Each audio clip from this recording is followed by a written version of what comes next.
Atlanta's only conservative news and talk station. Extra 106.3 FM. This is Atlanta's new home for Fox News. Extra 106.3 FM. It's back to work at the Capitol. I'm Dave Anthony, Fox News. Congress returns from break today with Republicans still working on what President Trump calls one big beautiful bill, funding border security and other agenda items, including extending the tax cuts from his first term. Congressman Tom Cole tells Fox, if we do not get this done, we're going to have the largest tax increase in American history. Democrats object, and as Fox's Brooke Singman reports, House Minority Leader Hakeem Jeffries and Senator Cory Booker holding a sit-in protest on the steps of the Capitol yesterday for more than 12 hours. The Democrats voicing their opposition to the budget bill and the Trump administration's first-year agenda. Instead of leaning into that vision of bringing the American dream to life, this Republican budget is actually doing the exact opposite. Jeffries claims the bill will make cuts to key programs, including Medicaid. One person's dead, at least 6 others injured after a boat crashed into a ferry in Florida last night in a hit and run. City of Clearwater spokesman Rob Shaw says, we know that we don't have any people unaccounted for. We've been able to search the waters. We have everybody off the boat. The police believe they have found the boat involved. No word if there have been arrests. The driver who ran that SUV into a crowd at a Filipino festival in Vancouver in Canada Saturday is charged with murder. 11 people were killed, about 24 injured. Police don't believe it's terrorism. They say the driver has had a history of mental health issues.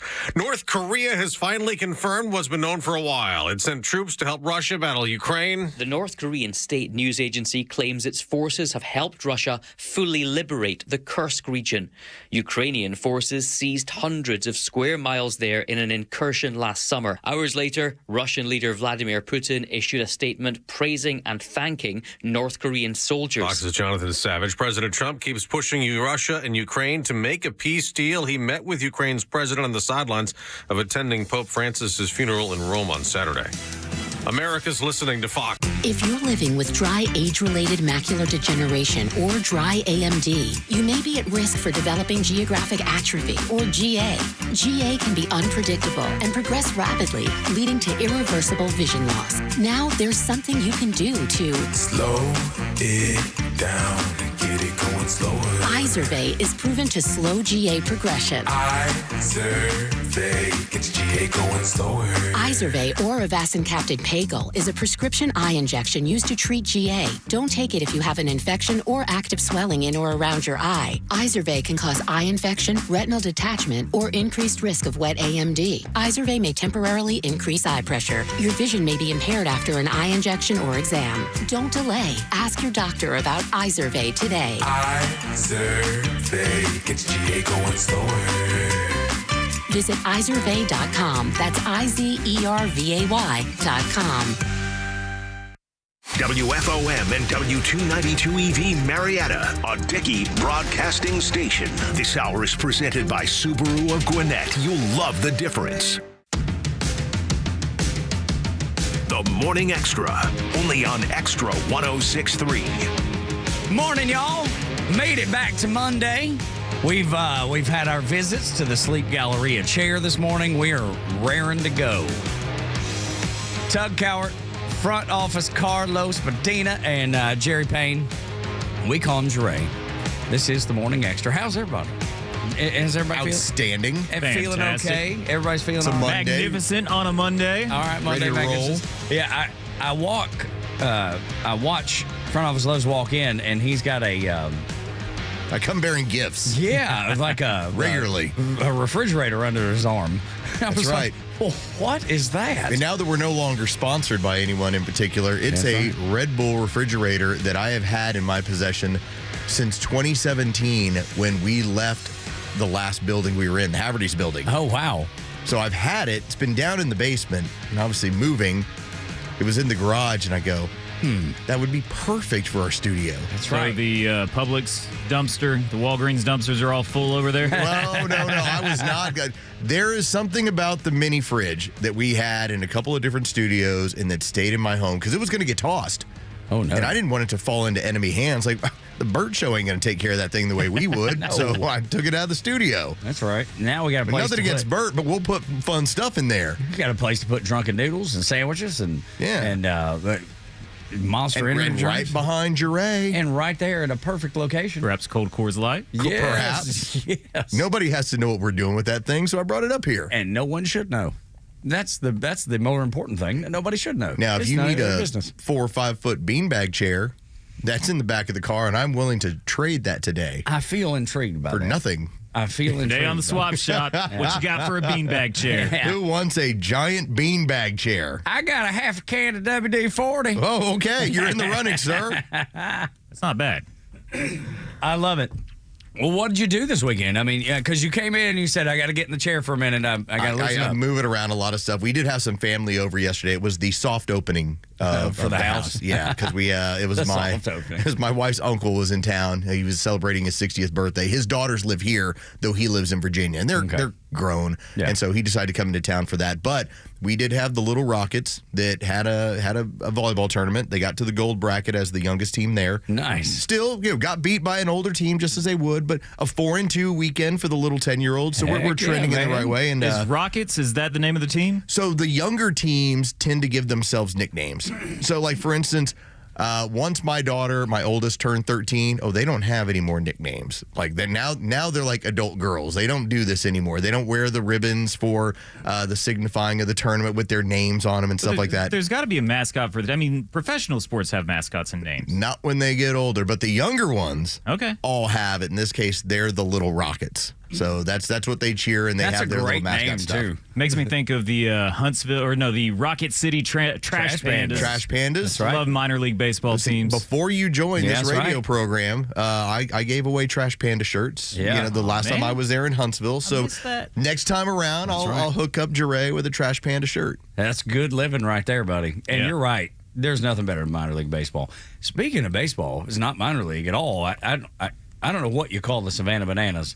Like, I don't know what they're... Banana ball. It's banana ball. Yeah, well, It's- I mean, I know that. It's but entertainment. It is Yeah. a form of baseball that actually it's not low end like the people No. they do have that are there. they're ball players. Are throwing 90, 91. It's realistic, quality, decent baseball with just the fun of what they add in. Yeah. And then they sold out the Memorial Stadium over at Clemson. 81,000, I Yeah. think is what the number Wow. was. Yeah. I think it's that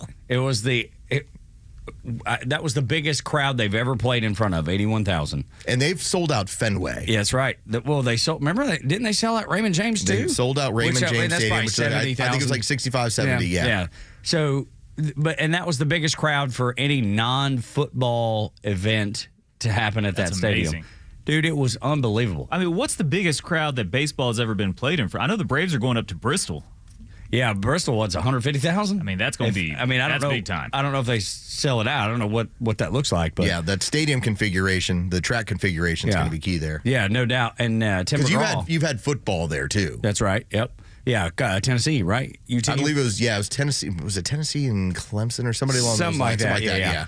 And so the Braves going to do it, and they got a pre-game concert with Tim McGraw. I mean, that's going to be man. So they'll do big fine there. freaking day. But I did enjoy big Banana name. Ball when I saw it a couple summers ago. It was fun.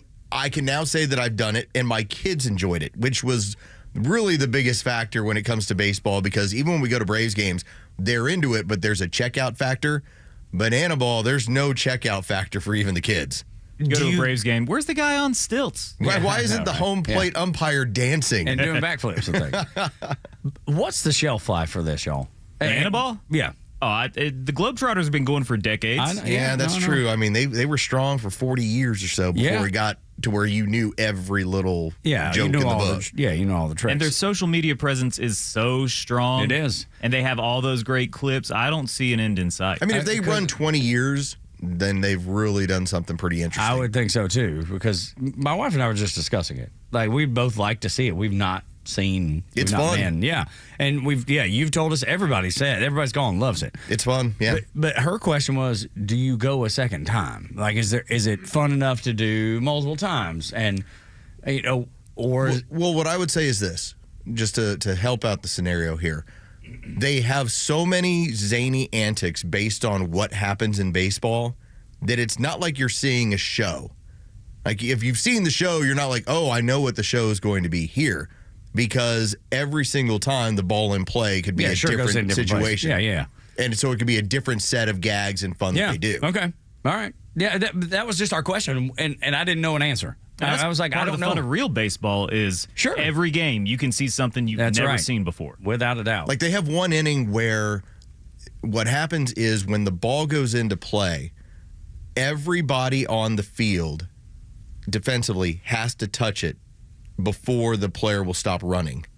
Okay. All 9 players? Yes. Everybody has to. So pitcher, catcher, catcher wouldn't touch it if it's hit, so... But then you got to work. The ball has to fly all the way around the field as the runner is running all over. And again, each inning is considered a game. Yeah, so you might get below. Yeah, so you win the inning and you keep moving. Right. Yeah. No, I think it's great. My wife and I want to go. We just hadn't had the opportunity. But that was just a conversation that struck up over the weekend when we were talking about how they sold out Clemson and just how big this is. Well, you don't have anything big until this upcoming weekend when the Dodgers come to town. Yeah, I know, right? Which I know where you'll be.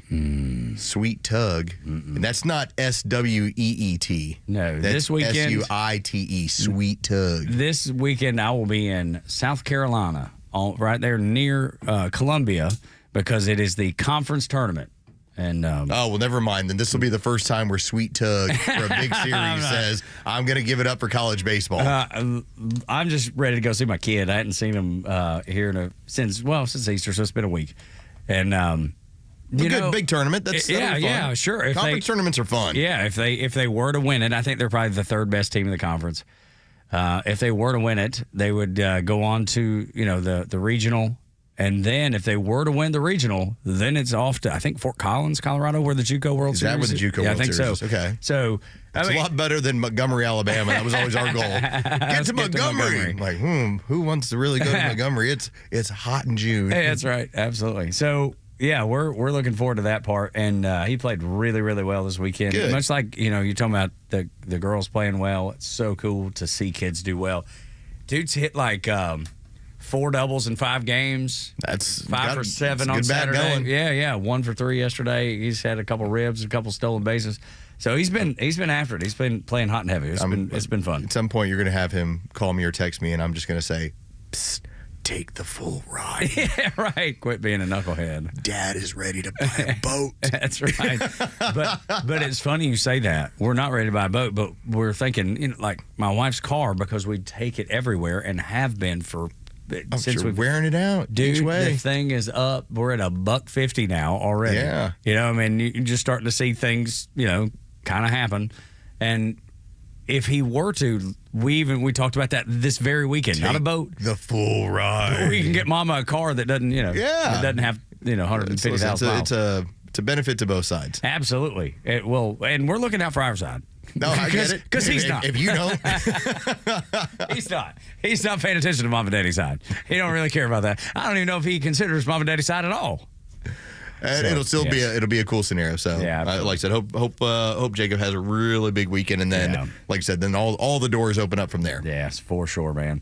But yeah, so Braves lost yesterday. Took 2 of 3 though. 2 of 3, we'll take it. Yeah. Absolutely, trending in the right direction. I saw some stats, and I don't have it in front of me, but everything since that first 7 games has trended upward, and looks like we're back where they're a top 3, top 5, depending on the stats, the deep stats as far as how hard they're hitting the ball, the amount of runners on, the amount of runs they're scoring.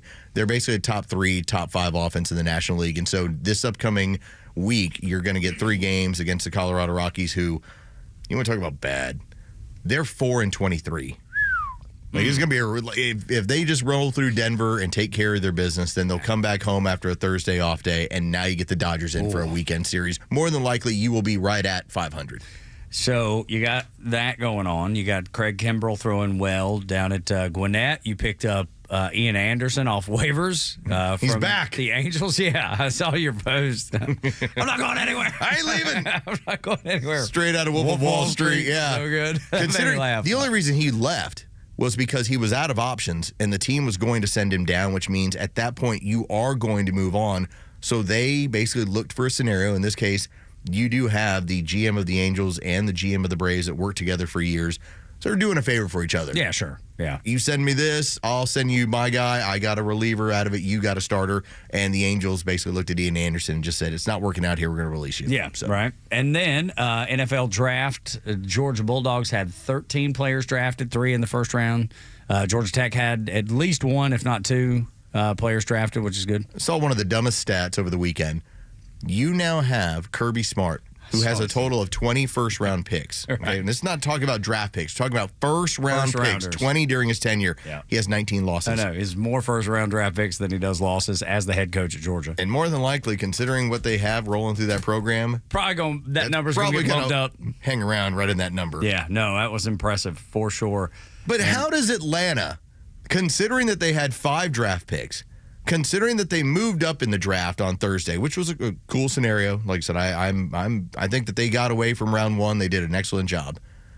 How do you then become the talk of the NFL by Sunday afternoon? Well, you have a kid that thinks so he's stupid.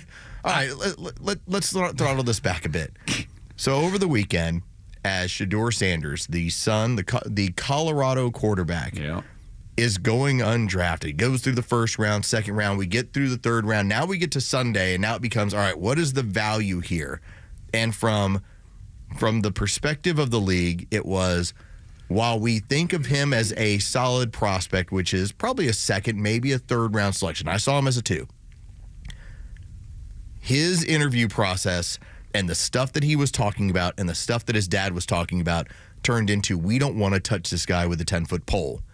And then you had all the race hustlers turn it into, clearly the NFL is racist. Yes, in a league with 70% of the players that are black. And, oh, by the way, the number 1 overall pick, you can't do with a black quarterback. The number 1 overall pick was a black quarterback. I thought we ended racism. Oh, we did. We had the signs in the end zone. It's over with. So when the race hustlers were doing that, what happened was there was a video that got out, and it was Shedeur Sanders because he was being recorded for all of this.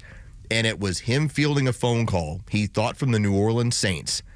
And so he picks it up. This is his bat phone. This is not a regular phone. This is a phone that he's using that's strictly only supposed to be that league personnel would have it.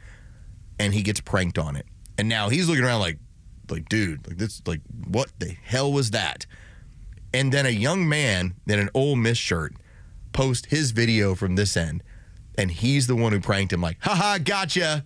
You're like, well, how did he get that number? And then it turns out it was the son of the Falcons defensive coordinator, Jeff Ulbrich, 21-year-old Jax Ulbrich, who pulled the number from his dad's iPad that was sitting out and decided to prank the kid and then post it. Good Lord. So now the NFL, again, the Falcons had 5 picks total. It got to 4 because of all the trades of what they were doing. They were barely picking any players. In a weekend where the story was Shedeur Sanders falling in the draft to the 5th round, eventually being drafted by the Browns, the Falcons end up being the talk of the NFL Sunday evening because of the defensive coordinator's son. Dude, if I were a kid, though, and I would have tried to pull that off, it's one of those that's too big. It's that one's too big. It's too big of a prank to pull off. You know what I mean? Yeah. Like, I'm all for pranks, and I love pranks, and I think they're funny, and I'm probably not supposed to, but I do anyway. And even when I heard about this one, I just kind of rolled my eyes. I was like, oh my, somebody, there's no way they're not going to figure out who did this. No way. And then for it to be the son of a Falcons coach, you're like, you got to be kidding me, dude. Can I quickly describe my favorite prank call that we ever did of all time? Please. Sure. This was to a Waffle House. And this is like late this is probably 2009 or something. Okay. It's late. We call a Waffle House, and my buddy is very good at this. He had Waffle House convinced that Michael Vick was on the way, but only if the Waffle House would agree to make him pancakes. We called him back 3 or 4 times. They're like, well, yeah, we're coming, but you better have them pancakes ready. We got the whole entourage. They were very, very disheartened. But anybody can get a phone number to Waffle House. You're not supposed to have the bat phone number, the one number that you've set up to when you get that phone call that I got drafted, and you have, and part of the problem that he has a television production company working with him. Teams don't want to deal with it. Teams didn't want to deal with Dad, who's one of the highest paid coaches in college football, who's gunning for your job. It was more Dad. Yeah. That's the reason. It wasn't nothing to do with Shador. It's everything to do with Deion, in my opinion. Because if I draft you, I know that you now have one of the highest paid coaches in college football who wants to be an NFL coach, who is now aiming for your job. And oh, by the way, that also means bringing in his own people to be the general manager to run management. Yep. So most teams, 31 of them, didn't want to deal with it. Why would you? Why would you? And then he goes to the Browns, which Deion had already slandered earlier by saying my son will never play for the Browns in a tweet. Was that a couple years ago that he said that? And then that's exactly where Shador ends up. That is where quarterbacks go to die. Man. Well, you could see their group when they drafted him, the tepid response of just the clapping of great. The owner just made us take this guy. Oh my gosh, we're going to have to put up with this. Anyway, interesting nonetheless. We'll see how it all shakes out. We'll see how his career does, because I think, Jeray, you've probably hit the nail on the head with where he ends up. Anyway, when we come back, one Democrat mainstay is on his last leg, and he is fading fast. Next on the Morning Xtra at Xtra 106.3. Extra 106.3 is Atlanta's home for NASCAR. And we have live races every weekend from across the country. Check out extra1063.com for the full schedule and join us this weekend for live NASCAR action. Good morning, it's Los. Let me tell you about Tom. You've been hearing Tom's ads. You know him as the Honest Car Guy. HonestCarGuy.com. Say it with me. HonestCarGuy.com. Or you can always reach out to him. 844-SHOW-ME, the number 1. 844-SHOW-ME-1. Now, how has Tom run his business? Well, for years, he was in the car dealership business. He would run dealerships on a regular basis. He decided as he went out on his own, I can help friends and family out with securing their next vehicle. So what does Tom do? He's now built it into a business that you have access to. What happens? Well, you just reach out to Tom and you let Tom know what vehicle you're interested in. At that point, Tom, fully transparent, is going to show you, here's how I get a hold of the vehicle. Typically, I'm going to go over and find it at auction for you. Here's what I'm paying for this vehicle. And oh, by the way, there'll be times where you'll say, Tom, buy it now. And he'll say, no, we can get it for less. This is how he ends up saving you thousands of dollars in the transaction. What does he do? He then charges you an honest fee for that transaction. You end up saving because you're no longer paying for that big fancy dealership, the sales staff, all the stuff that they have on that lot. And we're not talking about you taking up hours and hours and hours of your time. You do this on your own. You can handle it from the computer right there with Tom. What do you do from here? Go to honestcarguy.com. That's honestcarguy.com, or give Tom a call, Honest Car Guy, 844-SHOW-ME-1. That's 844-SHOW-1. Want the truth about shopping for new floors? Big box stores might have flooring departments, but Empire today has flooring experts. There's a huge difference. At a big box store, you might be getting help from someone who's in flooring today, but was stocking toilets yesterday. With Empire, you'll work with a dedicated flooring expert. We bring the store to your home, help find the right floors for your lifestyle, and answer questions. All while you view hundreds of samples with your own furniture, decor, and lighting. You'll get an all-inclusive price estimate and can schedule installation as soon as the next day for in-stock styles. That's Empire's home floor advantage, working with experts who specialize in one thing: flooring. For a limited time, use code RADIO to get $500 off your contract of $3,500 or more when you call or visit EmpireToday.com. That's $500 off with code RADIO. You know the number.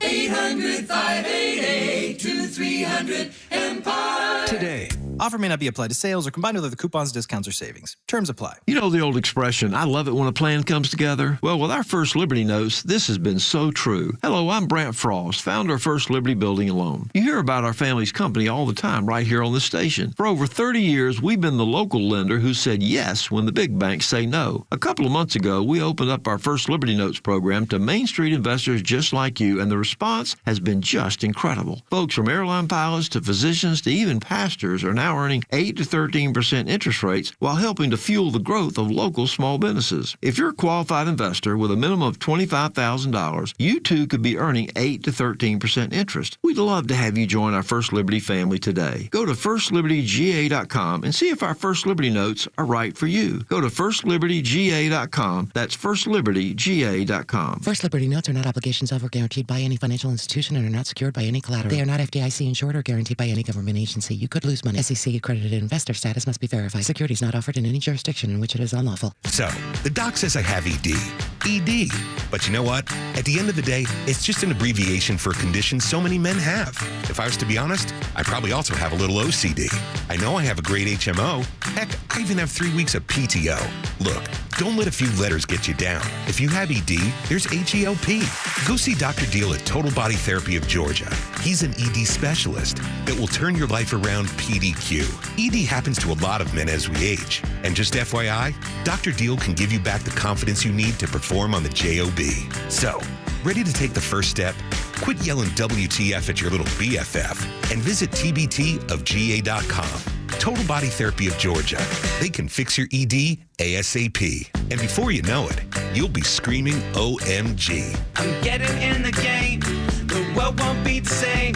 I'm good to go. Call 404-777-1911 or visit tbtofga.com. There are nut jobs on the road. Who knows where they learn to drive? If one of them hits you, don't take care of it on your own. Call my friend David Van Sant, 855-GA-INJURY. Van Sant Law, one of Georgia's top-rated personal injury lawyers and car accident firms. Time is of the essence. Don't waste any. The longer you wait to get the right lawyer, the longer it takes to get the compensation you deserve. Call Van Sant Law today. The number is 855-GA-INJURY. VanSantLaw.com.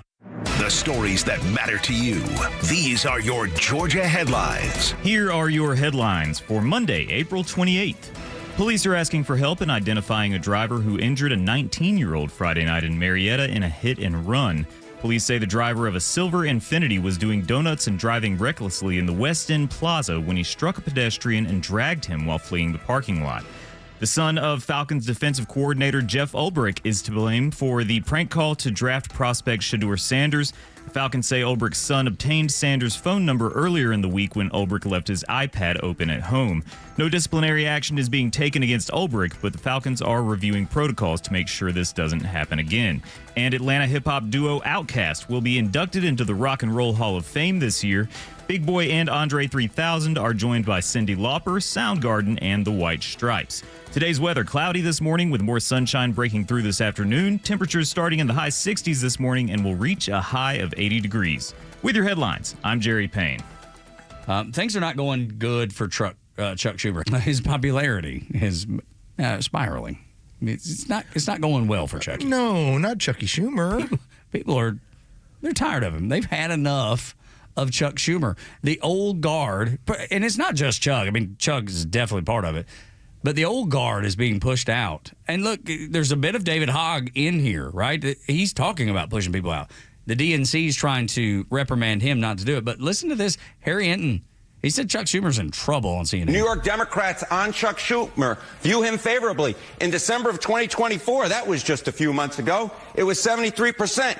Look at where that number has fallen to in just a few months. It is now down to just 52%. That is the lowest I could ever find in Siena College on how Democrats in Chuck Schumer's home state view him. And keep in mind, if you're thinking about a primary challenge, it would be a few years away. But Alexandria Ocasio-Cortez's favorable rating among Democrats is considerably higher, in the 60s. So he is doing quite poorly in his own home state of New York. It's because they simply don't like the job he's doing as Senate leader. I mean, look at this. Should Schumer stay as Senate leader? Again, according to New York Democrats, just 50% say yes. Look at this number. 48% say no. This screams sirens should be going off. Primary challenge, primary challenge, primary challenge. When you're a Democrat in New York and these are your ratings, this is a big wake-up call if you're Chuck Schumer. You talked about this earlier, Los. The improvement Donald Trump had in the economy was by like 11 percentage points. That the country was on the right path. Right track, that's right. Had jumped in 100 days by 11%. Chuck Schumer in a few months has fallen 21%. Which is just as precipitous and just as crazy to be that Good low. Heavens. Like if you move 3 or 4%, it's 3 or 4%. Not 21. Not 21%. And then 60 is his favorability rating in his own state, among his own voters, is at 52%, and AOC's is at 60 plus. They didn't give us the exact number. Harry Enton just said she's better than 60. Dude, you're in bad shape. And the party is leaving you behind. I think this is the problematic situation that the Democrats find themselves in, It's that Chuck Schumer does not hold any power. All right, you're minority leader. You don't have enough votes to do anything other than try and curtail, try and slow down whatever the Republicans are doing. And that's basically, that's your role. The problem is that for every single accomplishment that does occur, it gets laid at his feet because he is the highest ranking Democrat in the entirety of the country. So when Donald Trump accomplishes anything, suddenly the Democrats are taking it out on Chuck Schumer. Chuck Schumer can't do anything about it. And then when he's stopped, it has nothing to do with Chuck Schumer because it's all these activist judges. Yeah. He gets no credit. And not that he deserves it. I just think he's the punching bag right now for the Democrat Party. And more than anything, the younger portion of the crazy liberal white cat lady, which there's a bunch, is very upset with Chuck Schumer because they think he should be doing more. And again, there's nothing constitutionally, there's nothing he can do. His hands are tied, thankfully. His hands are tied. I don't want him accomplishing anything. I don't want him doing anything. I want him to be in the position he's in. The only thing is, I don't want him to go away. A lot of people may be saying, oh, yeah, we can't wait to get him out of office. Let's get him out of office. And I think even Republicans think that way sometimes. I like having Chuck Schumer powerless rather than whatever the future might hold. The devil you know. It's exactly right. Jerry, 100% correct. And those Democrats want him out, and the Republicans are using it. They're almost celebrating it, right? They're celebrating the demise of Chuck Schumer. And though I have no love for him as far as politically, I know what he's capable of. And right now, it's nothing. And I want him to stay in that position. Well, this is a good thing because you do have within that civil war going on with the party, Chuck Schumer does represent the legacy Democrat. You're supposed to keep me in charge. I'm the one who's supposed to dictate policy, me along with Nancy Pelosi. Nancy's looking rough these days as far as like how she's speaking. Like I think that they got rid of Joe Biden because that's what he sounded like it was rough. Nancy Pelosi isn't far behind. Like that fall that she had, I think is now starting to be a factor. Chuck Schumer doesn't have these same problems. Chuck Schumer still seems like a guy who's with it, pretty distinguished. But yet, because it's an age issue, that is where the younger communists have no interest in following him. AOC is not any different than Chuck Schumer is right now. Same policies, everything, same. They just happen to have a little bit of a different package. There's one person that is different. It is Bernie Sanders. Bernie Sanders is actually interested in enriching himself using communist tactics, and he's asking you to fall for it again. They know, because they've already done it 2 different times, he can't be elected nationally. Running on any ticket. Who's voting for that? I would love it if they pushed him out there. Well, wasn't it Bill Maher who said the Democratic Party, they're getting old and lame? Yeah. Those were the words he used. That's right. Tired. Tired, completely tired. And this is what Donald Trump brought to the Republican Party, but he did it 10 years ago. He revitalized the Republic. And the crazy thing is, Trump at 78, he doesn't show any signs of slowing down. Well, but he also has a merry band of Gen Xers around him. No, sure he does. You know? And that's part of it. He's positioned himself well. You know what it's like? It's like if suddenly you had Aerosmith was Steven Tyler and his bandmates were all like 35. Yeah, they were the boy band. Something it's like, man, they are rocking. It's like you don't notice that Steven Tyler's older. Yeah. He's late 70s too, if not early 80s. But the difference though, including the band that he has around him, Los, Trump is getting around good for 70. I hope I'm getting around that good at 78. I mean, he dropped weight? Yes. He's like in good shape? He's playing golf. He's not falling down like Joe Biden did. He's not falling, down steps on Air Force One. Joe Biden. Joe Biden. He's not. They don't have to get him special tennis shoes. They gave that man special shoes so that he would stop falling down. And then they would hover around. Stick them on them? And then they would hover around him to make sure you couldn't see them. You couldn't see his gait because doctors who knew would say that is a sign of dementia and Alzheimer's. Just that little shuffle shimmy thing. Yeah. Yes. Trump ain't doing that. Dude, give him credit. Like him or not, you have to give him credit for being spry, being of sound mind, and making sound decisions. He's doing all those things. It was wonderful when you had the news media that tried to turn it into, look how he's lost a step. Look what he's... It's like, you're talking about your own guy.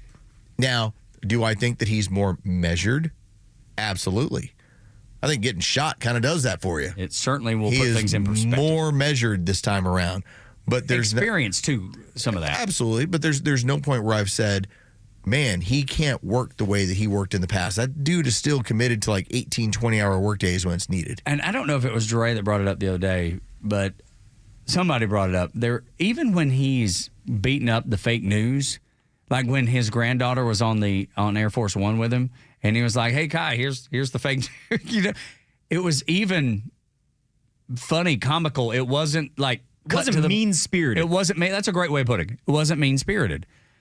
He still has the same opinion. Yeah, it's just kind of dismissive of him. It's just right. It's just the presentation has changed, and that has been really beneficial for him. I know it has with my own family members. My own wife was like, I wish he wouldn't say that. It just looks bad. Which I get. And now I've not heard that one time. It's not even come up. I've not seen it on the news. Because remember, that was the thing. Mean tweets all the time. It's a mean tweet. Every night on the nightly news. Mean tweets. Can't believe he's tweeting mean stuff. Being mean to people. He's so good at it, though. I do miss some mean tweets sometimes. Well, but he still puts them out there. It's just the packaging just different enough that it doesn't come off as mean-spirited, using your word. Calling Rosie O'Donnell a fat pig. Yeah, I didn't call all women that, just Rosie. Los brought that up the other day. It's so funny and awful. I'm not supposed to laugh at it, I know, but it's hysterical. Funny's funny. It is. Funny's funny. Brian Kemp, governor of Georgia.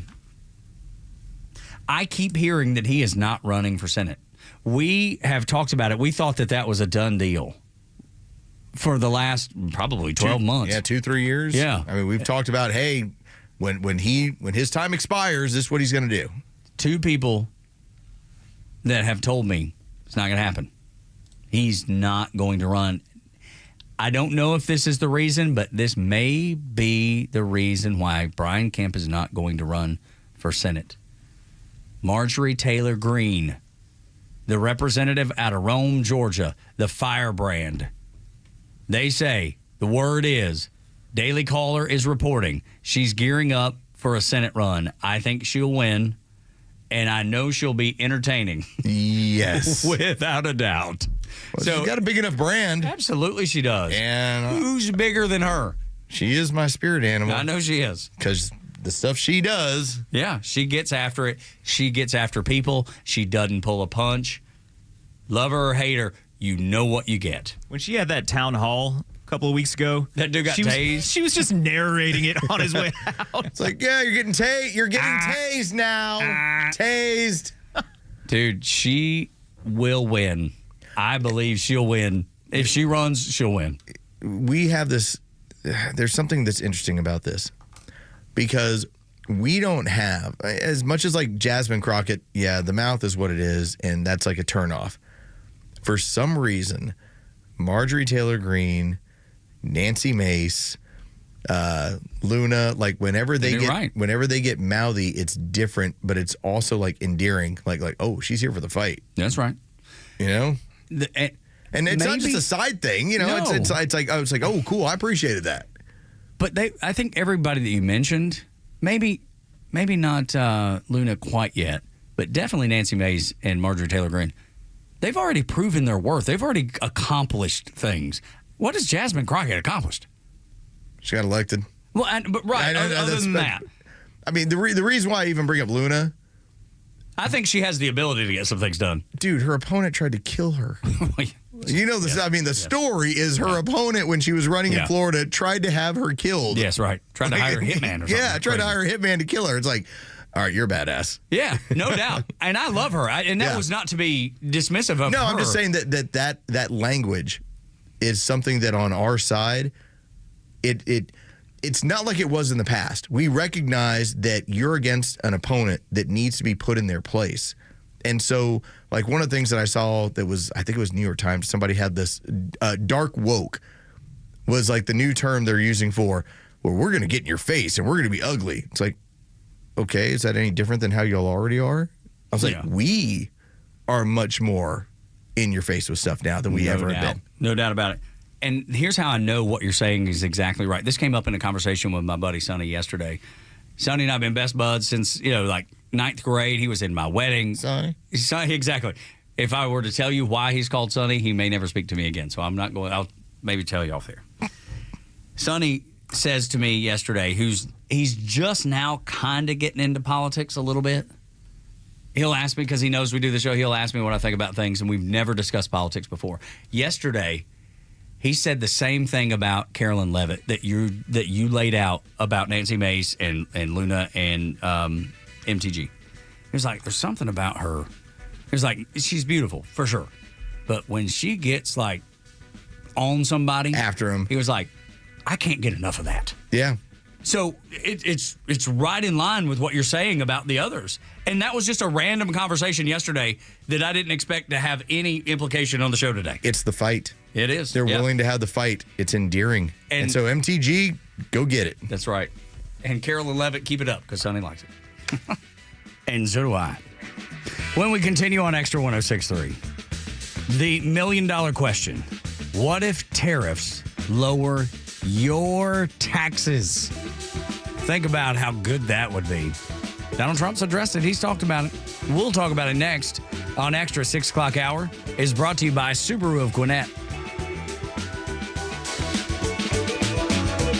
The latest sports news, powered by 680 The Fan, and driven to extra listeners by RBM of Atlanta in Sandy Springs, Atlanta's Mercedes-Benz connection since 1964. Good morning. Here are your sports headlines for Monday, April 28th. The Atlanta Braves dropped the final game of their 3-game series in Arizona yesterday afternoon to the Diamondbacks. 6-4, the final. The Braves did take 2 out of 3 in that series. The team now finishes up the trip out west with a 3-game series beginning tonight in Colorado against the Rockies. The Rockies have 4 wins on the season. That is the worst total in Major League Baseball. Bryce Elder gets the ball for the Braves. He'll be opposed by Ryan Feltner. First pitch is set for 8:40. You can hear that game live on our sister station's brand new app, 680 The Fan. And one of the weirdest stories from the NFL draft is now linked to the Atlanta Falcons, as the son of Falcons defensive coordinator Jeff Ulbrich was the person responsible for pranking new Browns quarterback Shedeur Sanders. The 21-year-old Jax Ulbrich took the private number from his father's iPad and pretended to be a member of the New Orleans Saints organization. The young man then posted the prank to social media. With your sports headlines, I'm Carlos Medina. Hey, it's a Kimmer. You know, a great smile can make you more successful as well as make you happy. Yes, it's true.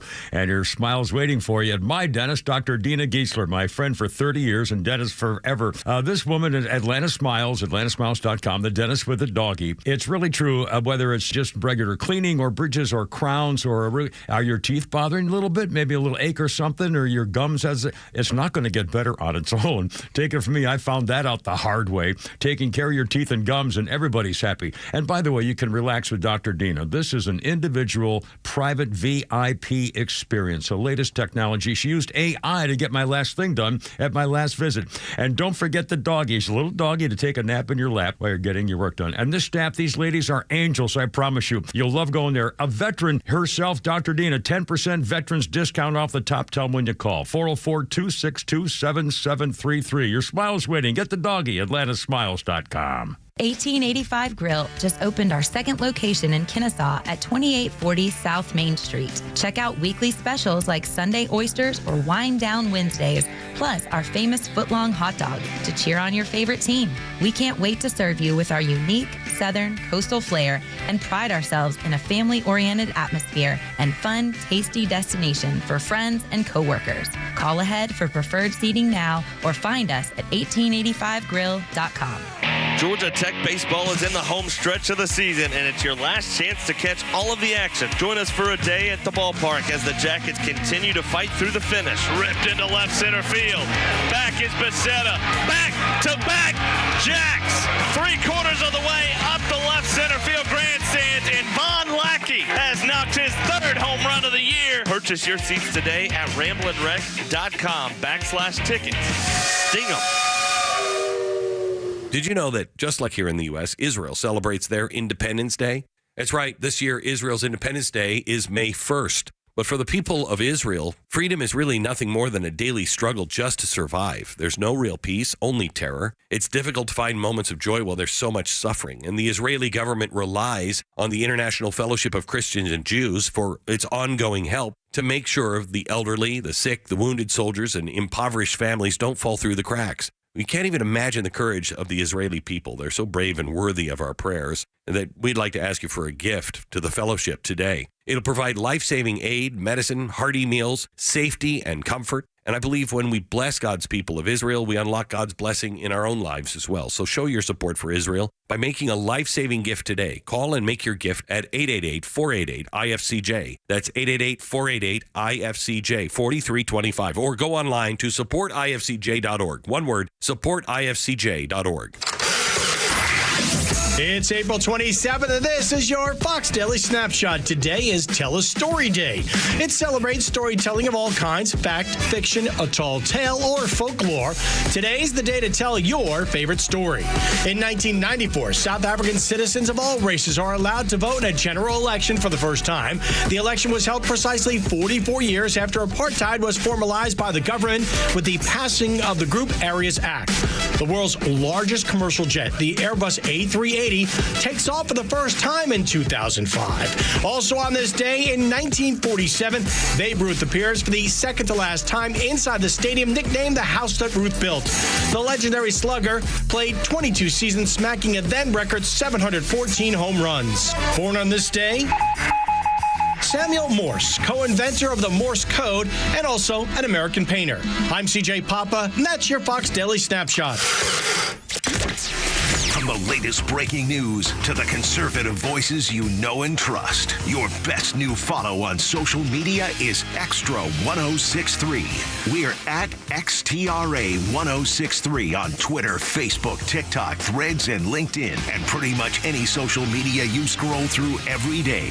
And we drop exclusive giveaways, new daily content, and the latest breaking news from Georgia and across this great nation. Interact with your favorite Xtra personalities. Get the latest on our live events and so much more. Follow at Xtra 1063 across all your social media and keep up with Atlanta's only conservative voice. Tug and Los until 10 on Xtra 1063. Glad that you're here. 404-741-1230. What if I were to say, if you make $200,000 or less in the beginnings of the tariff rollout, that maybe you wouldn't have to pay taxes at all. Your federal taxes would be gone if you made $200,000 or less. And that's just in the beginning. And then let's say things continued and then they broadened it. And then what if the federal taxes went away altogether? So smart. The last 96 hours between arresting crazy communist judges, watching the media freak out over polling. Hannah Duggar is her name, by the way, that crazy lady in Wisconsin. And then rolling into Donald Trump talking about a taxation plan, in which case, and I believe this was on single incomers, $200,000 or less, no income taxes. And so you would imagine, just the way that they do it, $400,000 or less, no income taxes. If you even tell me you're at 205, you'll find ways to get to 199. All right? Like, that's the way the game's going to be played. Sir, we're going to need you to work some overtime. No, sir, I will not. I cannot. But if you want to start laying out a plan that turns the tariff plan into perhaps the most popular nationwide plan since the mass deportations. Since mass deportations that have an overwhelming amount of public support. If you were to say, hey, we're going to keep hitting up China and the rest of these people, and that's going to eliminate taxes from, let's face it, who pays them? The middle class. That's right. The middle class pays the majority of taxes. Now, granted, Elon Musk pays a crazy amount of taxes, and so do a number of those billionaires, but a lot of those people make it a point to have their money in the stock market so that it is never, ever going to be hit by taxes. But for the rest of us who do not, well, then you're the one who bears the brunt of all of this taxation. So a $200,000 moonshot, like, I'm here for it to see what's going on. We're now moving into that phase from emergency or executive orders and having some of these policies change to, all right, now legislation is, I believe, what we're going to see over the next 100 days. And if you tell me your tax plan has this involved, all right, the whole country is in and listening. Sign me up. Where do I put my name on this? Because I endorse, and that's what I want. Because I think most of the people listening to this show right now, most of our listeners would fall into that category. And there's plenty of people that make very comfortable livings. Absolutely. Like, I think one of the numbers I saw that in today's medical industry, which can be problematic because a lot of doctors now work for, whether it's a hospital or whether it's an insurance company, even those that do the family practice, they might see $200,000. And that's a doctor. Yeah. Like 220, you're doing really well as a doctor, and that's a doctor. So if you're telling me 200 and below, that's going to be now the new version of that upper middle class that goes, yeah, I'll be involved in that. Absolutely right, dude. How could you not? And who's going to push back on this? Give me the Democrat that's going to go, no. There'll be somebody. Oh, of course. It's putting them in a corner. There'll be the foolish resistance. Instead of going, he's exactly right, we need to champion this too and take the win. Because they would get a win with their constituency as well, because they could wrap themselves in it. Yeah, this is not one of those policies where you go to your constituency and say, we're anti-Trump on this one. You want to claim victory for, I helped lower your taxes. Exactly right. I helped lower middle-class taxes. This is the Trump derangement syndrome on steroids. This is what it looks like when things that'll help get you elected, policies that'll help get you elected, laws, new tax code that help get you elected, and all you think to yourself is, I can't possibly support that. It came out of Trump's mouth. It's going to be the same people that are defending that judge, Hannah Duggar, the one that gave the escape route through the jury box and through the jury room to get out of the courthouse before ICE could arrest the man that was being tried. It'll be those same people that are defending her that will push back and be anti everything Donald Trump says with lowering taxes using tariffs. It'll be the same people. I don't believe we'll ever be able to get rid of the income tax code. That's one of the things that he has put forward as one of those moonshots. He's talked about, well, what if we got rid of this entirely because here's what the tariffs have been able to do for us. I've got to look back. I think I saw the number about what the tariffs have generated in the span of, I think it was like a 10-day period. It was something to the tune of like $15 billion. That sounds right. Yep. And so you start imagining what occurs and the amount of how quickly, if you're really up in the ante across the board, and now we're talking about trillions of dollars, well, you're now getting into that area where you can look over at the rest of the American public and say, hey, these tax savings, this money that's coming in from other countries, we're passing those savings on to you. Now, it may not get rid of the tax code and the income tax entirely, but if it relieves large portions of the middle class from paying taxes, that's a W. It's a huge W. Absolutely it is. Count me in. And there's nobody, if you're against it, 404-741-1230, and let me know why. Help me understand your point of view, because I don't imagine there will be many of those people that are saying, no, I don't want this. And that's why I think it would be imperative for Democrats to take the victory lap. They don't even have to give Trump credit for it. That's the thing. They don't even have to give him credit for it. They can just say, like you said a minute ago, I lowered your taxes. I think they're also worried about being Gretchen Whitmered, because that's now become the term that you worry about what happens if I side with Trump on a key political issue that might even work for my constituency, my voters, the people that send me to the governor's office. And now Gretchen Whitmer's name is mud over the last 2 weeks just for her saying, this tariff policy might help American auto workers in my state of Michigan. But if she were smart, she would lean into it. She should. But the 20%, I'm telling you, it's such derangement central, man. This is really the difference in what we have. Because this radio station does so well, all right, you might look at us as, well, they're a vocal minority. No, we're a vocal majority. Largely, there is a vocal minority that doesn't say anything, that just happens to think this stuff.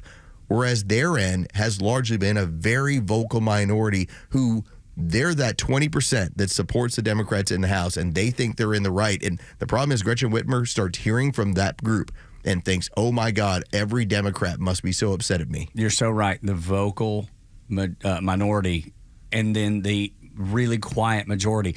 Did you at any point, you listening right now, did you at any point this weekend say to yourself, nah, I don't want to relax at home. Nah, I don't want to go spend time with the grandkids or the kids.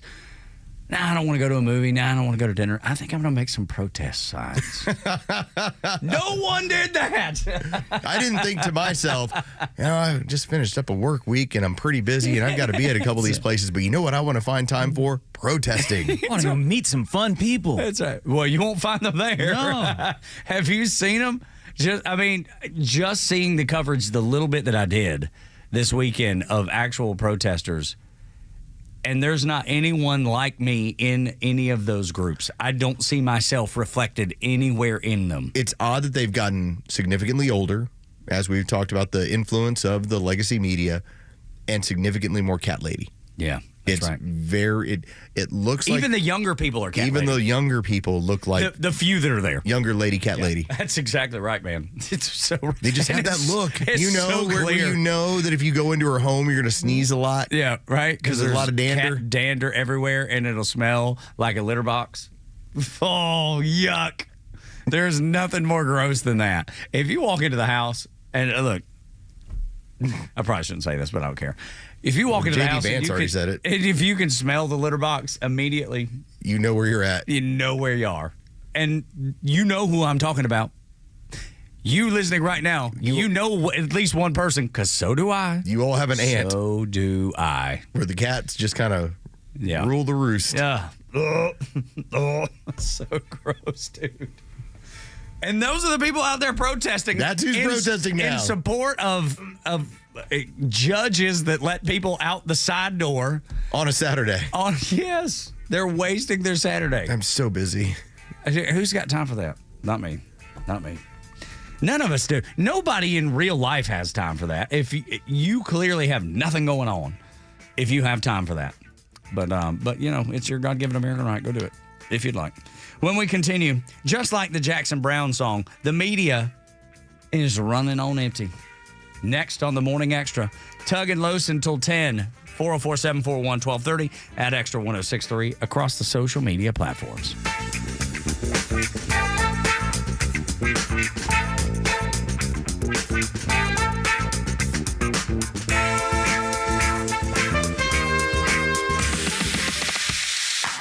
If you love news and talk, you have to connect with the biggest personalities in the South at thepodcastpark.com. It's more original Atlanta content from Atlanta's hometown talk crew. From legal news to sports and politics, and even archives of interviews from years past. Find the podcast that you love and subscribe everywhere you get podcasts. The Braves Kids Club program is back this season with new and improved benefits, including 2 new membership options. Kids Club members enjoy all the perks of monthly Kids Club days at Truist Park and receive discounted tickets and invites to special events. Plus, your kids will love the new Kids Club kit, featuring an exclusive t-shirt, hat, and beaded necklace like the players wear. It's the best way to rep the Braves in your town. Visit braves.com/kids to sign up for the Kids Club today. Atlanta Braves Baseball. We are Braves country. Atlanta's only conservative news and talk station. Extra 1063 FM. It's Diamond Month at D. Geller & Son Jewelers, and that means this month, buying diamonds comes with even more diamonds. All through the month of April, when you spend $9.95 or more, you'll receive a pair of gorgeous hand-matched diamond studs absolutely free. At $9.95, you get a quarter-carat pair of studs for free. $24.95, we'll give you half-carat studs. And at $99.95, you're going home with a full-carat pair of studs on us. All April long in Kennesaw, Sandy Springs, and online at dgeller.com. Attention Warriors, are you a veteran ready to navigate to success after service? Tune in to the Warrior Alliance Network. Join us as we spotlight inspiring stories, provide essential resources, and connect you with a community dedicated to empowering veterans. From career advice to health and wellness tips, the Warrior Alliance Network is your go-to hub for post-service success. Tune in Saturday mornings at 11 a.m. on Extra 1063. Join us on the mission, the Warrior Alliance Network, where warriors thrive together. Visit us at thewarrioralliance.org for more information. Advisory services offered through Master Plan Retirement Consultants, Inc., a registered investment advisory in the state of Georgia. Insurance, tax, and commodity services offered through Fricks & Associates, Inc., DBA Master Plan Retirement Consultants. The aforementioned are affiliated companies. Retirement means different things to different people. Some folks want to travel the world. Some folks want to spend more time with grandkids. For me, I'm looking forward to spending more time with my guitar. Whether extravagant and robust or simple and cozy, every retirement needs a plan. You wouldn't take a trip without directions. You have to know where you are before you know where you're going. Master Plan Retirement Consultants have helped many like you plan for their own retirement. Not only does Master Plan help you create the roadmap, they join you on the journey. So whether you want to travel the world, become a pickleball champ, or just looking for a good porch, a sturdy rocking chair, and an acoustic guitar, remember to plan well because the destination is worth it. Visit masterplanretired.com to schedule your complimentary consultation today. Hi, I'm Chris Lalamia, owner of the Trusted Toolbox. Got a to-do list a mile long? No problem. We've got the ultimate solution, our Handyman for a Day program. Here's how it works. You get a skilled handyman dedicated to knocking out your honey-do list. Paint touch-ups, drywall repairs, door adjustments, and much more, all done in one day. You want to jump into spring and not worry about your home? Call us now before the rush for your Handyman for a Day and call us at 770-623-3097 or visit us at thetrustedtoolbox.com. One call, one handyman, one day. The Trusted Toolbox. WFOM and W292 EV Marietta, a Dickey broadcasting station. This hour is presented by Van Sant Law, vansantlaw.com. Congress is back from a 2-week break.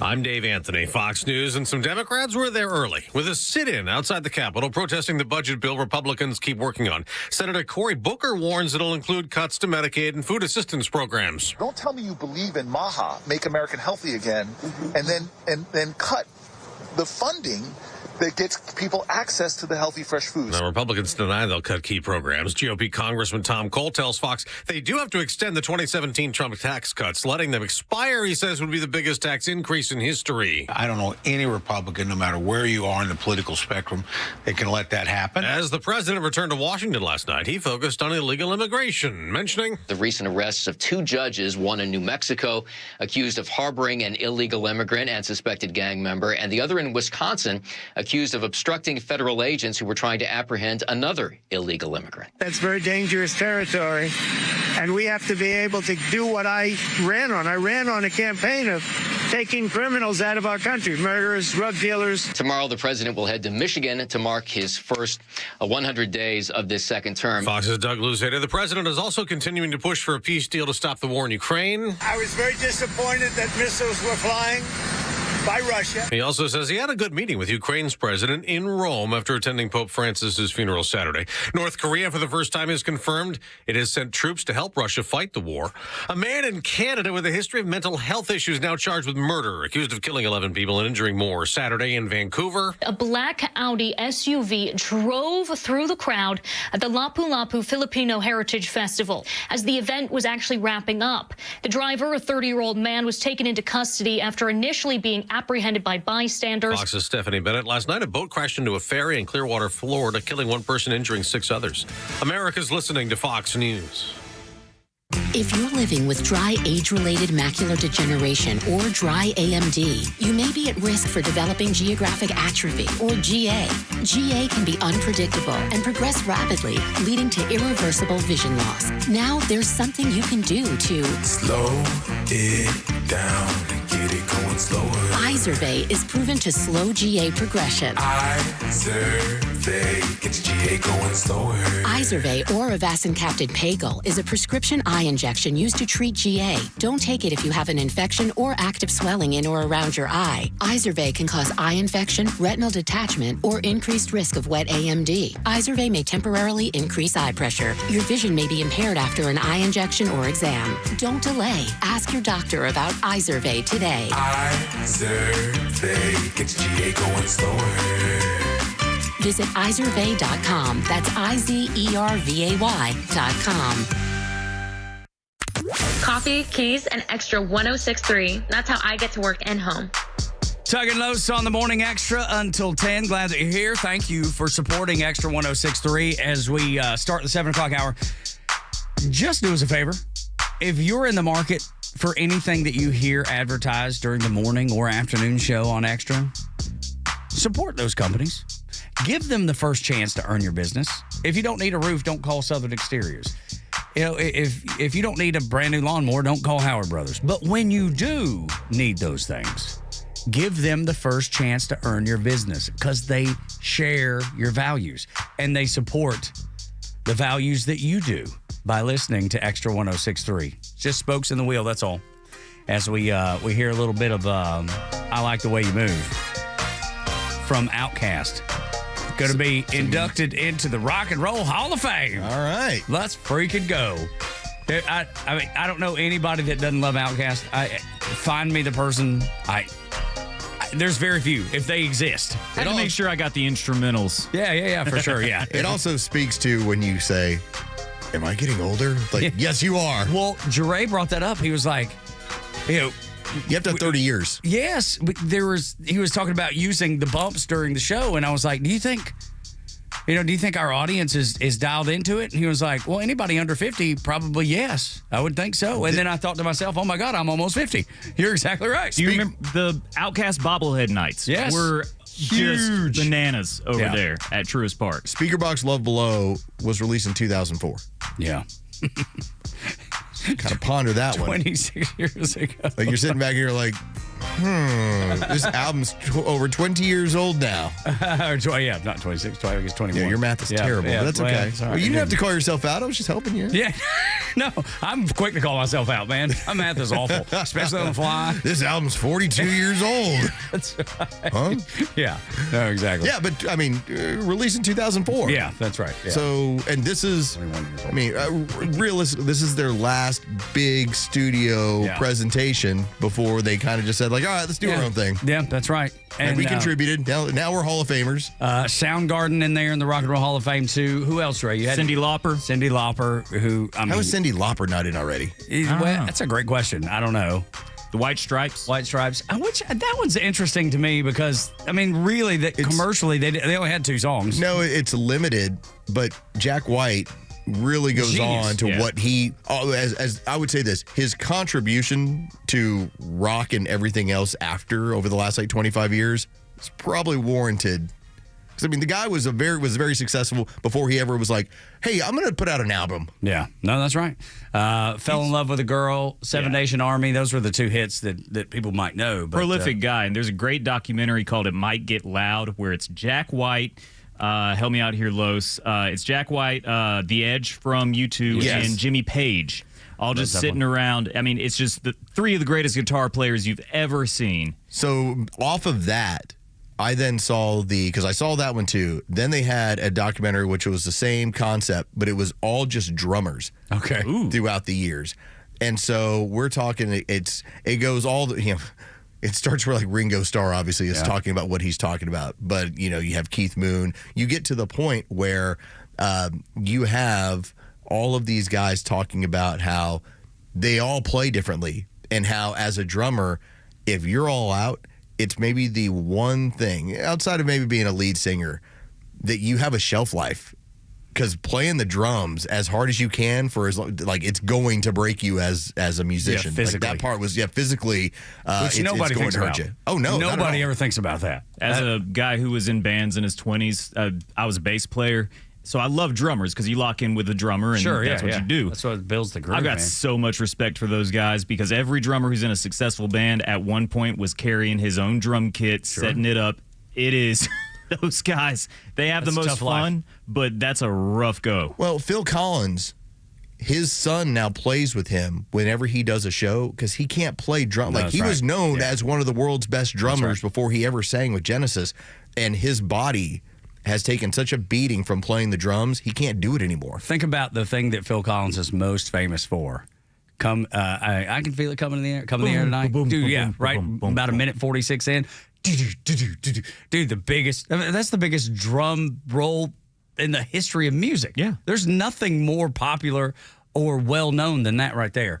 But it's funny because a friend of mine, Scott Munn, has managed bands forever. We do a couple podcasts together, for the Warrior Alliance that you can hear on Saturdays here on Extra. And he said to me that drummers sometimes have a bit of an inferiority complex because they're in the back, and you know what I mean? That he's just seen that over the years managing bands and that they struggle with that. 2022, Let There Be Drums. Let There Be Drums. So like I said, that's a follow-up of... Oh, okay. Might Get Loud? Yeah, so Might Get Loud. Here's your next version of Let There Be Drums. But it's the same concept. Yeah. It's just drummers talking about the industry and what it takes to do it for a long time. So it's pretty cool. Let There Be Drums. I know I'll throw this away. There you go. You will. But yeah, so here's Ringo talking about it. Here's the ex-drummer for Guns N' Roses. Steven Adler? You get Steven Adler in there. Fake Will Ferrell from Red Hot Chili Peppers. Chad Smith. So it's one guy after another. That's and then just really cool. What was the drummer for Foo Fighters that passed? His name escapes me right now. Anyway, he's in there too. I just saw him. Taylor Hawkins. Taylor Hawkins. There we go. Yeah, it's, again, a really cool documentary if you're really into music and you just want to kind of jump into that stuff. There you go. Running on Empty, not just a Jackson Browne song, which I love that song, but the media, Los, is definitely running on empty. I mean, who's listening to mainstream media anymore? Who's paying attention to these clowns? Last 96 hours should tell you just how much you're winning. Because the Sunday morning shows, we talked about how, what was it a couple of weeks ago or a week ago? It was chaos. That was the word. They marched it out. You saw it in every article and every headline and every interview. Chaos, chaos, chaos. And every person the Democrats sent their talking points used it. Meanwhile, the polls continue to push further and further up for Donald Trump. And then obviously the 2 weeks ago was, look what's happening in the stock market. Well, that's not only recovered, it's now gangbusters back up where it needs to be. Scott Bassett calling Margaret Brennan out. And we'll get into that too. That was pretty beautiful. So great. So we go through that process. So the talking points as of yesterday morning were, you see the polls, Trump is underwater. It's like, well, which poll? Yeah. The AP poll. So you found a poll, in which case, and I haven't dug in the internals, but I know what's going to happen. You oversampled Democrats and you couldn't find Trump voters. Rasmussen, that told us all during last summer, he's going to win. He's going to win 7 swing states. It's going to be by a lot. And we just kept looking at each other going, there's no way. Like, why would Rasmussen be able to poll at this level? They have pointed it out. We, in our methodology, know how to find Trump voters. It's like we are able to reach them. That's the secret sauce, man. That's the secret sauce. People that are not crazy about answering the phone or getting on the computer, they're able to find them. Now, I give you this poll to point out. This comes out yesterday on the heels of the talking points as his polls are failing. This from CBS. Trump admin's program to deport immigrants illegally in the U.S. 56% approve, 44% disapprove. Here's the deal. CBS poll finds a 12-point margin. Americans approve of Trump's program to seek out and deport illegals, 56-44. That's up 8 points from earlier this month. So when they're trying to tell you that, oh, look how he's dropping, he is actually rising in what is considered one of the two most important areas. Obviously, the economy with inflation is going to be one that's huge. I filled up for $2.97 today. What up? I did this weekend too, by the way. But now you have a +8 even further into deportation of illegals. It's mathematically impossible to be rising in the areas that are so critical and important to the voters and yet somehow be dipping in the polls. It doesn't work. Yeah, the addition doesn't work. But then when you see things that happen, like in Wisconsin, we talked about it just brushed across it last hour, where you have a judge physically breaking the law to keep an illegal alien who is being tried for violence. For violence. And she ushers them out the side door, which is reserved for jurors to come in and out of the courthouse. She did that, and Americans see it, and they don't approve of it. They don't like it. That's why those numbers continue to rise. And the Democrats are rallying behind this woman as the American people are going, that's not right. Well, Friday was all about judges. Look at how the administration is going after judges. You can't go after judges. Judges, I would then point out, and I'm not trying to play tit for tat, but if you're going to go and raid a president's home and also arrest him and put him on a mugshot in the state of Georgia, yeah, you don't really have a leg to stand on. So when a judge is looking at obstruction of federal, remember, ICE is federal. That's right. All right, doesn't matter what's going on in your courtroom. You do not have authority over what a federal agency is doing in the interest of law. What it points out to you is just how dedicated these activist judges are to their communist causes. Without a doubt. That came first to her. That's right.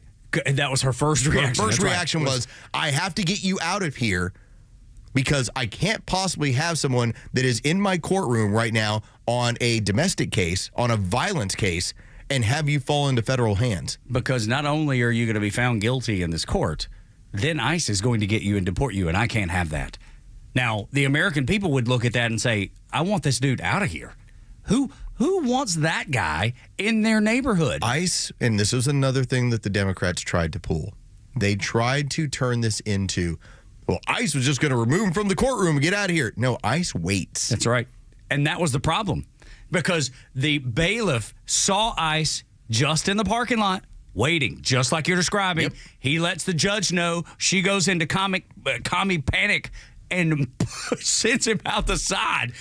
Doesn't matter what's legal, doesn't matter what's right. Communists do what communists do first, which is break the law. Or if we're talking about another judge out in the Southwest, in your housing, in the basement, gang member, known gang members, and he and his wife both were involved in it. What kind of crazy activist view do you have to think it's like the people that handle poisonous snakes?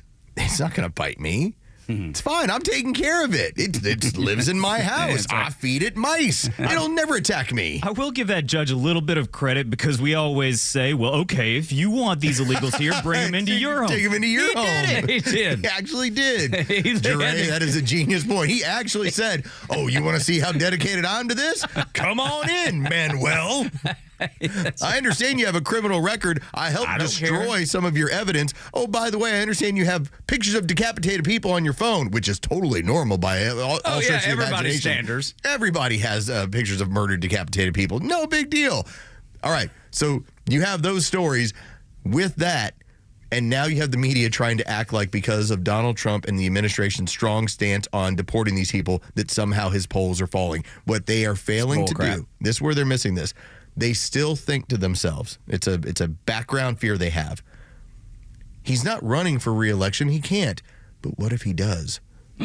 We have to try and do everything we can to make a problem for. Remember, this guy is operating, and they're operating as if, well, what if he tries to run for re-election? We got to knock down those numbers as much as we can. He doesn't have to run for re-election, y'all. He doesn't. He can't. But if he does, those 2028 hats are pretty sharp. But if he They look does, good, don't they? I just love it because it makes those people that are out there protesting, those clowns. Oh my gosh, it makes them melt down over nothing. He's just a master of that, dude. Of getting them upset, so and they can't be effective. Well, they can't function because they're so emotional. Right. Because you make bad decisions when you're emotional. We've talked about that a million times, and that's what Democrats are. They're such emotional people, but they can't focus on the things that matter because they're just like when you get pissed at something, you say things you don't mean. That's they live their entire life in that state. So my wife had her cousin over at our house, and they have 2 young children. They have like a 5-year-old daughter and a 3-year-old son, and the son was having a bit of a meltdown yesterday. Oh no! Like he'd already hit my 10-year-old, and you know he's going nuts. And so he's gonna be a protester one day. Well, she decides I'm gonna take him out to the back deck, and I'm gonna sit him down, and I'm just gonna talk to him. And it's like, you do not get to go back inside until you calm down. Mm-hmm. And so he's screaming, yelling, and he tries to act like he's calm. He jumps up from the chair and he starts running, but the angle he's running at, he's not going to make the door. He hits the wall, and his feet come out, and he slams the ground. And I'm like, oh, my God. What just happened? And how old is this kid, 10? He's like 3 years old. Oh, 3. Gotcha. And that was the moment when as you're telling the story about not being able to function. It's truth. He was so enraged, he couldn't even get to the door. He hit a wall and then fell down. That was how that mentality of, if you can't think clearly and you can't disseminate what's going on in front of you, if you can't analyze it, then all you have is rage. And that's how you end up on the ground after you ran into a wall. Or in this case, a Trump wall. Yeah, or holding a protest sign in favor of a communist judge. There's so many of these judges that are doing the same stuff. They're probably not doing it as overtly, but they're doing it. And that's the things that we have to push back on. That's the thing that we have to hold them accountable for. This is genius. So out on the White House lawn today, Carolyn Levitt just tweeted out, they have the pictures of a variety of people they've arrested with, here's what they're accused of. Yeah. And remember what I told you? I was like, you have to tell them why you're sending them out. That's right. Get the message out. The more the American people see this, and this is like an endless line. Yeah, that's a long It'll one. drive it home. Absolutely. I was just combing through my my photos library, and I see pictures of my family. I see no decapitations? No. I got to tell you, I'm missing a decapitation photo. Maybe I can get one at some point. I mean, who doesn't want one, right? I mean, I even have where we were driving and we went to Whataburger, and I took a picture. No, look this. I took a picture of the Whataburger. What's missing off the Whataburger? Can you tell by looking at that? Can you tell what's missing? The meat. The burger. Yes, the Whataburger. Oh, no. They left. Yes. It's that was yours? Yes. That's a shame. We went to the drive-thru. It was, I forget where we were going. It was it's been a few months back, but I even took a picture of it because I planned to tweet it out and be like, as a joke, because whatever. I was going to do it as a joke and never even got to it. That's how important it was. But that's the thing. I'm missing the burger part of my hamburger missing, but no missing heads. Cheese and ketchup only. That took you serious. Missing burger, no missing heads. It's going to how you run your campaign. That's right. All the meat. No headless people. No headless people. That's right. Missing burgers, yes. Let's get to the Bissett audio. Yes, we'll get to it next segment because it's so good when he calls out the people that were like, oh, beginning of April, it was a meltdown, worst economy since the Great Recession or whenever it was. And then when it bounced back, nobody said a word, and Scott Bessent, being the ass kicker he is, calls them out to their face. We'll talk about that too. And I'm surprised that more don't remember Obama, the deporter-in-chief, as he was called back then. Some of those things next on Xtra 106.3. Your phone calls welcome at 404-741-1230.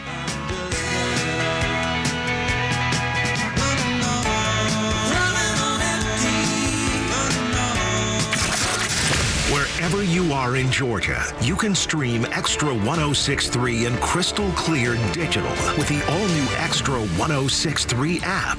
Get Xtra's live on-air stream in real time, or go back and listen to all your favorite shows, Neil Bortz, or original podcasts, no matter where you go. Grab the Xtra 106.3 app now and start streaming. Hey, this is Tom from The Honest Car Guy. We help you buy your next pre-owned car or truck honestly. We guarantee each vehicle we sell will come with a copy of the bill of sale, showing what we paid for it. You pay what we pay, plus an honest fee. Guaranteed. Honesty is the best policy, and we guarantee it. Finally, a pre-owned car and truck buying process that you can trust. Get an honest car buy from the Honest Car Guy. Call 844-SHOW-ME-1. That's 844-SHOW-ME-1, or visit honestcarguy.com. Join A Second Chance Bail Bond CEO Daniel Madelon and host Tug Cowart for the weekly radio show Back Your Blue. They will highlight special initiatives, criminal justice programs, and community events aimed at keeping our communities safer. Tune in Saturdays at 10 a.m. to learn some good news about and from the law enforcement and justice communities. Tune in on Saturdays or catch up on all past episodes wherever you get your podcasts or at thepodcastpark.com. No one plans on going to jail, but when it happens, it's important that you know who to call. Call A Second Chance Bail Bonds, where we believe everyone deserves a second chance. Whether your loved one's been arrested in Cherokee, Clayton, or any of the other metro Atlanta counties in between, A Second Chance Bail Bonds works fast to help expedite release within hours. A Second Chance. It's better to know us and not need us than need us and not know us. Call A Second Chance 24/7 at 404-BAIL-OUT or online at atlbail.com. You know the old expression, I love it when a plan comes together? Well, with our First Liberty Notes, this has been so true. Hello, I'm Brant Frost, founder of First Liberty Building and Loan. You hear about our family's company all the time right here on the station. For over 30 years, we've been the local lender who said yes when the big banks say no. A couple of months ago, we opened up our First Liberty Notes program to Main Street investors just like you, and the response has been just incredible. Folks from airline pilots to physicians to even pastors are now earning 8 to 13% interest rates while helping to fuel the growth of local small businesses. If you're a qualified investor with a minimum of $25,000, you too could be earning 8 to 13% interest. We'd love to have you join our First Liberty family today. Go to firstlibertyga.com and see if our First Liberty Notes are right for you. Go to firstlibertyga.com. That's firstlibertyga.com. First Liberty Notes are not obligations of or guaranteed by any financial institution and are not secured by any collateral. They are not FDIC insured or guaranteed by any government agency. You could lose money. SEC accredited investor status must be verified. Securities not offered in any jurisdiction in which it is unlawful. Ask not what your AC unit can do for you, but what Dobbs Heating and Air can do for your AC unit. You need to make sure your AC is in tip-top shape, and Dobbs has a ridiculous deal. $39 for a tune-up of your home cooling system for Xtra 106.3 listeners. Get your AC ready for summer for only $39. Can't beat it. Tune up and be super cool and comfortable this summer thanks to Dobbs Heating and Air. Head to DobbsHVAC.com to become part of the Dobbs family and experience the Dobbs difference. DobbsHVAC.com. Atlanta Braves fans, May is Military Appreciation Month, and a great time to show your patriotism by purchasing a VIP table at the Warrior Alliance 4th Annual Veteran Impact Awards and Gala. The event will be held on Thursday, May 22nd at the Coca-Cola Roxy Theater at the Battery, Atlanta, and features dining, live entertainment, and Georgia-based veterans being honored for the significant contributions they are making in our communities. Purchase your VIP table today or make a donation at thewarrioralliance.org. The stories that matter to you. These are your Georgia headlines. Here are your headlines for Monday, April 28th. Police are asking for help in identifying a driver who injured a 19-year-old Friday night in Marietta in a hit and run. Police say the driver of a silver Infiniti was doing donuts and driving recklessly in the West End Plaza when he struck a pedestrian and dragged him while fleeing the parking lot. The son of Falcons defensive coordinator Jeff Ulbrich is to blame for the prank call to draft prospect Shedeur Sanders. The Falcons say Ulbrich's son obtained Sanders' phone number earlier in the week when Ulbrich left his iPad open at home. No disciplinary action is being taken against Ulbrich, but the Falcons are reviewing protocols to make sure this doesn't happen again. And Atlanta hip-hop duo Outkast will be inducted into the Rock and Roll Hall of Fame this year. Big Boy and Andre 3000 are joined by Cyndi Lauper, Soundgarden, and the White Stripes. Today's weather, cloudy this morning with more sunshine breaking through this afternoon. Temperatures starting in the high 60s this morning and will reach a high of 80 degrees. With your headlines, I'm Jerry Payne. Tug and Los until 10 on the Morning Extra. We're going to get to this Scott Besson audio because I love the fact that he calls out the mainstream media to their face. He is not backing down. He is just telling you the truth and telling it like it is. But I want to get to something that I mentioned to Los in the break, and he's got a theory on because I want to hear it. I said, I saw a tweet that said, we know more about the Shedeur Sanders prank and prankster than we do either one of the Trump shooters. It just tells me that anybody that wants to get to the bottom of something will. The NFL got to the bottom of it so quick. I mean, we knew almost the next morning after it had happened. We knew who did it. We knew what happened. We knew how he got the number. We knew all about it. We knew it was tied to the Atlanta Falcons. And yet, we don't have any information on the Trump shooters. And I'm guessing there's probably a reason behind that. You want me to give you the stitching on the fastball? Yes, please. All right, let's say if you made one of your biggest campaign promises was to end a war in Europe. And that was one of your day one, I'm going to do this. Well, obviously, it's been more complicated because of what Zelensky and the Ukrainians have decided to do. But I thought it was a pretty big boy move over the weekend when they were at the Vatican. Yeah. And Trump took Zelensky aside. He's like, told Macron, hey, you sit over there. You sit this thing out. That's right. We don't need you. I'm going to go talk to this man. That's right. And they sat looking at each other, and here's the discussion. Right? I thought, that was a pretty boss move to pull on somebody. I think we're going to end up finding out after we have a peace deal here. We'll find out about both shooters. And we'll find out both of them are tied to Ukraine. Yeah. That wouldn't surprise me. Well, we know with Ryan Ruth that he was recruiting. He was recruiting, trying the Ukrainians. He was trying to get Afghan So we already know fighters that in one. there. We know that one.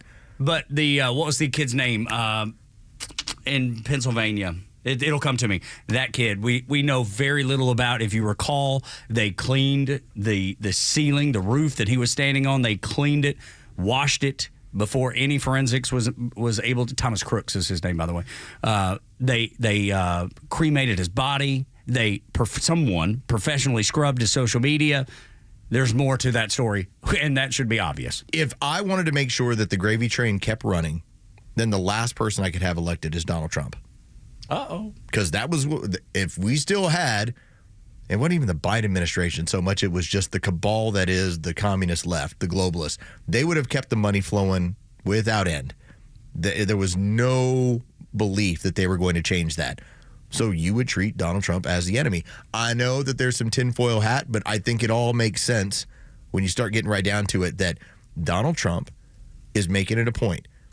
If we release this information and it has strong Ukrainian ties and we're trying to line out a peace deal, that doesn't come across as good for him. No. Looks terrible. Yes. I think he already knows. In fact, I'm fairly well certain that he knows that he has all the political clout. What is it that he told Zelensky? You don't have the cards. And he doesn't. He's like, you all tried to, in a roundabout way, have me killed. You're going to end this war. I'm going to make a mark. Yeah. This is April 28th, Yeah. 7:30.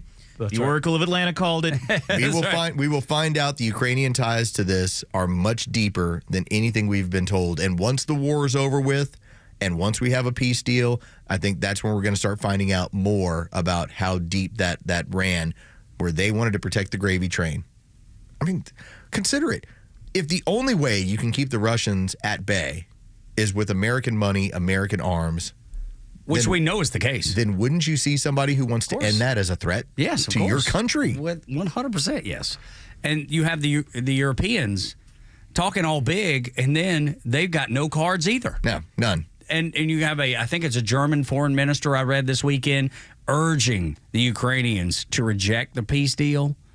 There's something in it for him, too. There's a reason he's saying that, because he knows his own country can't provide anything that they say they want to or say they will through the European Union. All of this, there will be a spider web. There'll be a spider web of all of it. It was kind of like COVID. It's just such a spider web. Yes. And I think that's when we're going to see how this all plays. It'll be after, in a similar way that when we told you, you're going to find all about the craziness that was Joe Biden. And you actually have the media, and we'll get into this at some point, too, this week.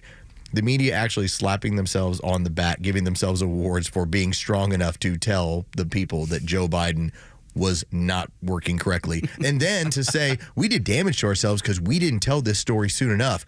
All right, what'll happen? This will all come out after we've got a peace deal about how tied in Ukraine was with these attempts on Donald Trump. Morning Extra and Extra 106.3. We've marked it down today. Keep it down there. Get it. It's written in the book. May not be in the next 6 months. It doesn't matter. It doesn't matter because we got it written down. Then you'll go, ooh. We're going to come back to it. And much like what did y'all do over on Chuck and Turnoff back in the day where you would make your predictions? The vault. That's it. Every year we'd have a vault on numbers. We're going to call ours the safe. We're going to mix it up. Call ours the safe. Los's prediction in the safe. The safe. It's in the safe now. Jared, twist. Yeah, twist it. Make sure nobody can get in there. Got a good code. Piece of security on that. That's right. Scott Besson, I think he's such an ass kicker. I love this dude. He is so great. The fact that he called out the mainstream media to their face because they were so quick to give you the short-term bad news, but do not bring up the good financial news at all. I want you to hear it. Listen to this because it will make you smile. For the very first time, the president's polling numbers on the economy are underwater, with 53% saying it has gotten worse under President Trump, with 72% of those in our poll saying it is very or somewhat likely that his economic policies will cause a recession. Your reaction? Oh, well, Martha, I haven't seen the polls, and for the past 35 years, my business was analyzing data, so I think we've probably got to dig down in those. But what I do know is that Americans are behaving very different than what the surveys say.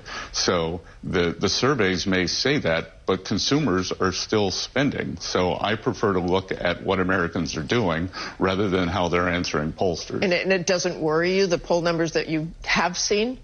When I start seeing data to the contrary, then we can look at that. But, again, these poll numbers, and also, when I look at some of the things that are being published, there was a story 10 days ago that said this is the worst April for the stock market since the Great Depression. 10 days later, the NASDAQ is now up on the month of April, and I haven't seen a story that says, stock market has biggest bounce back ever. So it certainly has gone back and forth. You're trying to change it. Seems like, it's back and forth. A little too honest there. Yeah, that's right, Martha Raddatz. She was like a dog on ice, just trying to backpedal. Just couldn't go anywhere because she got called out on her own network, on her own show, talking about the first 100 days, which have been wildly successful.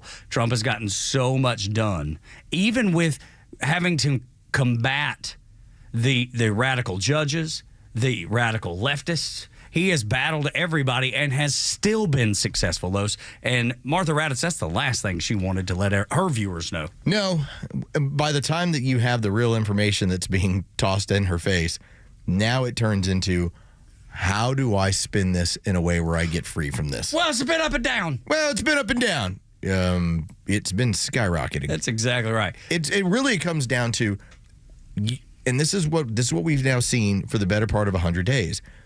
The left is so busy because the Trump administration has been moving so quickly that by the time that the left is complaining about whatever they're complaining about, it's 48 hours, a week old. It's old news. But the Trump administration is moving so quickly that they're busy arguing or complaining about stuff that makes them come across as old and outdated. Outdated, right. It's what's happening. So, for instance, when Donald Trump decides, hey, this Meals on Wheels program, all right, we're going to keep the money to make sure that food is finding its way to the elderly, but we have to overhaul the amount of money we're spending for transportation. We got to get this thing tighter. All right, Democrats, now this is like 10 days ago. Democrats are just now getting to, he cut the Meals on Wheels program. Now our seniors won't have food. Okay, we're talking about like a week and a half ago of not cutting $1 from the actual food going to people, but we need to change the transportation system by which this food is getting to older people. That is where they're arguing stuff from a week ago, and then the newest stuff. Why do you think they spent so much time? Even now, those fools are like, well, what about Signal? Signal was like 3 weeks ago. It's such old news, it don't matter. Exactly. But that's all they have. That's right. They're outdated and old news. Clawing, trying to find something, trying to gain traction on something, and they continue to fail because the first 100 days have been so successful. Well, the problem is, at least in my view of politics, until the Democrats can start anticipating the moves that are going to be made and address them before they happen, then they're always going to be in where Republicans have always been. In reactionary. State. They're always in the reaction state. Reactionary mode. We brought this up for years. We would talk about how reactionary that the Republicans are. This administration as a group has the Democrats on the defense. They're the ones talking about stuff that's 24, 48 hours old, not what's coming next. I would think it was be Trump and his administration have them in reactionary mode. Yes. I'm not sure the Republicans. No, not at all. So it's still Trump old has fuddy-duddy them. group. Yeah. The first 100 days amazing, and the next 100 days seem like they're going to be pretty darn impressive. It's going to continue on this path. Yeah, I was interested in seeing this over the weekend. So Reince Priebus, who was the previous head of the RNC, so he was making all the, I'm going to show up over at ABC in this case, but he did basically about 3 or 4 of the Sunday shows. And Reince Priebus kind of let everybody know about what the plan is moving forward. Remember, he largely got to his position because Donald Trump liked him. Mm-hmm. It's like, I think Ryan's going to be a good guy for what we're looking to do. So he's still an ally to this group. So take a listen as we've talked about the changes in policy, the executive orders. Reince Priebus is now letting you know legislation is coming the next 100 days. Inflation is down, rates are down, gas prices are down. I think what you're going to see, and I think what was revealing in Scott Bessent's interview, is the next 100 days, which is the rebuilding 100 days, which is cutting deals on the tariffs, which is calming people down as far as where we're going in the economy, the tax cuts that are probably likely coming to the economy. I think the one thing you can say about President Trump is that he's doing exactly with what he said he was going to do. I love the fact that he referenced Bessent in that cut. And I love the fact that he's like, we're going to get this put into law. So when the next administration, just in case, it's not a Republican administration, they can't just by executive order change it because it's going. And this is where the Republicans are going to have to get some backbone because they're not the reason, as we were just discussing, that the Democrats are on their heels. It's because of Donald Trump. Can the Republicans be worth their weight in salt and do what the American people elected Donald Trump to do, and that is make these things permanent? I know that if it's going to be about winning another election in 2028, I know we're looking way down the road. Typically, that's $2 billion to get it done. All right, what's cheaper and easier? Get some legislation done over the next 100 days in Trump's first year. Like, this is the grace period. This is supposed to be the time where you swing for the fences. In this case, I think you're trying to get a tax code in place, ensuring that what you've already put into place back during your first administration is now good for another 10 years. That we can look at it all the way to 2035, 2036 and say, here's what the tax code is going to be. I think that's going to spur a lot of economic growth because now businesses will have plans. They can lay out exactly what they're going to spend. I think it's easier to get that legislation through a House that obviously you hold and a Senate that, if it comes to tax cuts that are popular, I think it's going to be very difficult for the Democrats to hold the line when it comes to not taxing tips, not taxing overtime. Yep. And if it's true, if you're really going to attempt to make those that single homes, single people, $200,000 or less. Individual taxpayers. And, in this case, if you're talking about filing jointly, $400,000 or less, if there's not going to be any sort of tax issue for them, I think that's wildly popular. The Democrats are not going to be able to vote down. No, but they're going to try. But they'll try. And it'll be, I expect, it'll be them screaming from the rooftops on every mainstream media outlet that they can, and then voting for it anyway because they know it'll be beneficial to them. We saw this when it came to debt ceiling, and we've seen this when it comes to funding the government. The Democrats spent all their time fake fighting, and then Chuck Schumer, when he caved, they went after him. Now, Schumer has been doing all the shows to show you, no, I'm still communist. I'm more communist than you realize. We'll see. But, again, they've built their people. They've gotten them in such a fervor that going along with even legislation that helps them, they get angry about. Trump shook the world to its core by wearing a blue suit this weekend. Next on the Morning Extra on Extra 106.3 Tug and Los until 10. The latest sports news, powered by 680 The Fan and driven to Extra listeners by RBM of Atlanta in Sandy Springs, Atlanta's Mercedes-Benz connection since 1964. Good morning. Here are your sports headlines for Monday, April 28th. The Atlanta Braves dropped the final game of their 3-game series in Arizona yesterday afternoon to the Diamondbacks. 6-4, the final. The Braves did take 2 out of 3 in that series. The team now finishes up the trip out west with a 3-game series beginning tonight in Colorado against the Rockies. The Rockies have 4 wins on the season. That is the worst total in Major League Baseball. Bryce Elder gets the ball for the Braves. He'll be opposed by Ryan Feltner. First pitch is set for 8:40. You can hear that game live on our sister station's brand new app, 680 The Fan. And one of the weirdest stories from the NFL draft is now linked to the Atlanta Falcons, as the son of Falcons defensive coordinator Jeff Ulbrich was the person responsible for pranking new Browns quarterback Shedeur Sanders. The 21-year-old Jax Ulbrich took the private number from his father's iPad and pretended to be a member of the New Orleans Saints organization. The young man then posted the prank to social media. With your sports headlines, I'm Carlos Medina. Oh, it's that time of year again. Chuck, the owner of Central Heating and Air Conditioning, is bringing back the 5th annual Christmas in July. This benefits Skyland Trail, a nonprofit leading the way in mental health wellness, and it happens right here in Atlanta. That's where they're based. Skyland Trail provides expert, evidence-based treatment to help people facing mental health challenges to find a path to recovery, which is so incredibly important. Central Heating and Air Conditioning is proud to support the mission. One of the few second-generation locally owned HVAC companies in Atlanta. Central knows what it means to give back. Here's how you can help. Just like me and Los both have maintenance agreements with Central Heating and Air Conditioning, you sign up for a maintenance agreement. $10 from every new agreement goes directly to Skyland Trail, providing life-changing care for those who need it most. The more agreements that you sign up for, the bigger and better we can make this year's Christmas in July. Central Heating and Air Conditioning. They service all makes and models, and with them, you're never a number, you're a member of the family. They've been doing this since 1947. Here's how you call them. 770-GET-HEAT, or on their website, go to centralheat.com and sign up with Central Heating and Air Conditioning. Carrier warranty, Carrier products, Carrier peace of mind. Central Heating and Air Conditioning, your Atlanta Carrier experts. Hey, Dad, can I ask you something? Sure. How do you know when you're in love? Well, can't stop thinking about him. Your heart races sometimes, and you just want to be with him every moment of the day. Dad, I think I'm in love then. Got a picture? Yeah.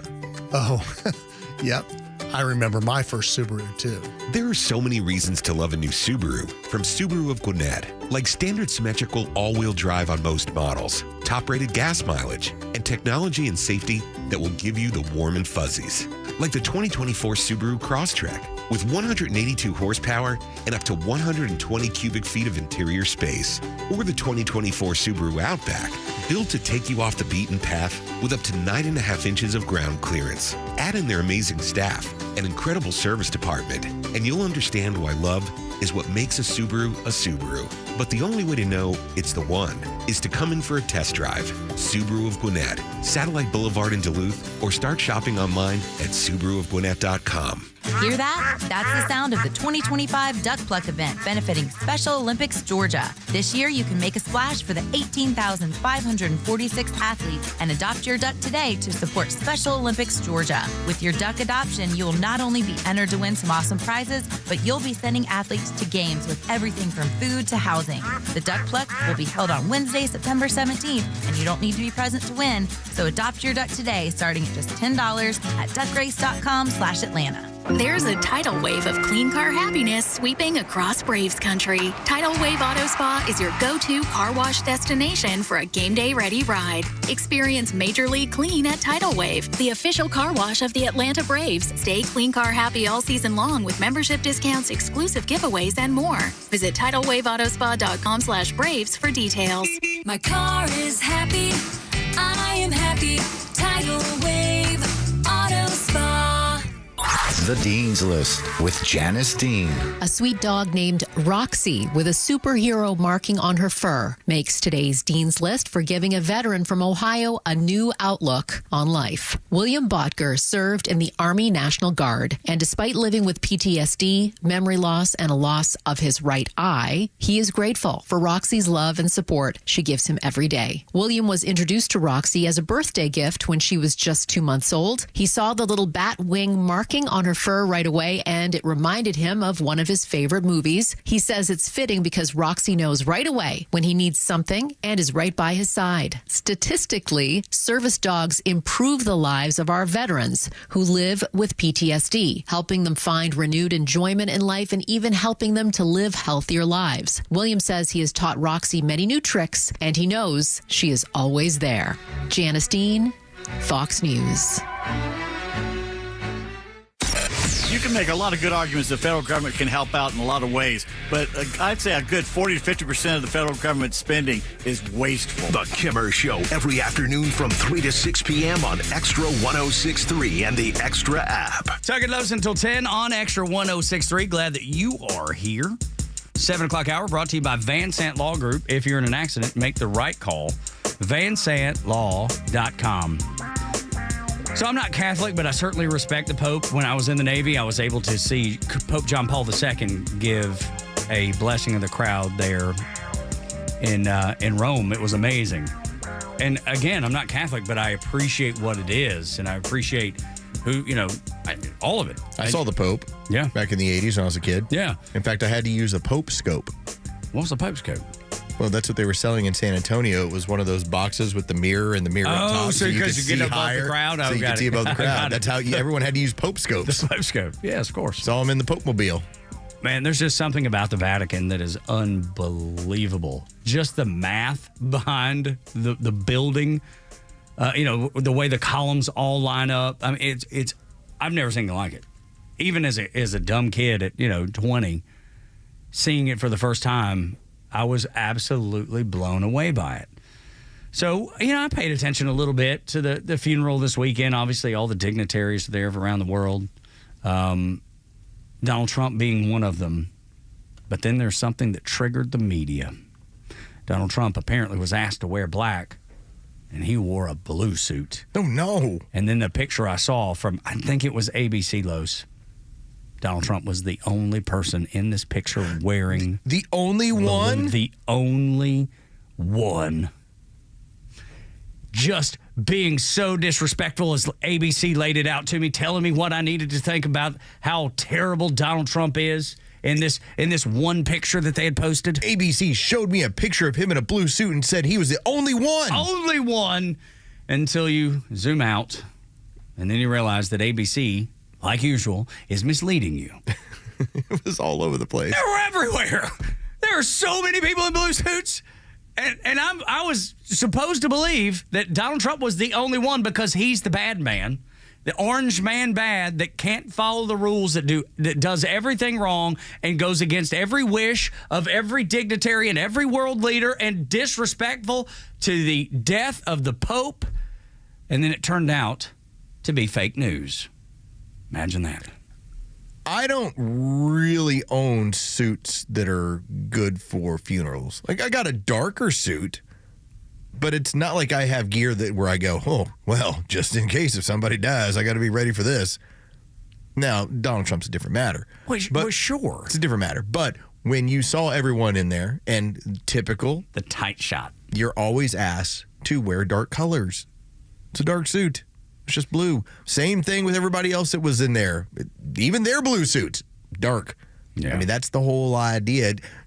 Wasn't like he showed up looking like Dumb and Dumber. Okay, it wasn't like he was orange with the top hat and a cane. Dumb and Dumber. I mean, even Biden had a blue suit on. Yes. He was probably asleep when that memo came out. But the thing is, why are you focused on what Donald Trump's wearing?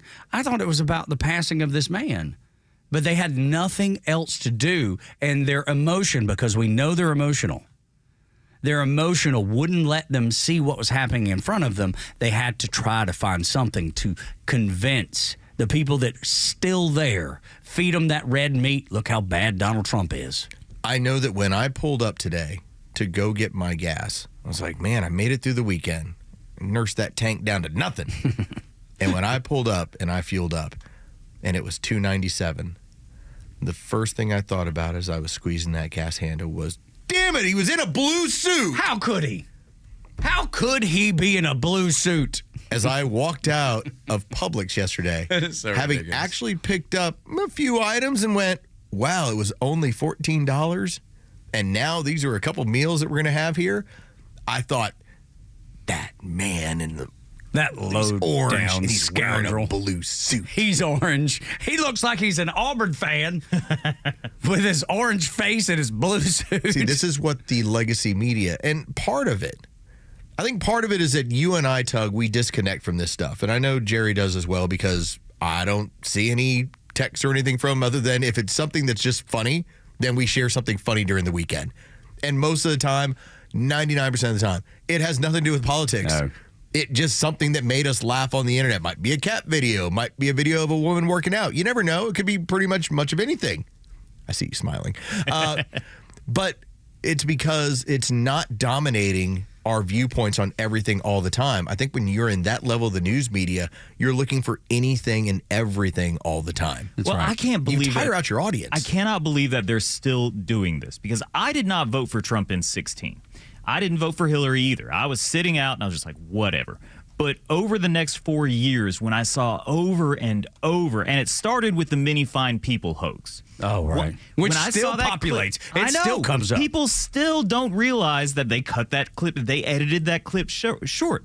And if you just go to, this one is so easy. If you just go to the other pictures that are around it, you say, well, everybody's in a blue. There's plenty of people in blue many suits. people. Like half the people were. They're in dark suits. But that's what made me go, they hate this guy. Let me look deeper into this guy. He's doing some great things. I want to support him. Funny you say, because I voted for Ben Carson in the primary in 2016.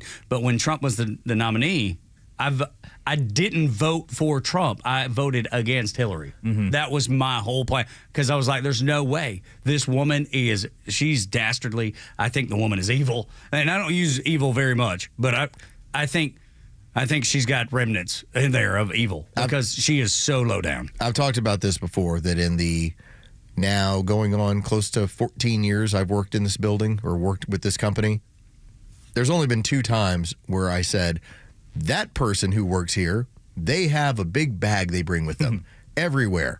They bring it into meetings. They walk around the office with it. And you're like, what is in that big bag? It's nothing. They have a big bag of nothing. All right. They don't bring anything to the company. They're not useful. Again, it's like the anti-Santa Claus. There's been several hundreds of people that have rolled through here, and I'm like, every single one of them has been valuable. But 2, and those 2 had a big bag of nothing. So with that being said, the news media, this is what they have.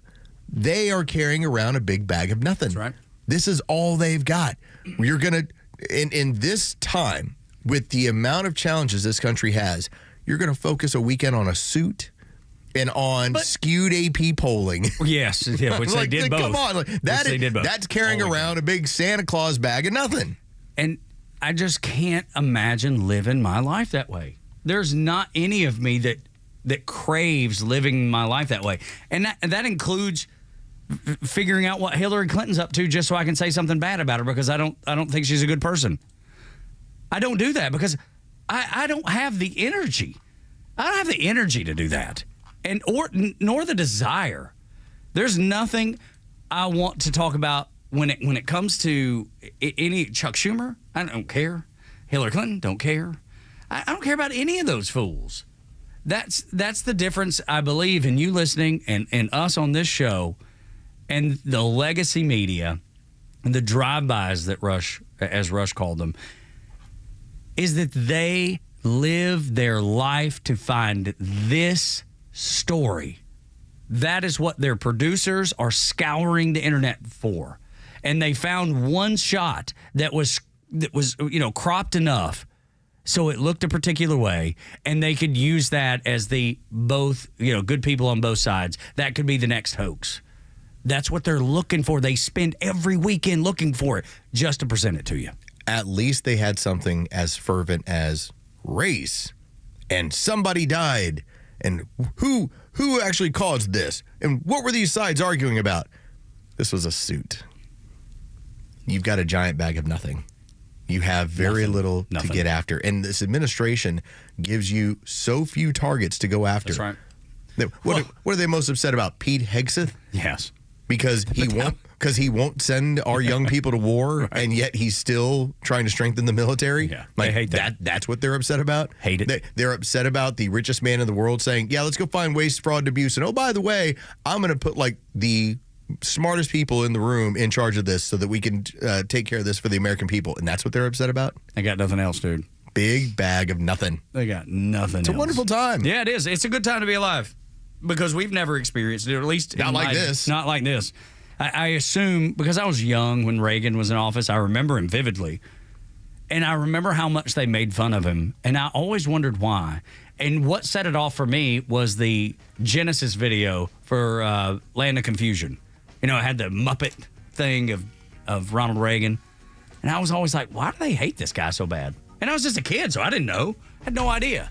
And now I'm seeing it in my adult life happen again. History repeating itself. When we come back, the NFL prank on Shedeur Sanders. Oh my, tied to Atlanta on the Morning Extra on Extra 106.3.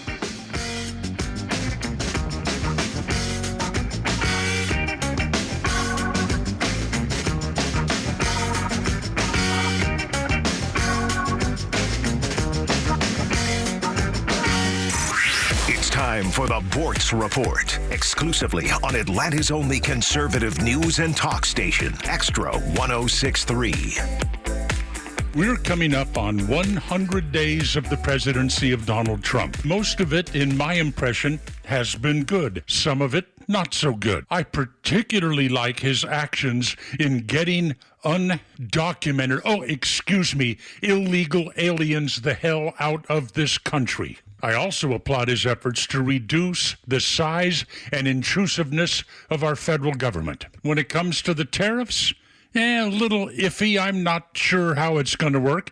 I know that Xi out of China is now negotiating. I know that Canada has stepped up its enforcement along the border. Elon Musk and Doge have saved and are going to save American taxpayers hundreds of millions of dollars. Elite universities are scared to death they might lose their tax-exempt status. But a couple of points I want to make. Number one, you have to realize that the American media did not want Donald Trump to be there in the first place. And all of their news country is going to be slanted as negatively as possible against Donald Trump. But a word for the American people. This wasn't going to be easy. I'm no great soothsayer, but I told you from the beginning it was going to be painful, but necessary.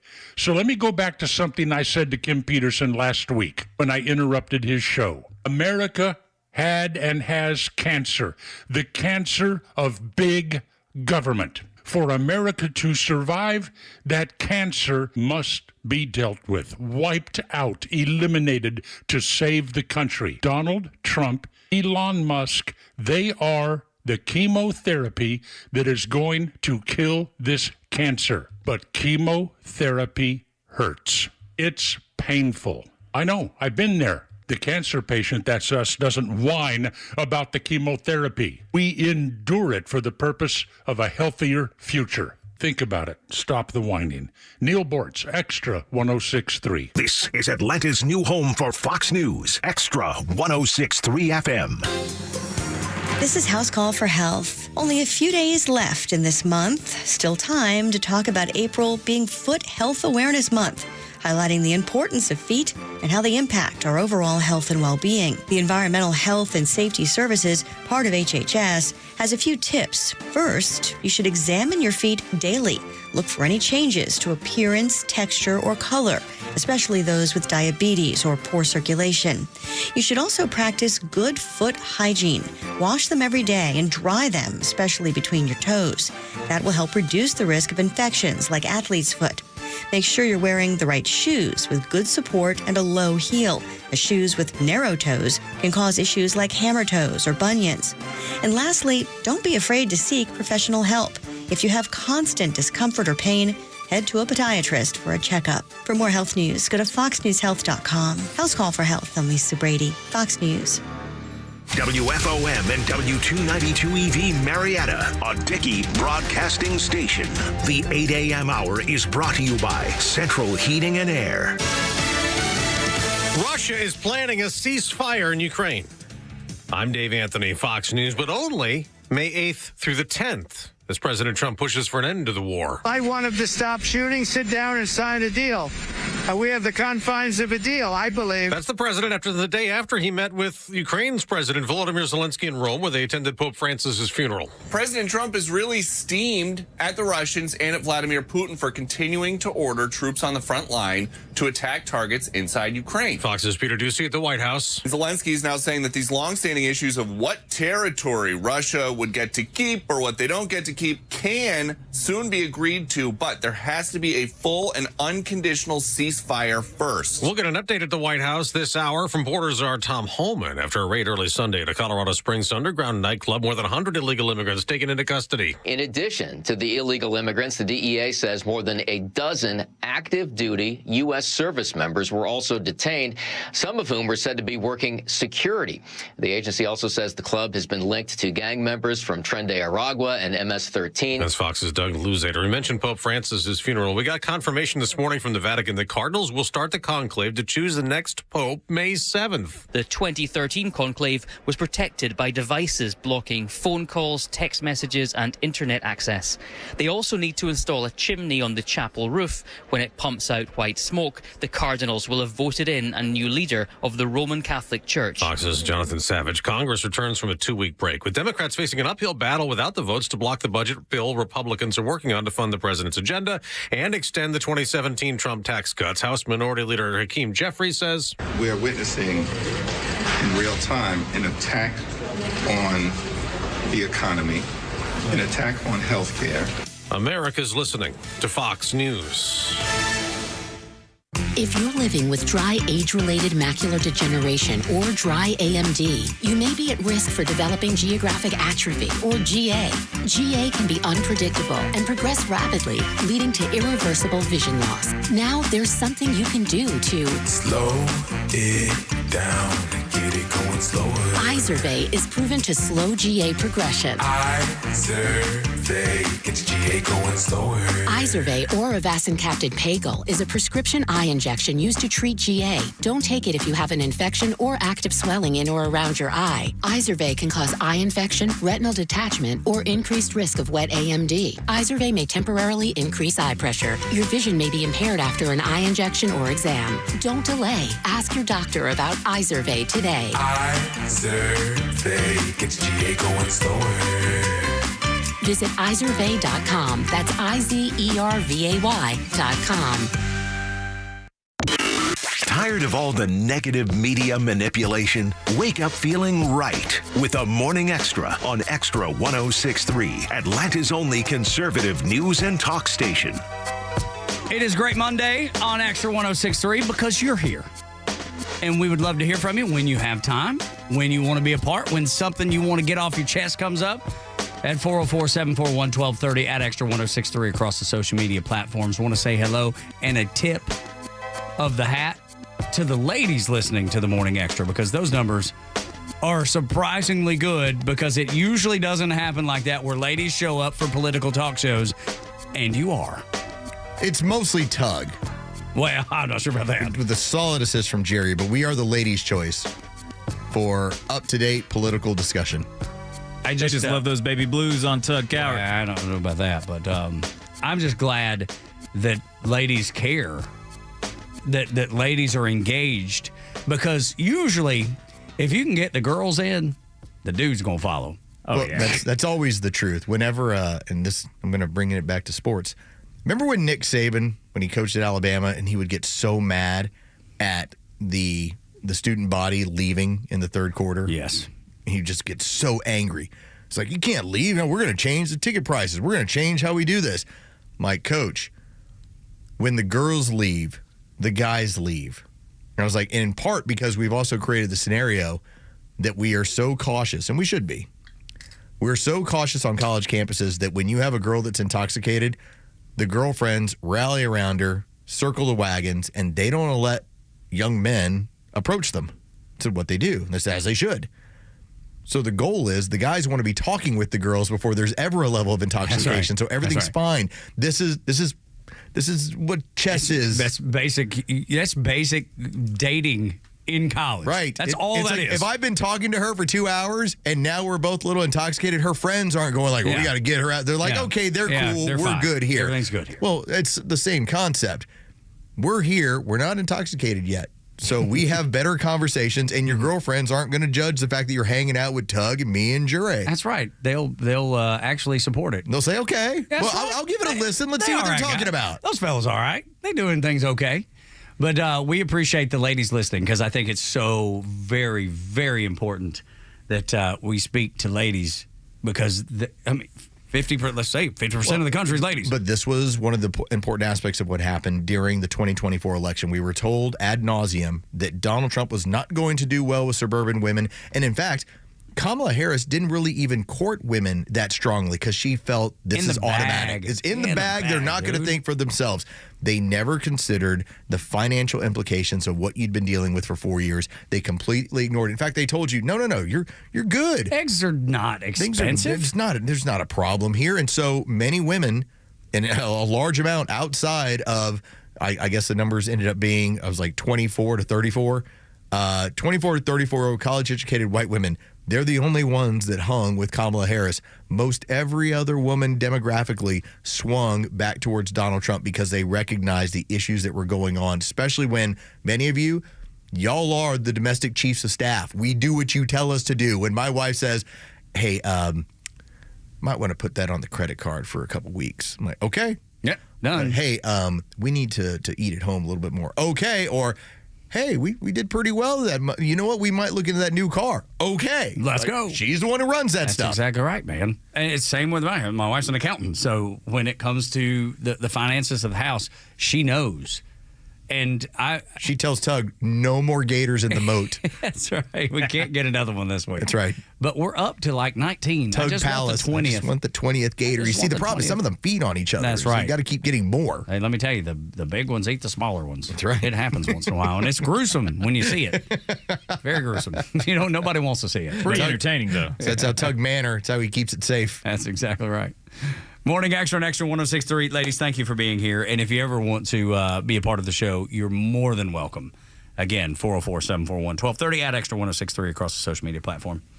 So we became the focus. Atlanta became the focus of the NFL draft. Sure, they drafted what seemed to be some pretty good players. One out of Georgia, first time since 1966.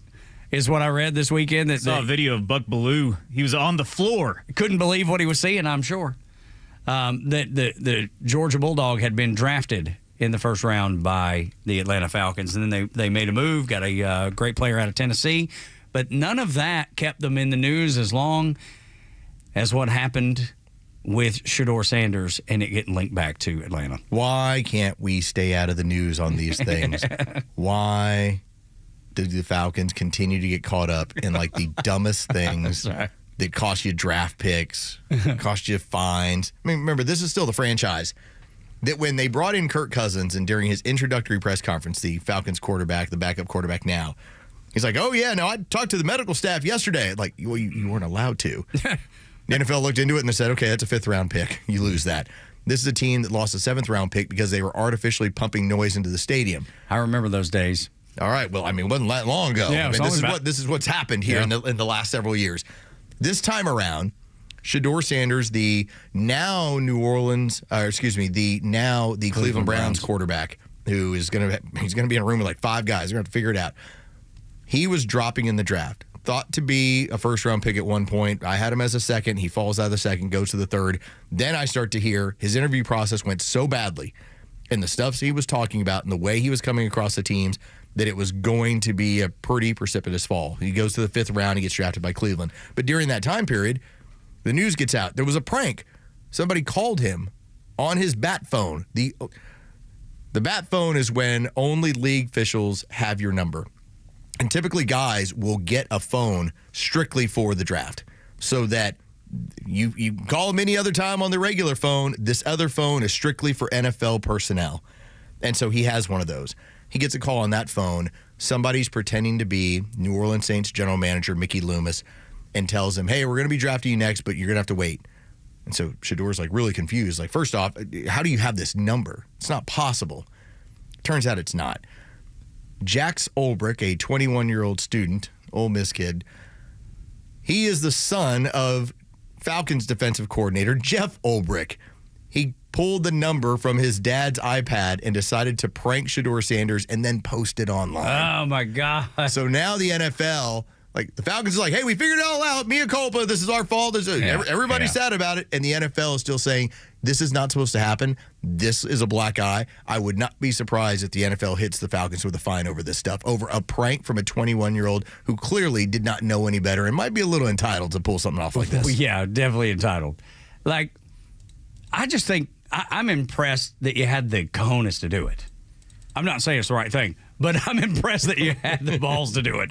Because even if I'm 21-year-old Tug Cowart, got to be a little dumb to do this stuff, dude. How? Like the best pranks have an element of you shouldn't be doing this. Of course they do. I mean, is not the movie Ferris Bueller's Day Off the epitome of yes? You got to be a little bit crazy, a little dumb to think you can get away with all this stuff. The prank was too big, man. You know what I mean? Like you know you're going to get found out, especially if only how many people have that number? 20? In this case, you would have 30 each team. So 32 teams in the league. Yeah, so it makes it very easy to start whittling it down. Exactly. Like faces on it. And when I saw that he was wearing an Ole Miss shirt and he claimed to be the Saints fan, when I saw it Friday, I was like, there's something else here.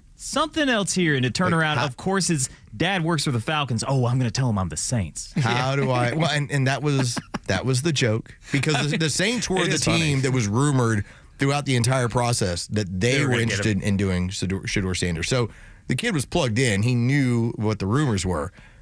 But, man, you have the Falcons once again involved in something. They had 5 picks. They had 4 picks by the time we got around to really drafting, and yet you still keep your name in the news because the son of the defensive coordinator couldn't stop from prank. It is the epitome of what happens with today's youth of living out loud. You know, it's like the kid who, you know, you can tell everybody about your vacation, or you can take a picture and make sure you post it to Instagram so everybody sees where you're at all the time. Yeah, sure. It's living out loud. And he decided, I'm going to prank out loud. Dude, this is the biggest. I mean, he's never going. That's one of those that when he's 50 years old, people are like, are you the guy? So there was a video that I saw over the weekend, and it was hilarious. It was a young woman, I would say probably 24, 25 years old, attractive. Yeah. And she was complaining because she was out surfing. And she said, I passed this group of 11-year-olds, and one of them asked me, hey, is there any way you can get a couple of those to pop out? And she was so offended, right? And yeah, I'd get it. I'd be like what? I mean, bunch of punk kids. And as soon as she says that, it then goes over to a guy who's in his truck who just goes, let me tell you what's happened here. He goes, because I've been a dumb 11-year-old too. That kid just created a canon moment that all of his friends are going to know about and talk about the rest of his entire life. Like, hey, remember that time you told that really attractive, like, hey, what if you get one of those to pop out? they're going to do the same things with Jax Olbert. Hey, man, you remember when you pranked Shedeur Sanders? He's going to be a legend. And it's not a good thing, but amongst his friends, it's going to be a high-five moment all the time. The greatest. After his dad finishes whooping his butt. Yeah, right. But the way that this was covered at first, when they were making Shedeur out to be the victim, and yes, he's the victim of a prank, but way that they were covering but it's not this, earth-shattering. It's not life-ending. But they took the racial... Well, that was for the story. Okay, so that was a different end of this because I think when the prank story came out, the prank story was its own thing in my mind because I was calling BS on every single race hustler that was trying to make this into a racial issue or to even try and equate Shedeur Sanders with like Eli Manning. Oh, look how he engineered his way to where he was going. Eli was a 1-1. There was no doubt he was a top pick in the draft. He didn't want to go to San Diego at the time because Dean Spanos and that ownership didn't pay people. They were like, they don't want any part of it. So that's why they didn't go. And that's why they didn't want to be there. To then see the prank, I looked at that. These are two different things. Because as much as I'm bashing all these race hustlers and saying that Shedeur Sanders isn't the same sort of prospect and that he carries with him the baggage that his dad is one of the highest paid coaches in college football. He wants an NFL job. He'll be he'll be trying to get your job. So there's problems there to bring him in. But the prank isn't cool. The prank is you call the kid on the day that he's hoping to have like the most amazing things happen. And any one of these kids that get pranked like that. But the reason why the NFL went to this system of have your own phone that only league person will have is so they don't have these stories. Yeah, that's right. And they got one anyway. The biggest story in the league over the weekend. Yeah. I like the prank, as silly as it is, it doesn't bother me as much as it bothers other people. That it's just it's stupid. Yes, of course it's stupid, but it's not life-ending. It's not earth-shattering as it was made out to be. It was made out to be this, I can't believe, oh, my God. And I was just like, okay. Should he have done it? No. I guess I've just seen this. I've just seen worse. I've seen so much worse. I've seen this in front of me when I worked in that industry, and that phone call is like the biggest moment in your life. It is the birth of your son. I get it. Like you are like, this is the moment. This is when everything comes together. And to have someone do that to you. Oh, yeah. Like I already felt, the situation was already what it was. And then have that. To add on. And then to know that the Falcons had a loose involvement. That's the worst part for me, anyway. A loose involvement in this occurring. Stephanie's at 404-741-1230. Stephanie, what's on your mind? All of those things, yes. It was cruel. The prank was terrible, awful. Twitter was going crazy with racism here and racism there. My take was what we're seeing in other industries as well. The lawnmower parents. Yeah. Nobody wanted to deal with Deion because if you look at what's going on with Cleveland right now, Deion wants to be in that meeting with him. That is not his job. That's his child's job. But there are parents who are doing this in other industries. My husband has had to tell parents who call his office, I cannot talk to you about your child. Their child who is 30 years old. Oh, my God. Whose parents are calling. There are parents at where I have worked and other places who are wanting to go into these interviews with their children. I've heard of this. Interviewing for their jobs or their evaluations. That's a huge factor. I would not want to put up with that. I remember Deion being here. I loved primetime. He was great, but he was a pain in the rear. Totally. Nobody wants to deal with that kind of parent and what comes along with that. So I can see why Shedeur Sanders was drafted so low because of that factor. I said the same exact thing. Thank you, Stephanie, so much. But imagine, and this is where I say it's different. Not from anything that she's saying, but what is different of a scenario when it comes to like the helicopter parent, the parent that shows up, wants to be interviewed along with your kid. Imagine that parent actually wanting your job. Right, is in a competitive field with you. Yeah. Where, let's just say if you do handle... let's say you happen to run logistics as a city planner, and you do it for Alpharetta. All right, imagine the guy who then shows up to your office advocating for his son, and by the way, he's the logistics and city planner for the city of Sandy Springs or Denver or whatever, but wants to move to Alpharetta. It makes you look tiny. It's like that's what Deion Sanders has turned Colorado, and say what you want to about it, in 2 years into a 9-win team, a fringe playoff team. He's one of the highest paid coaches in the league. And now anyone who is going to draft him would have to worry, is that team going to hire him to take my job and to bring in his own staff and blow up my general manager and everybody else? Yeah. Dude, it's a problem. It's a lose-lose situation. And the other thing I saw was Shador was not the only one who got prank called this weekend. There's a bunch. Yeah, it happened. There's a few of them. The guy that got drafted by the Bills got 5 prank calls. Yeah, but that's what I'm saying. But none of them were the story of the weekend. Like, as we got to Thursday night, it was Shador didn't get picked. Where is he going to get picked? As we went through, and at the end of Thursday night, as we got to Friday, and he doesn't go in the second round, now it's, well, is he going in the third? And by the time he's not drafted in the second, the word is out. He's not getting drafted in the third either. Like, he's going to have to wait till Saturday. Saturday, the fourth round rolls around. Yeah. Nobody picked. I mean, this was the story. It should speak volumes to Deion Sanders. If anybody should get the message, it should be Deion Sanders. Dude, back off. Calm down. Now, will it? No. He won't hear that at all. And let me tell you. My theme music. That's exactly right. And as much as whether you like the prank, mad about the prank, any way it goes, Deion is the reason all of this has happened. By the way, I've been a Deion fan my entire life, but I can understand. And with Deion's son getting his jersey retired, how stupid that was. You have people pulling against him because of all of that kind of crap. None of it was ever based on race. I would say that the same sort of things were happening. I saw a note. People were like, look at what his numbers were. I'm like, well, so was Gardner Minshew's at Washington State. And that dude waited to the 5th round. Same thing. Exactly and he didn't have anywhere near as much baggage. Yeah. The baggage for Deion, man, that's what I'm saying. It should be so glaring to Deion Sanders. I'm bringing my own baggage, and it's Louis. That's right. Yeah, that's what he would say. He's the reason, man. 8 o'clock hours brought to you by Central Heating and Air Conditioning, your Atlanta carrier expert. 770-GET-HEAT, centralheat.com. When we come back, the ice raids this weekend were fast and furious. Next on Extra.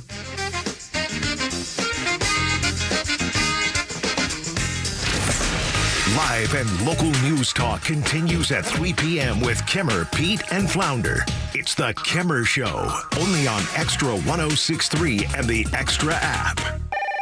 This is Tom with the Honest Car Guy. Hey, what's with all this honesty stuff? We help you buy your next pre-owned car or truck honestly. How honestly? We guarantee that each vehicle we sell will come with a bill of sale showing what we paid for the vehicle. You'll pay what we pay, plus an honest fee. Guaranteed. No gimmicks or tricks? Nope. Man, this sounds like a new way to buy a car. Get an honest car buy from the Honest Car Guy. Call 844-SHOW-ME-1. That's 844-SHOW-ME-1 or visit honestcarguy.com. Hey, this is Matt from East Cobb. We basically bought our house from our in-laws. It was my wife's childhood home. One of the issues that we've had when we first moved in was our dog in our backyard. It was extremely shaded, could never grow grass back there. We resodded it twice. So ATL Turf Co. did an amazing job with our backyard transformation. They basically created a miniature golf hole. We have a miniature fairway. We also have a miniature little putting green. Consists of about 4 holes, total about 40 yards, so you can definitely work on your short game and your putting. After that transformation that ATL Turf Co. did for us, my father-in-law came and saw his house the way it looked after the fact of we had a putting green and a miniature golf course. Sure enough, he did the same thing with ATL Turf Co. He has a beautiful backyard, wonderful stonework, drainage, and a beautiful practice area for chipping and putting. Check them out online at atlturfco.com. Hey, it's a Kimmer. Okay, you're driving along. Suddenly you hear that horrible sound of metal and crunching. It's an accident. Even if it's a little minor fender bender, man, that could be a nightmare. First, obviously, take care of yourself. But before you make a deal with an insurance company or anybody else, call David Van Sant with Van Sant Law. You know why? Because he used to work for the insurance company, so he knows how to get the right settlement and right away. Van Sant Law. Don't forget, if you don't get paid, they don't get paid. Protecting your interests. Insurance is great, but it's complicated. 855-GA-INJURY or vansantlaw.com. My name is Patrick, and I'm the Military Outreach Manager at the Warrior Alliance. I served in the U.S. Army as an airborne ranger and deployed to several combat zones in support of the global war on terror. Veterans bring excellence through our work ethic, skills, and civic duty. However, transitioning to civilian life can be difficult, as we all share a loss of purpose when leaving the military. Returning veterans have earned and deserve our support so they can thrive on their journey home. The Warrior Alliance understands the challenge and is helping warriors navigate to success after service. Join us in changing thousands of lives for the better. Donate today at thewarrioralliance.org.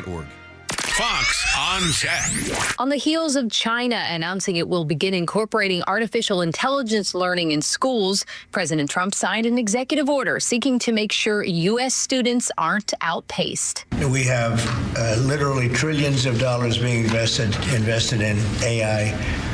And somebody today, a very smart person, said that AI is the way to the future. This new executive order directs the Education Department to prioritize AI training and partner programs for grades K through 12.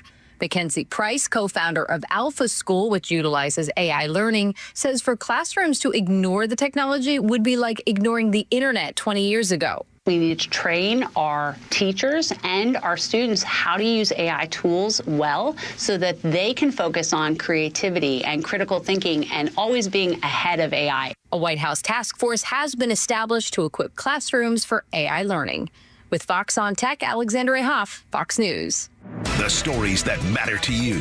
These are your Georgia headlines. Here are your headlines for Monday, April 28th. Police are asking for help in identifying a driver who injured a 19-year-old Friday night in Marietta in a hit and run. Police say the driver of a silver Infiniti was doing donuts and driving recklessly in the West End Plaza when he struck a pedestrian and dragged him while fleeing the parking lot. The son of Falcons defensive coordinator Jeff Ulbrich is to blame for the prank call to draft prospect Shedeur Sanders. The Falcons say Ulbrich's son obtained Sanders' phone number earlier in the week when Ulbrich left his iPad open at home. No disciplinary action is being taken against Ulbrich, but the Falcons are reviewing protocols to make sure this doesn't happen again. And Atlanta hip-hop duo Outkast will be inducted into the Rock and Roll Hall of Fame this year. Big Boy and Andre 3000 are joined by Cyndi Lauper, Soundgarden, and the White Stripes. Today's weather, cloudy this morning with more sunshine breaking through this afternoon. Temperatures starting in the high 60s this morning and will reach a high of 80 degrees. With your headlines, I'm Jerry Payne. 8 o'clock hour brought to you by Central Heating and Air Conditioning, your Atlanta carrier experts, 770-GET-HEAT. And centralheat.com, 404-741-1230 is the number this weekend. I was kind of relaxing. Los was getting the last bit of the house in order. But the feds, they were quite busy. They were busy, weren't they? Holy cow. Doing the work of the American people, doing the work that Donald Trump got elected to do, and where he polls the highest, and that is getting rid of people that are violent and dangerous in this country that are not supposed to be here. There has been a frustration point with this. As much as we've looked at the FBI and so much of our DOJ, and we're saying, we just went through one of the most corrupt administrations in history. Why don't we have more people in handcuffs? And then Friday, they gave me people in handcuffs. All right, we're moving in the right direction here, people. Things are getting better. One of the other criticisms has been, we're talking about 30,000 people, now closer to 100,000 of things to try to pick up of people that have been sent out of here, knowing that we may have as many as 15 million that came across and a considerable amount that are illegals, as far as criminal illegals. All right, how many do we got to get out of here on a regular basis? It's got to be living in like the 100,000, 200,000 range on a regular basis. I just don't know that we can get that much done. Well, but it starts with these mass raids. No, it sure does, and we saw that. But that's why it was so encouraging when we saw a mass raid that occurred over in Colorado, over at a nightclub, and it was, as they pointed out, MS-13 and Tren de Aragua. Over 100 illegals were arrested. All right, that's what I'm talking about.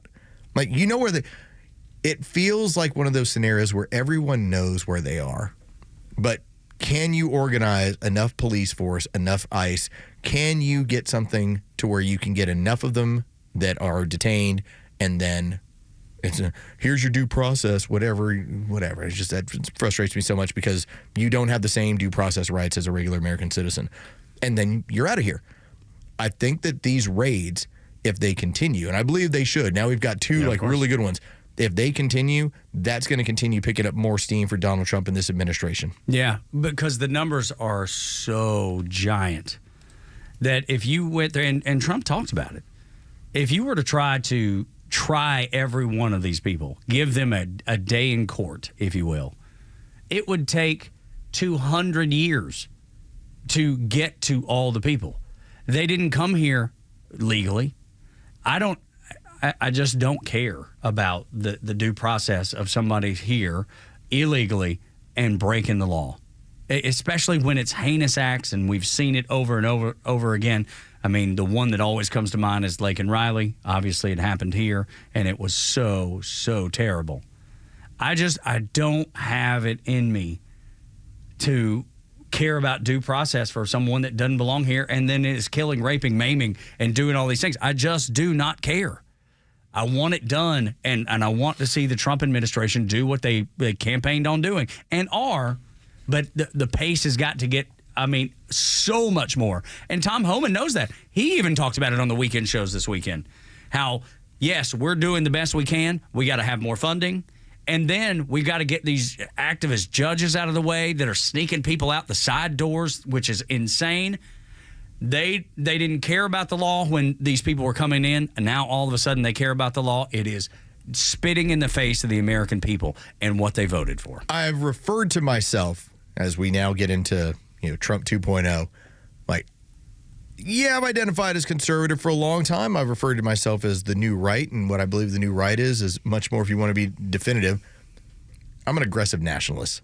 I am all about the interests of this country. And in some cases, that can be brutal efficiency, which is you got to go, you're going to go quicker. And if that means that you're being returned to your home country, and here, ideally, your return to your home country, if all you did was cross the border, then you know what? You're going to get turned loose into your home country. That's exactly right. If you're a criminal, you go into, and we're talking like you have committed crimes in this country and you committed crimes in your own. Welcome to El Salvador, where the players don't play. That's right. All right, this is a different layer of stuff. And remember, the one of the things that's been put forth, I'm sorry to cut you off there, Tug. Good. No, one of the aspects is that the Trump administration has been very clear. If you self-deport, then you still have the opportunity to come back here. If you do not, if we're the ones who have to pick you up and send you back, you're not coming back here ever. This club that you bring up, I think it's 115 illegals. Drugs, weapons, all the things that the left would, especially weapons, they should be up in arms about. They're so anti-Second Amendment. Why would they be in support of that? Why wouldn't they be like, yes, get those people out of here? We don't even support the legal Second Amendment, much less the illegal version of it. And yet, they're not. They're defending these people at this nightclub. And then, if I can take it a step further, the people that I'm sick to my stomach about are the active duty military that was working there. Yeah. Those guys deserve to be under the brig in Leavenworth. Under it. Beneath it. Because it's so despicable what they were doing. And I believe in holding our side to account. We can't hold the left accountable if we're not holding ourselves accountable. And for those active duty military to be doing that, dude, you need to have the book thrown at you. Well, you might have a picture in your head of because we've talked about, the gangs were there, and you might have a picture in your head of what this looked like. But if you go look at the video, and I just retweeted it on the Xtra 1063 X account, it's not all gang member looking people. These are people's. They're clubbing. Yeah, and these are teenagers. They're not checking IDs there. This is an illegal. What they did here was they got a lot of young people out of there, American young people that were making some bad decisions, and maybe they saved a lot of lives because they're finding all the drugs or finding all the weapons. This ought to strike home with a lot of people. It's like, oh, my kid could have been there. It won't, though. It won't. You can hope. But because people are like, my kid would never do that. People are naive to the fact, my kid would never do that. They're never going to do that. They're not going to end up in a club with a bunch of gang members. Well, I guarantee you, some of those parents that kids got wrapped up in this are this morning still going, what in the world happened? Where did I go wrong? How did my kid end up with this? One of the other things that I could see is there are the handful that you see walking around where law enforcement has decided, whether we've checked your ID or whatever we've done, I want you to keep your hands up, but you're free to move around. Whereas, hey, you sit right there. You don't move. You do not move. Yeah. And we saw the same thing play out in Colorado. They knew who's who in the building. No different than they were waiting on the guy that slipped out the side door in the court in Wisconsin. They knew exactly who they were looking for. And as soon as he popped out that side door that was reserved for jury entrance, one of the ICE agents goes, that's him, chased him down, tackled him, arrested him immediately. Yeah. They know. They know who they're after. They know these are law enforcement professionals. This is not the ROTC group over at Texas A&M. Right. Hate to take a shot at them, but still. They're playing maybe military, one day, whereas maybe one day they will be. They're kind of playing soldier. Right. These guys are trained professionals at this. No different than the Citadel. You hear Same that, thing. Borks? They're playing soldier. That's right. No, it's true. The same thing at the Citadel. It's true. The Citadel's a military academy. You don't have to go in the military after you leave the Citadel. I want to say, gosh, at least 25% don't, if not more. But that's so different than a person who's a professional who works with ICE and where knows. Here's who we're targeting today. Here's the groups we're going after. This is our target. Everybody take a look. They've looked at those pictures enough to know, kind of like the ones that are on the White House lawn today. Yeah. They've looked at those. They know exactly who they're going after. And those people are deadly to you and your family and this country. That's why it's so important that the Trump administration is allowed to operate, and why I hope more of these activist judges, when they break the law, are held to account. I want them held to account, removed from office if necessary. And that lady, Hannah Duggar, the judge in Wisconsin, deserves to be locked up. She's facing 6 years in prison, and I hope she gets all 6. Sometimes it only takes 6 years. But even if she was to get a year, like whatever you get, you've got to start somewhere of showing people that not only is this, because this isn't lawfare, you just broke the law. You flat out did. These charges didn't have to be invented. That's one of the aspects that the media is they're playing the game of like, well, Trump got away. No one's above the law. You had to invent crimes. There's a reason why you had legal analysts refer to the things that were happening to Donald Trump as being novel. You had to invent them. That's right. Whereas a judge deciding to aid in having somebody who's been sought by federal authorities to get away from the area. She knew exactly what she's doing. That's okay. That's interference. That's interference, breaking the law. She knew it. And yet she did it anyway. And I've been talking about this since the beginning of the show. The border crisis was always about giving Democrats more seats in Congress by adding people. That's why these Democrats and the activists and the judges are so angry and frustrated and trying their best to keep as many people in this country as they can. The census goes by people, not citizens, as most people know. If legals weren't counted, Democrats would lose 10 seats in the House. That's why they're fighting so hard for the illegals and not for you. So I want to ask you this question. When you see Stetson Bennett throw 2 touchdowns in the fourth quarter in Indianapolis, are you not like screaming at the television, Georgia's going to win a national championship? Yes, losing my mind. And you're pumping your fist. You're going wild. Jure, when Hulk Hogan picks up Andre the Giant in Detroit and smashes him to the ground, were you not like in your... A little before my time, but sure. So these are the things that get excited about. All right, the globalists, whenever Fox News, because they're the only ones who were showing it, were showing people by the thousands pouring into our country, they were pumping their fist excited. Yeah, they loved it. They were so... That was their Super Bowl. That's right. And you know what?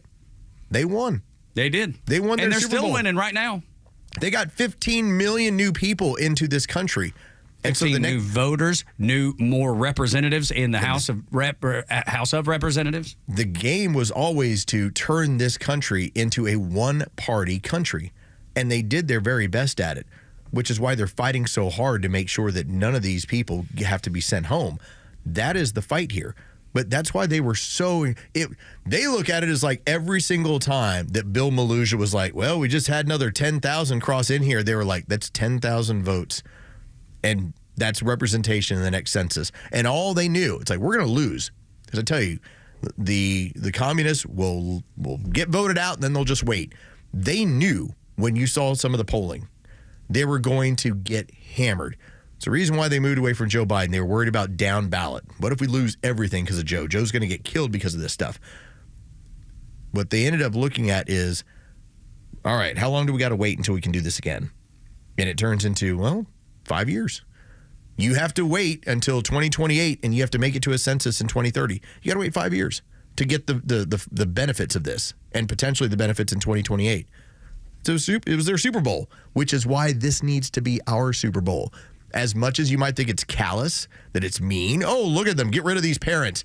Sorry, you got to go. Because that was a big story this weekend too, right? The people that are saying, well, they're deporting children. Well, we deported them with mom. With their parents, they were deported. Kid wanted to go too. Okay. Well, the kid has to go. Just like if you go to the grocery store and you have kids, guess who goes with you? And by the way, and this is the cold, hard math, that's 2 people in the census rather than 1. And if you get the whole family, because they're all here illegally, well, maybe that's 8 people in the next census. We're in this for the country. This is no longer just about, hey, do we get a seat in the Senate? Can we get one more back in Georgia? Yay, Republicans.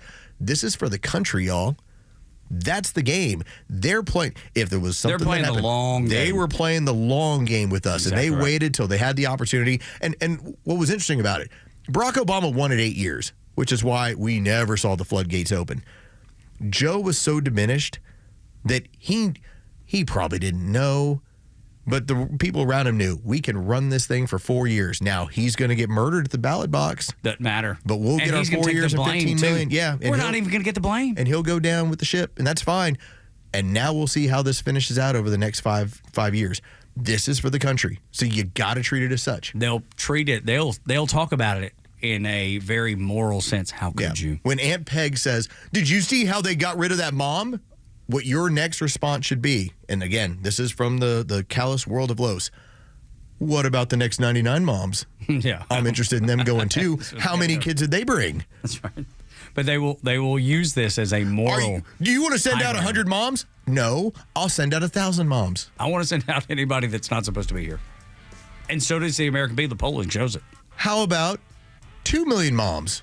Like, there's not a number you can go to where I go, oh, you're going to get at my heart. But that's what they're trying to. This is for the country. That's the presentation, though. How could you? They're deporting children. No, they're deporting a woman that shouldn't be here. Her kids have to go with her. Do you know that Jesus wouldn't deport moms with children? I'm sorry. This is what we have to do in the interest of having a country that is much more moral, that actually follows what you're telling me that I need to pay attention to. When we come back, we've gotten to the point where no one believes the BS that we were fed about ivermectin. Next on Extra 106.3. The latest sports news, powered by 680 The Fan, and driven to extra listeners by RBM of Atlanta in Sandy Springs, Atlanta's Mercedes-Benz connection since 1964. Good morning. Here are your sports headlines for Monday, April 28th. The Atlanta Braves dropped the final game of their 3-game series in Arizona yesterday afternoon to the Diamondbacks. 6-4 the final. The Braves did take 2 out of 3 in that series. The team now finishes up the trip out west with a 3-game series beginning tonight in Colorado against the Rockies. The Rockies have 4 wins on the season. That is the worst total in Major League Baseball. Bryce Elder gets the ball for the Braves. He'll be opposed by Ryan Feltner. First pitch is set for 8:40. You can hear that game live on our sister station's brand new app, 680 The Fan. And one of the weirdest stories from the NFL draft is now linked to the Atlanta Falcons, as the son of Falcons defensive coordinator Jeff Ulbrich was the person responsible for pranking new Browns quarterback Shedeur Sanders. The 21-year-old Jax Ulbrich took the private number from his father's iPad and pretended to be a member of the New Orleans Saints organization. The young man then posted the prank to social media. With your sports headlines, I'm Carlos Medina. Ask not what your AC unit can do for you, but what Dobbs Heating and Air can do for your AC unit. You need to make sure your AC is in tip-top shape, and Dobbs has a ridiculous deal. $39 for a tune-up of your home cooling system for Extra 106.3 listeners. Get your AC ready for summer for only $39. Can't beat it. Tune up and be super cool and comfortable this summer thanks to Dobbs Heating and Air. Head to DobbsHVAC.com to become part of the Dobbs family and experience the Dobbs difference. DobbsHVAC.com. Want the truth about shopping for new floors? Big box stores might have flooring departments, but Empire Today has flooring experts. There's a huge difference. At a big box store, you might be getting help from someone who's in flooring today, but was stocking toilets yesterday. With Empire, you'll work with a dedicated flooring expert. We bring the store to your home, help find the right floors for your lifestyle, and answer questions.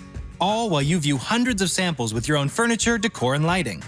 You'll get an all-inclusive price estimate and can schedule installation as soon as the next day for in-stock styles. That's Empire's Home Floor Advantage, working with experts who specialize in one thing, flooring. For a limited time, use code RADIO to get $500 off your contract of $3,500 or more when you call or visit EmpireToday.com. That's $500 off with code RADIO. You know the number. 800-588-2300 Today. Offer may not be applied to sales or combined with other coupons, discounts, or savings. Terms apply. Securing America. U.S. NATO Ambassador Matthew Whitaker spoke about the state of the alliance Sunday, following NATO Secretary General Mark Rutte's visit to Washington this past week. Whitaker reiterating President Trump's stance concerning NATO funding while appearing on Fox's Sunday Morning Futures. I think our European allies and Canada understand that they need to do a lot more. Whitaker adding where he thinks additional funding should be spent. That money needs to be dedicated to lethality, warfighting. He said the reason is simple. We have a dangerous world. You mentioned Iran, China, Russia is obviously threatening our European allies especially. And that our allies understand the most important thing. The American people are an ally, that we stand for freedom and liberty all over this globe. NATO's next summit will be held in the Netherlands in June. Kevin Uretsky, Fox News. I'm Chad Pergram with the Speaker's Lobby, a federal program which pays rent for some 60,000 families and individuals fleeing homelessness or domestic violence could end soon. The program is called Emergency Housing Vouchers. It's running out of money and fast. Funding is expected to be exhausted by the end of the year, according to the Department of Housing and Urban Development. That would leave tens of thousands of people across the country scrambling to pay their rent. There's concern it could turn people who receive benefits from the program to the streets or back into abusive relationships. The future of the program rests with Congress. Lawmakers could decide to add money as it crafts federal spending for the new fiscal year, which begins in the fall. But it's a relatively expensive program at a time when Republicans who control Congress are dead set on cutting federal spending to afford tax cuts. Maxine Waters of California is the top Democrat on the House Financial Services Committee. She is pushing for another $8 billion infusion. But the organization's lobbying Republicans and Democrats on Capitol Hill to re-up the funding is not optimistic. With the Speaker's Lobby, Chad Pergram, Fox News. The legend Neil Bortz is only on Extra 106.3. Hey, it's Tug, and here's what you missed from the Talkmaster. Not only do we all belong to the government by default, we all belong to government unions. Is that the process that's going on in the minds of these people, blindly criticizing any attempt to cut back the size and power of the federal government? Think about it. Catch Neil's commentary every day on Extra 106.3 or listen anytime on the Extra 106.3 app. Tug and Los on the Morning Extra until 10. It was a word you could not say. It was a word that would get you banished from social media. Some would even say a swear word. And now, all of a sudden, it's getting used more than ever before. And even from the lips of someone that you probably wouldn't have ever expected to say ivermectin. It only took 5 years. About time. What's the big deal? Only took 4 years before we actually turned on the whole shot program, or at least 80% of Americans have done so. I want to take you back. Remember, this is 2020, 2021. And it got to the point where if you said ivermectin on Twitter at the time, X now, you would not only catch a strike, depending on how you used it, you would be suspended. So, for instance, I read this one doctor who pointed out, I believe ivermectin should be available over the counter. He caught a week-long suspension for having suggested this. Now, this is a medical professional, and you are comparing that to these are the screeners, the people who have decided what you can and cannot say, oftentimes tied into the Biden administration. The Biden administration, you can go to Missouri versus Biden, and it will point out how the Biden administration was actively using their power to contact social media companies and tell them what to look for, what to keep from saying, what to not bring up. So fast forward now 5 years. And you have Bill Maher. Now, he was doing his podcast, and he had Terrence Howard on. Terrence Howard is his own interesting dude. Buddy, he is. A little bit spacey. Yep. Definitely a genius. Yeah, he's I smart, listen to dude. stuff he gets into, and I'm like, that is really interesting how he is. But so Bill Maher's decided, I'm going to bring out all the big guns. I'm going to talk about all the smart stuff I can, because Terrence Howard, he's on a different level. I want you to take a listen to Bill Maher from his podcast, talking about who he sides with, and then pointing out it's not just the right, it's also you leftists for when it comes to censoring free speech. The fact that it was demonized by the left is one of the things that I would say I could come up with a larger list of things that, when people are like, oh, why aren't you just all on our team? It's like, because your team does some stuff too, not nearly as much as the right. And pretending that ivermectin was somehow evil, it wasn't evil. It won the Nobel Prize in 2015. They say it cured probably more people, except penicillin. Okay, was it crazy to think it could work on COVID? And look, the truth is probably in the middle somewhere, which is that for some people, yes, it probably has properties that mix, because again, we're all individuals. This one-size-fits-all medical treatment bugs me.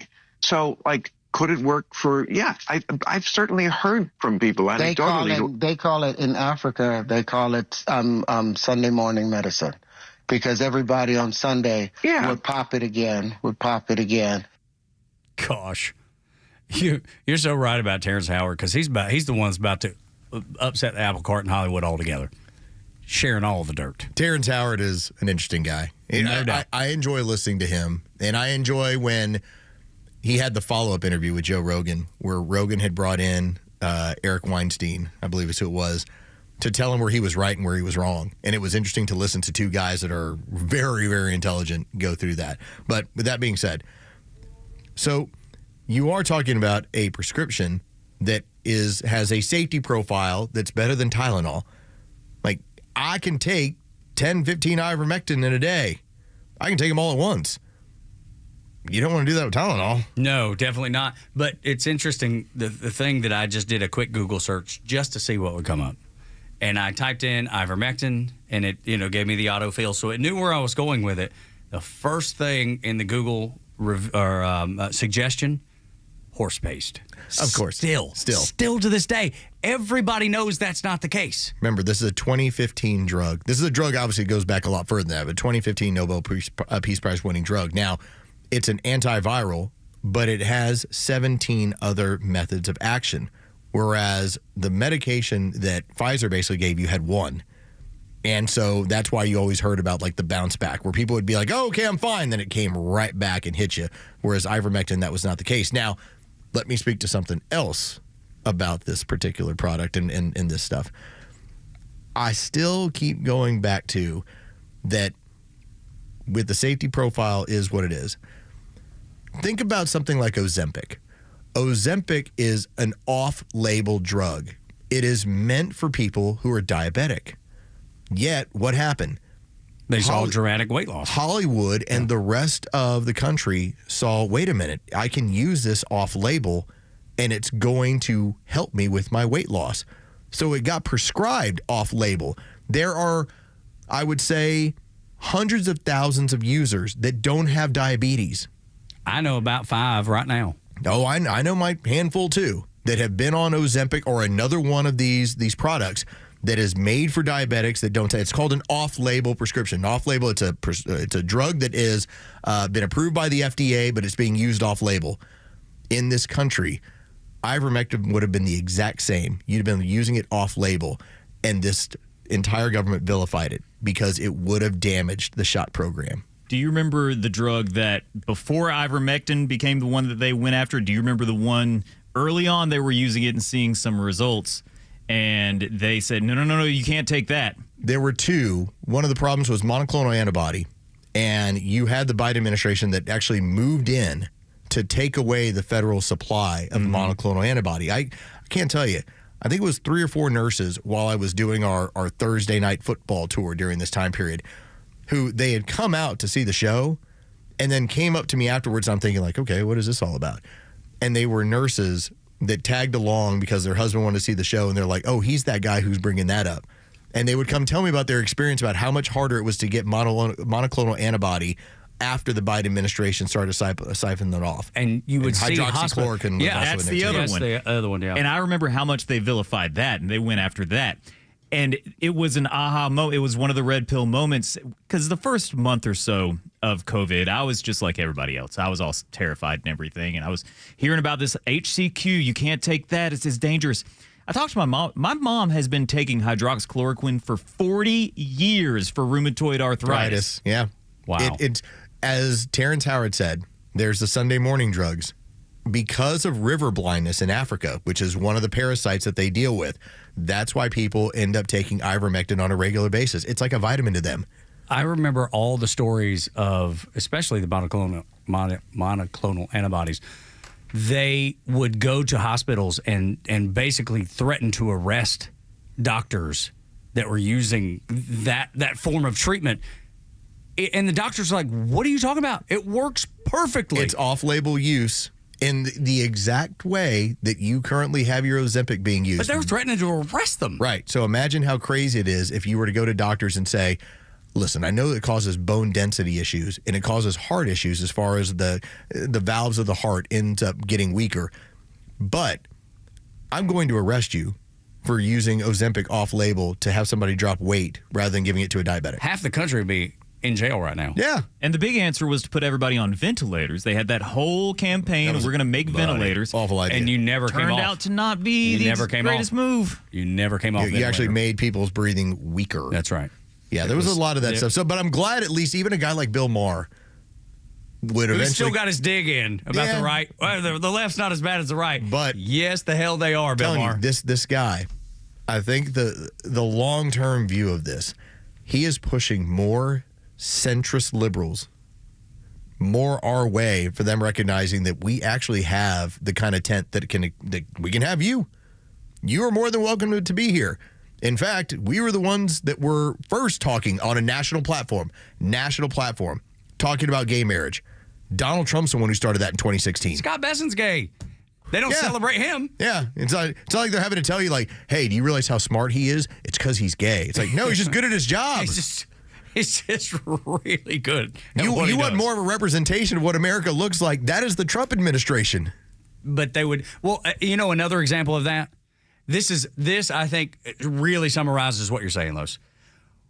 When J.D. Vance went to India and his wife, who's Indian, went with him, had he been a Democrat, that would have been the biggest story in the world, that a vice president's wife who's Indian goes to the country where her ancestry is. They would have painted some sort of like royalty type story. It would have been on the cover of every magazine. Instead, nothing.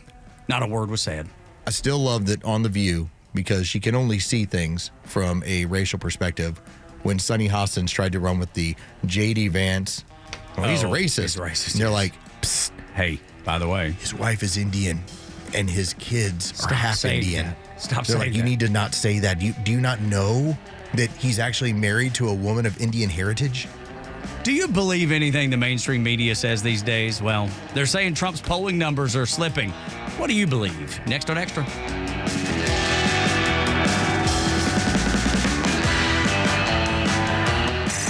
It's time for the Bortz Report, exclusively on Atlanta's only conservative news and talk station, Extra 106.3. We're coming up on 100 days of the presidency of Donald Trump. Most of it, in my impression, has been good. Some of it, not so good. I particularly like his actions in getting undocumented, illegal aliens the hell out of this country. I also applaud his efforts to reduce the size and intrusiveness of our federal government. When it comes to the tariffs, a little iffy. I'm not sure how it's going to work. I know that Xi out of China is now negotiating. I know that Canada has stepped up its enforcement along the border. Elon Musk and Doge have saved and are going to save American taxpayers hundreds of millions of dollars. Elite universities are scared to death they might lose their tax-exempt status. But a couple of points I want to make. Number one, you have to realize that the American media did not want Donald Trump to be there in the first place. And all of their news country is going to be slanted as negatively as possible against Donald Trump. But a word for the American people. This wasn't going to be easy. I'm no great soothsayer, but I told you from the beginning it was going to be painful, but necessary.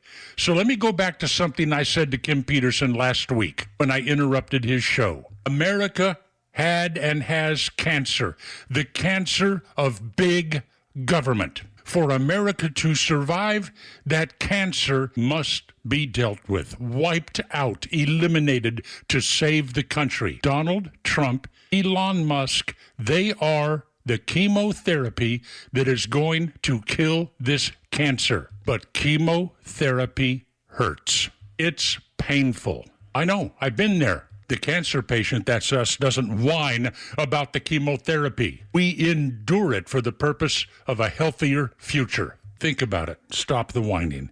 Neil Bortz, Extra 106.3. Hey, it's a Kimmer. Okay, you're driving along. Suddenly you hear that horrible sound of metal and crunching. It's an accident. Even if it's a little minor fender bender, man, that could be a nightmare. First, obviously, take care of yourself. But before you make a deal with an insurance company or anybody else, call David Van Sant with Van Sant Law. You know why? Because he used to work for the insurance company, so he knows how to get the right settlement and right away. Van Sant Law. Don't forget, if you don't get paid, they don't get paid. Protecting your interests. Insurance is great, but it's complicated. 855-GA-INJURY or vansantlaw.com. Stop struggling to get your job post seen on other job sites. Indeed's Sponsored Jobs feature helps you stand out and hire fast. Start at Indeed.com/credit. The Morning Xtra, every weekday morning from 6 to 10 on WFOM and W292 EV Marietta, a Dickey Broadcasting Station. Extra 106.3.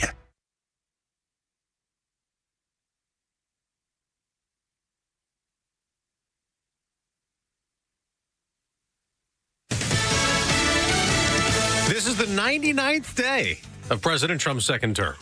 I'm Dave Anthony, Fox News. Today, we kick off 100-day week with a focus on the president's historic effort to secure our southern border. White House Press Secretary Caroline Leavitt at a rare morning briefing touting increased border security and a big drop in illegal immigration. Later this afternoon, President Trump will sign an executive order on law and order and another executive order on sanctuary cities. An earlier Trump order cracking down on Democrat-led sanctuary cities not cooperating with an immigration crackdown and deportations was partly blocked by a federal judge.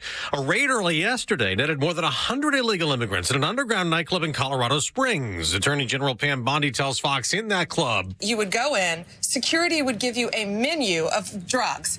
Cocaine, there's something new called pink cocaine. Meth, you could go in a bathroom stall, get that. There was prostitution. All these things going on. Also detained in that raid, at least a dozen active U.S. military members. Some were working security. Russia is planning a 3-day pause in the war in Ukraine, May 8th through 10th. To mark the end of World War II.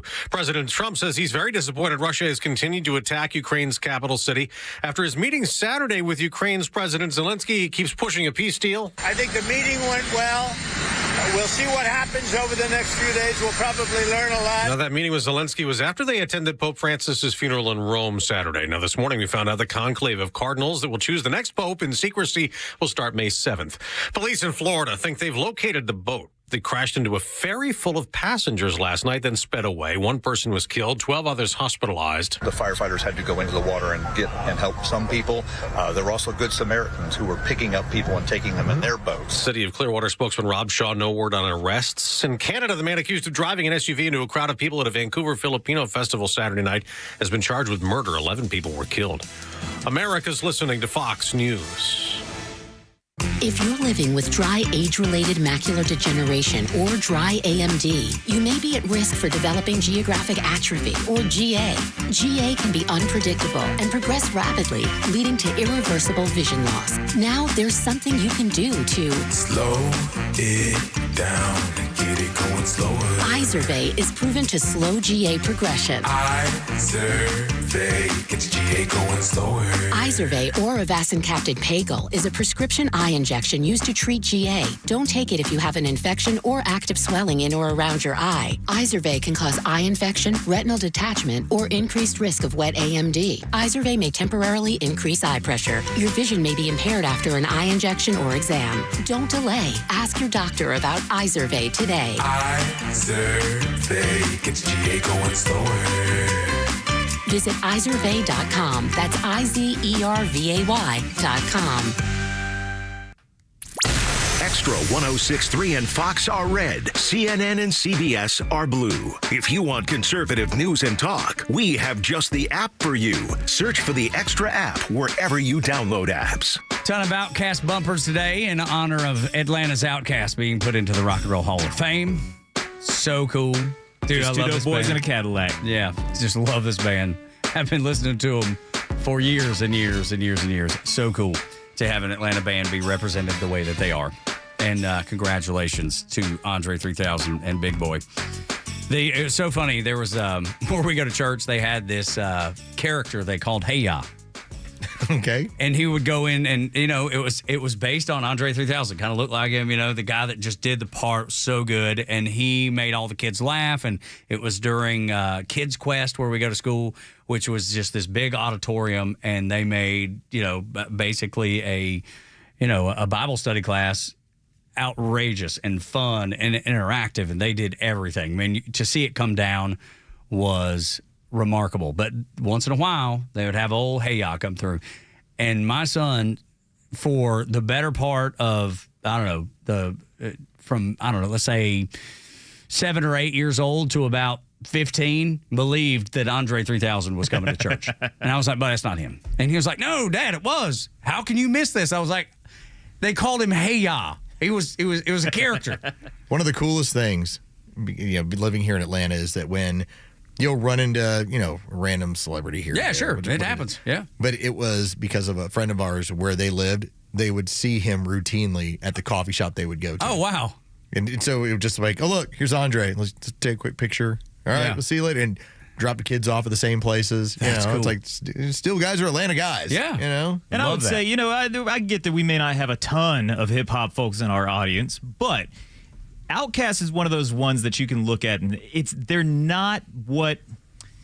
See, now, if I point this out to you, Jerry, before you go down this road, Tug and I are part of the generation that was raised on hip hop. Yeah. You'd be amazed how many people in their 40s, early 50s, which a core group of our audience, they were the ones who grew up with it. They were like the early adopters. Like, we're the ones who put hip hop on the map in this country. But the critics of hip hop will talk about it's all about violence, it's all about drug dealing, it's all about that. That's not Outkast. They're a great approachable hip hop group, I think. But we were introduced to all of this with West Coast, NWA, East Coast. Don't forget the East Coast versus West Coast. We got a little bit of like Naughty by Nature and everything else.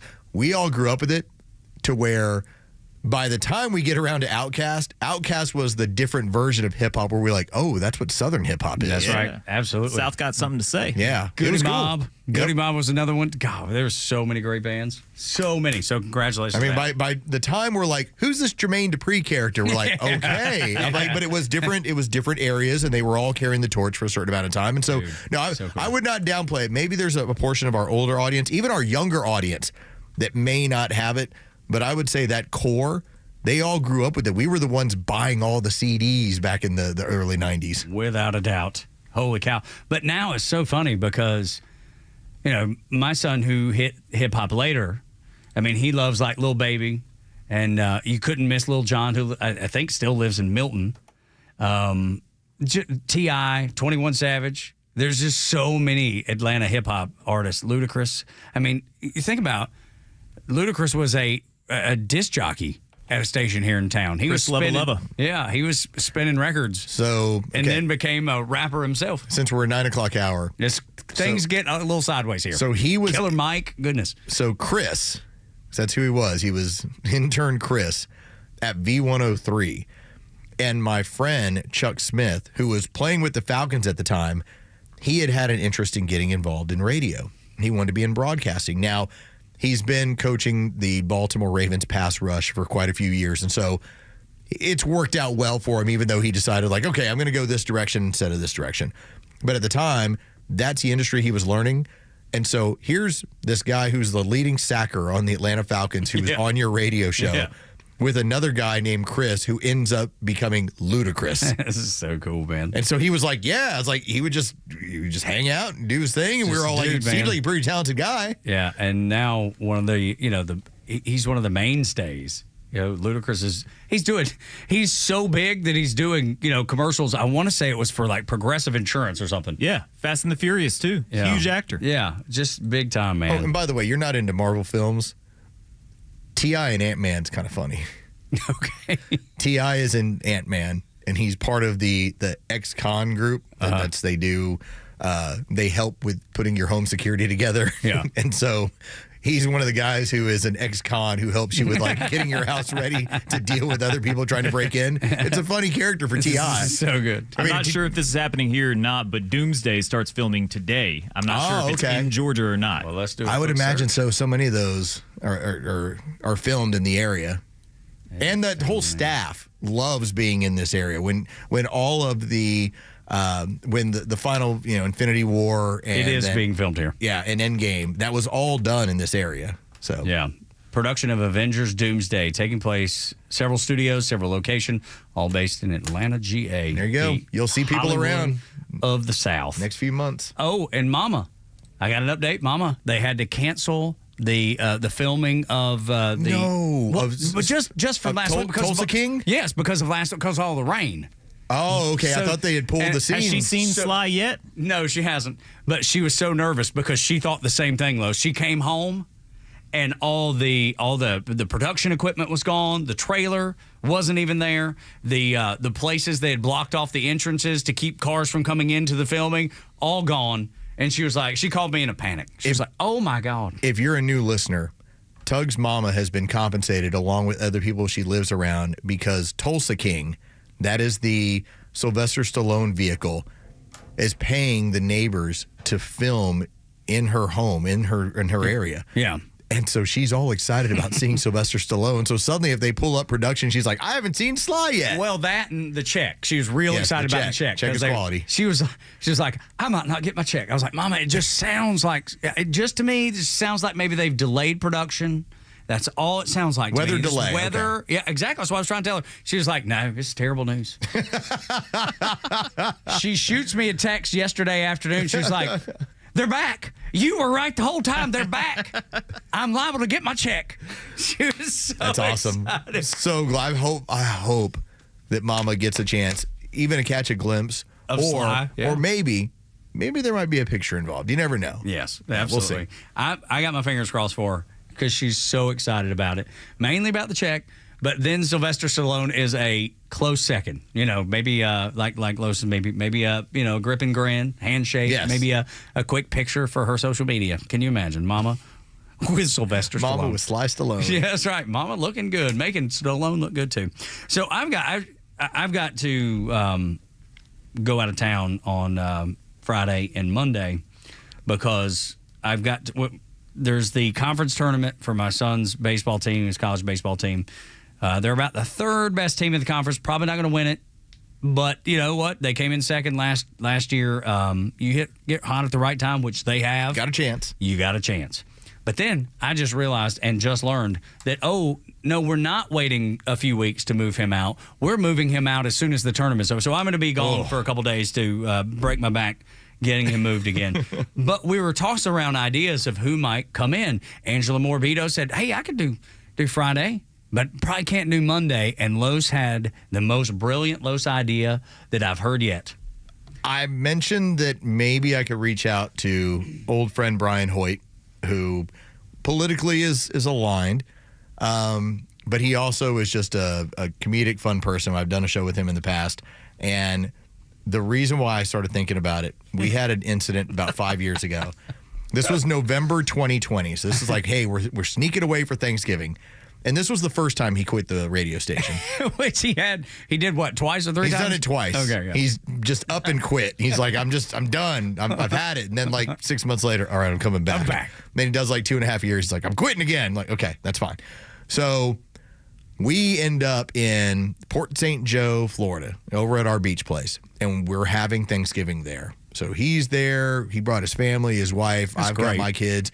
We're doing the thing together. And there's obviously a high level of intoxication. And y'all have been friends for 25 years, right? Yeah, 25 we years? started working together, like 2010, 2011, right around in there. Okay. And so, like, for instance, when his brother got sick during his wedding, and could not do the best man speech, I'm the one who handled it. That's awesome. I was like, brother he was out of commission. I was like, there's no way. He looks in bad shape. I'll handle this. So, that's kind of our relationship. Well, we ended up getting very intoxicated, and we had Trivial Pursuit at the beach house. And so we decided to make it myself and Hoyt, team mostly conservative, versus team communist, my wife and his wife. Now, she is like the future Aunt Peg. Oh, no. Like all of it. Oh, my wife doesn't pay attention. His wife is more Aunt Peg. Oh, like she goes like, did Rachel Maddow change her hair? Like she notices all of it. And apparently she's growing it out. I heard about this. It looks like she's got new glasses tonight. Okay, that's how she operates. Wow. So as we're drawing cards, and the more of them that come up on government stuff, the more it's highly illuminating to what is going on.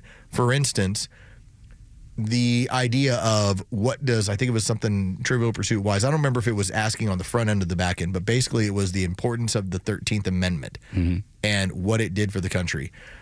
And these girls are staring at one another. They have no idea. They're like, women's voting rights? And like Hoyt and I are like dancing around the room, drunk as skunks, like laughing our butts off. Can't wait to answer it. And we dominated that night. We're like abolish slavery. But you dominated the whole game. But we are just killing them all. Because I would imagine sports, the category sports, was not even close. Put it this way. Had it all been on Friends, they would have had a chance. Right. But Hoyt, well, he comes through on Friends. Me, not so much of a help. But when it came to politics, him and I were running. Again, it just points out, they're in their feelings. They're not in their facts a lot of times. Which happens more often than not. And now his wife would never admit to it. Mine would. Mine would be like, I'm just really busy. I'm like, okay. I don't know. Yeah, I still don't know. So I don't know. We'll see. I've asked him. Dude, that would be big time. Jeray, have you ever met Brian Hoyt? I believe we worked together. There was like 2 weekends that I ran the board for Buck and Chuck, like way back in the day, and I think Hoyt was in there that morning. You got a treat there. Oh, yeah. That is still one of the most magical radio shows as far as awkwardness and misplaced anger.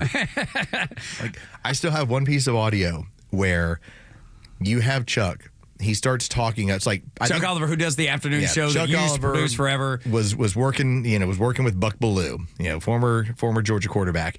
They're doing a Saturday morning show from like 8 to 11, 9 to 12, whatever it was. And there was, I think it was Pitt who was coming in to play Georgia Tech that afternoon, and Chuck starts talking about how many Pitt fans are going to be in the stands. And he puts it to Buck. He goes, what do you think, Buck? I mean, they don't really travel all that well. I mean, over under 2,000 fans for Pitt. And Buck goes, well, and Chuck, as now he's frustrated, he goes, it's one or the other, Buck. It's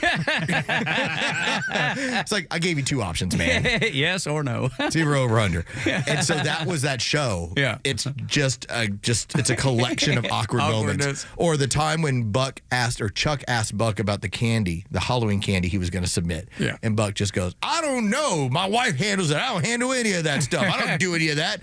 And Chuck's like, well, I'm sorry for asking. My man. Dude, can you imagine the stories that would come out on Monday if Brian Hoyt were to sit in on this show? If we could finagle it, if we could work it, if we could pay for it. We're gonna have to ask him, and then we're gonna have to find out, because he handles all the pickup and drop offs for his kids. Right. So we'll have to be flexible here. Yeah, dude, it'd be so much fun. I mean, at the very worst, I would tell him, listen, I'll handle stuff. You get on a Comrex when you get back to the house. Do the last 2 hours. Yes, that would be something that I would be listening to as I'm packing. I'd be putting things in boxes, and I would have either it on the speaker or in my back pocket on my phone turned up all the way. We've got a week. I'll see if we can figure out a way to do it. Dude, it'd be so glorious. Because he would glorious. He would be on that edge of he pays attention to politics. Mm-hmm. But so much of his politics is making jokes on everything. Like if I call him up, he'll be like, hey, what have you been doing? I'll be like, we were over at a volleyball tournament. Is it a fascist volleyball tournament? He starts using that language against me, even though he's on that side. Yeah, he starts playing into all of it. No, but it's what makes it fun. That's what makes it hysterical. God, that would be great if it worked out. All right, so those are the plans, at least. We'll see. For next week. late this week, early next week. Morning Xtra, Tug and Los until 10. The mainstream media, they've lied to you for 40 years. Probably 85% of the country believes nothing they say. And yet, they are fixated on saying that Trump's polls are slipping. The mainstream media is bringing it to you first. Those are the same people that told you that Kamala Harris was a viable candidate. They lied to you about everything and continue to lie to you. They despise you because you like him. They are lower. I wrote this, and after I wrote it, I felt bad. I was like, they're lower than the gum on the bottom of your shoe. And as I felt bad, I was like, doesn't change the fact it's true. Doesn't change the fact that it's true. It is absolutely true. And the New York Post is pointing out that these polls from all these companies, ABC, CBS, just the usual suspects, are showing that he has some of the lowest polling since World War II. Considering that on the most important topics, he's the most popular person in the country. But they conveniently leave that stuff out, dude. So this is from Mark Mitchell. He's with Rasmussen Reports. He was the one who told us about he's going to win 7 swing states. He's going to win the popular vote. He was doing this in June and July. He was doing this in August and September where we just couldn't imagine. Like, it's going to be razor thin. And it wasn't. It just was not the case. Electorally, he dominated. So he ended up pointing this out. He said, Trump approval drop is a psyop. All right, they're trying to play a game with you. That's exactly right. That's a great way of putting it. He points it out. His policies are popular and will remain popular because of what they are. I'm going to try and get inflation down, which we felt that, while also changing the global economy, which people are involved in that, really interested, while also enforcing immigration laws. These are all popular areas for him. That's the reason he won. This is why he won. Those reasons alone. Next, Biden was a failed president. Okay, that's how that happened. Fact. But here's what he points out. Trump is polling mostly like the first year of Obama. So popular. Look what we have here now. That started to alter when Barack Obama started trying to take over the healthcare system. But as of now, he's enjoying the gravy days. And remember, this isn't not his first time. This is his second time. And yet it's mimicking how excited the country was at the time of Barack Obama and his first administration. That's got to be alarming to the other side. It's got to piss them off because what have they done for the last 8 or 10 years? They've told you he's the devil incarnate. They've told you that he's Hitler, that he's a dictator. They've told you all these things, Los. And yet the American people have ignored them because they know it's not true. It's not even close to being true. Hey, you have a guy like Bill Maher who I disagree with about half the time, if not more. And he's telling Democrats, if you continue to call him dictator and Hitler with people knowing that he's not, your approval ratings are going to continue to sink and his are going to continue to soar, which they have. The weird part about the tracking data is that Barack Obama, when he won, his approval rating was so high because everyone almost felt like they were conditioned to say, I support Barack Obama. He's the first black president.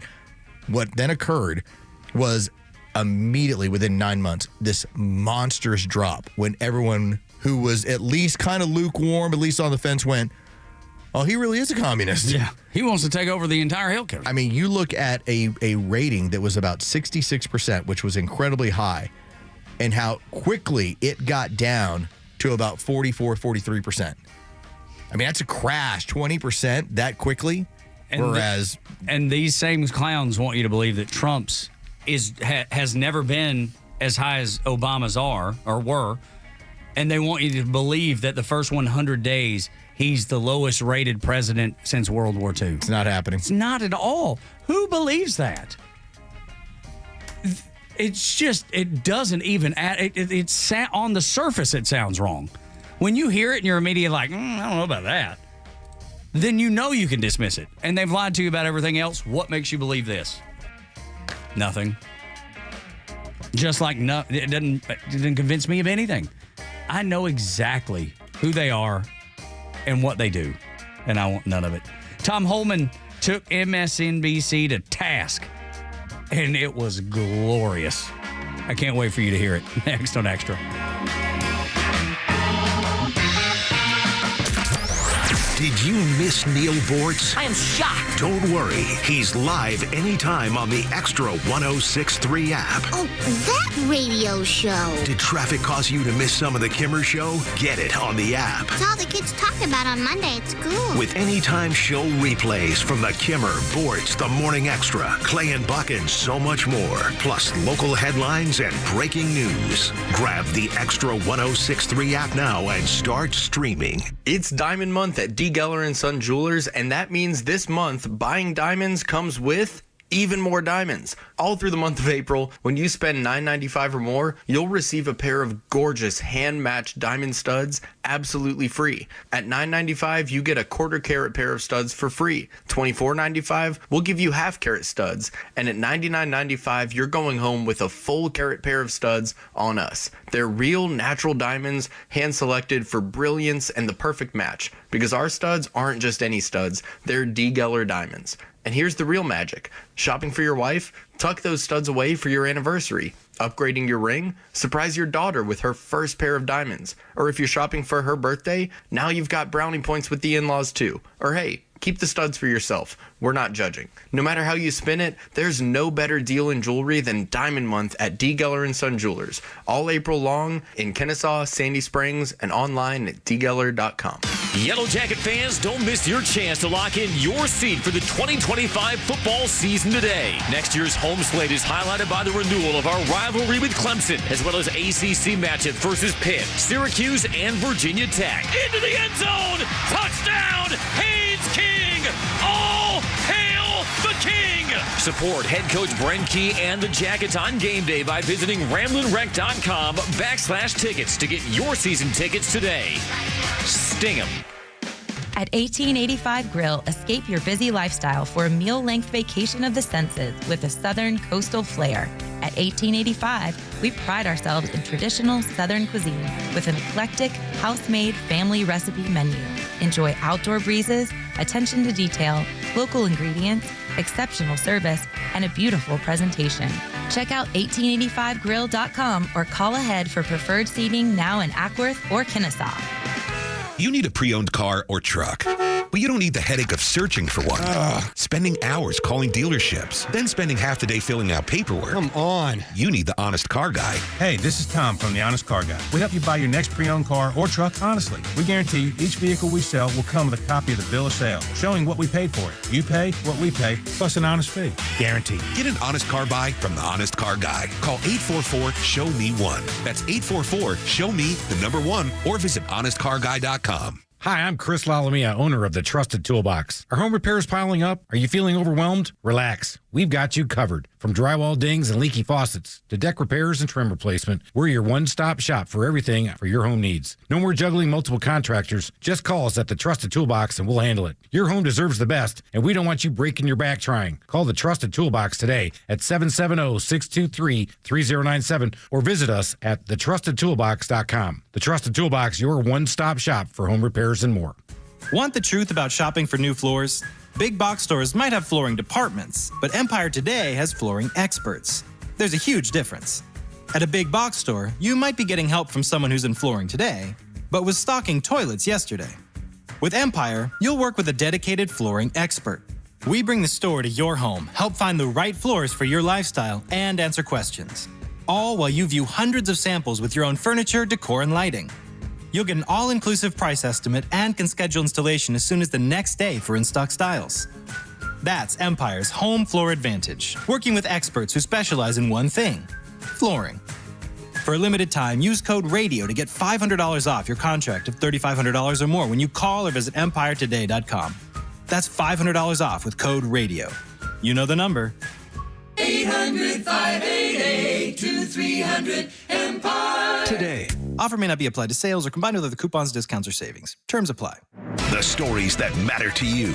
These are your Georgia headlines. Here are your headlines for Monday, April 28th. Police are asking for help in identifying a driver who injured a 19-year-old Friday night in Marietta in a hit and run.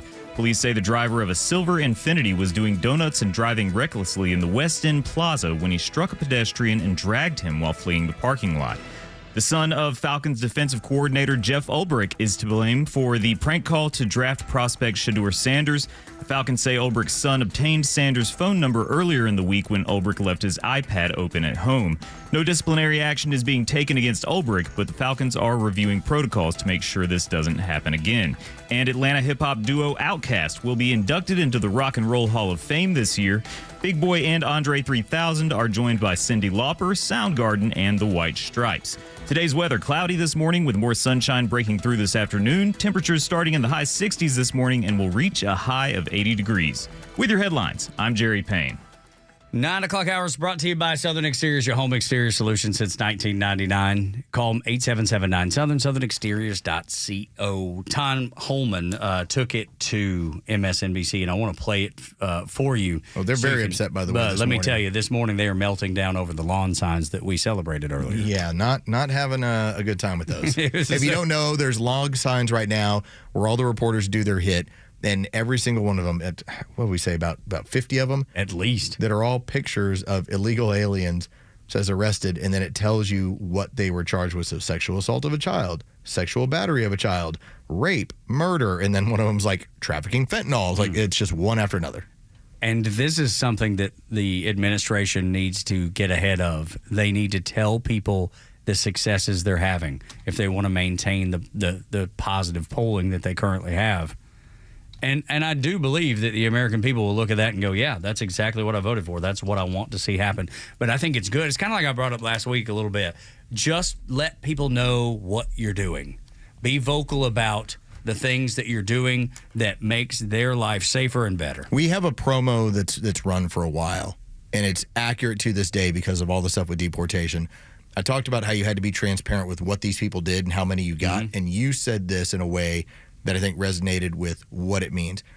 They were so adamant, was the left, about running a COVID ticker every single day in the interest of trying to win an election, that as soon as Biden went into office, and by the way, more people died of COVID on Biden's watch than did on Trump's, they took that ticker down.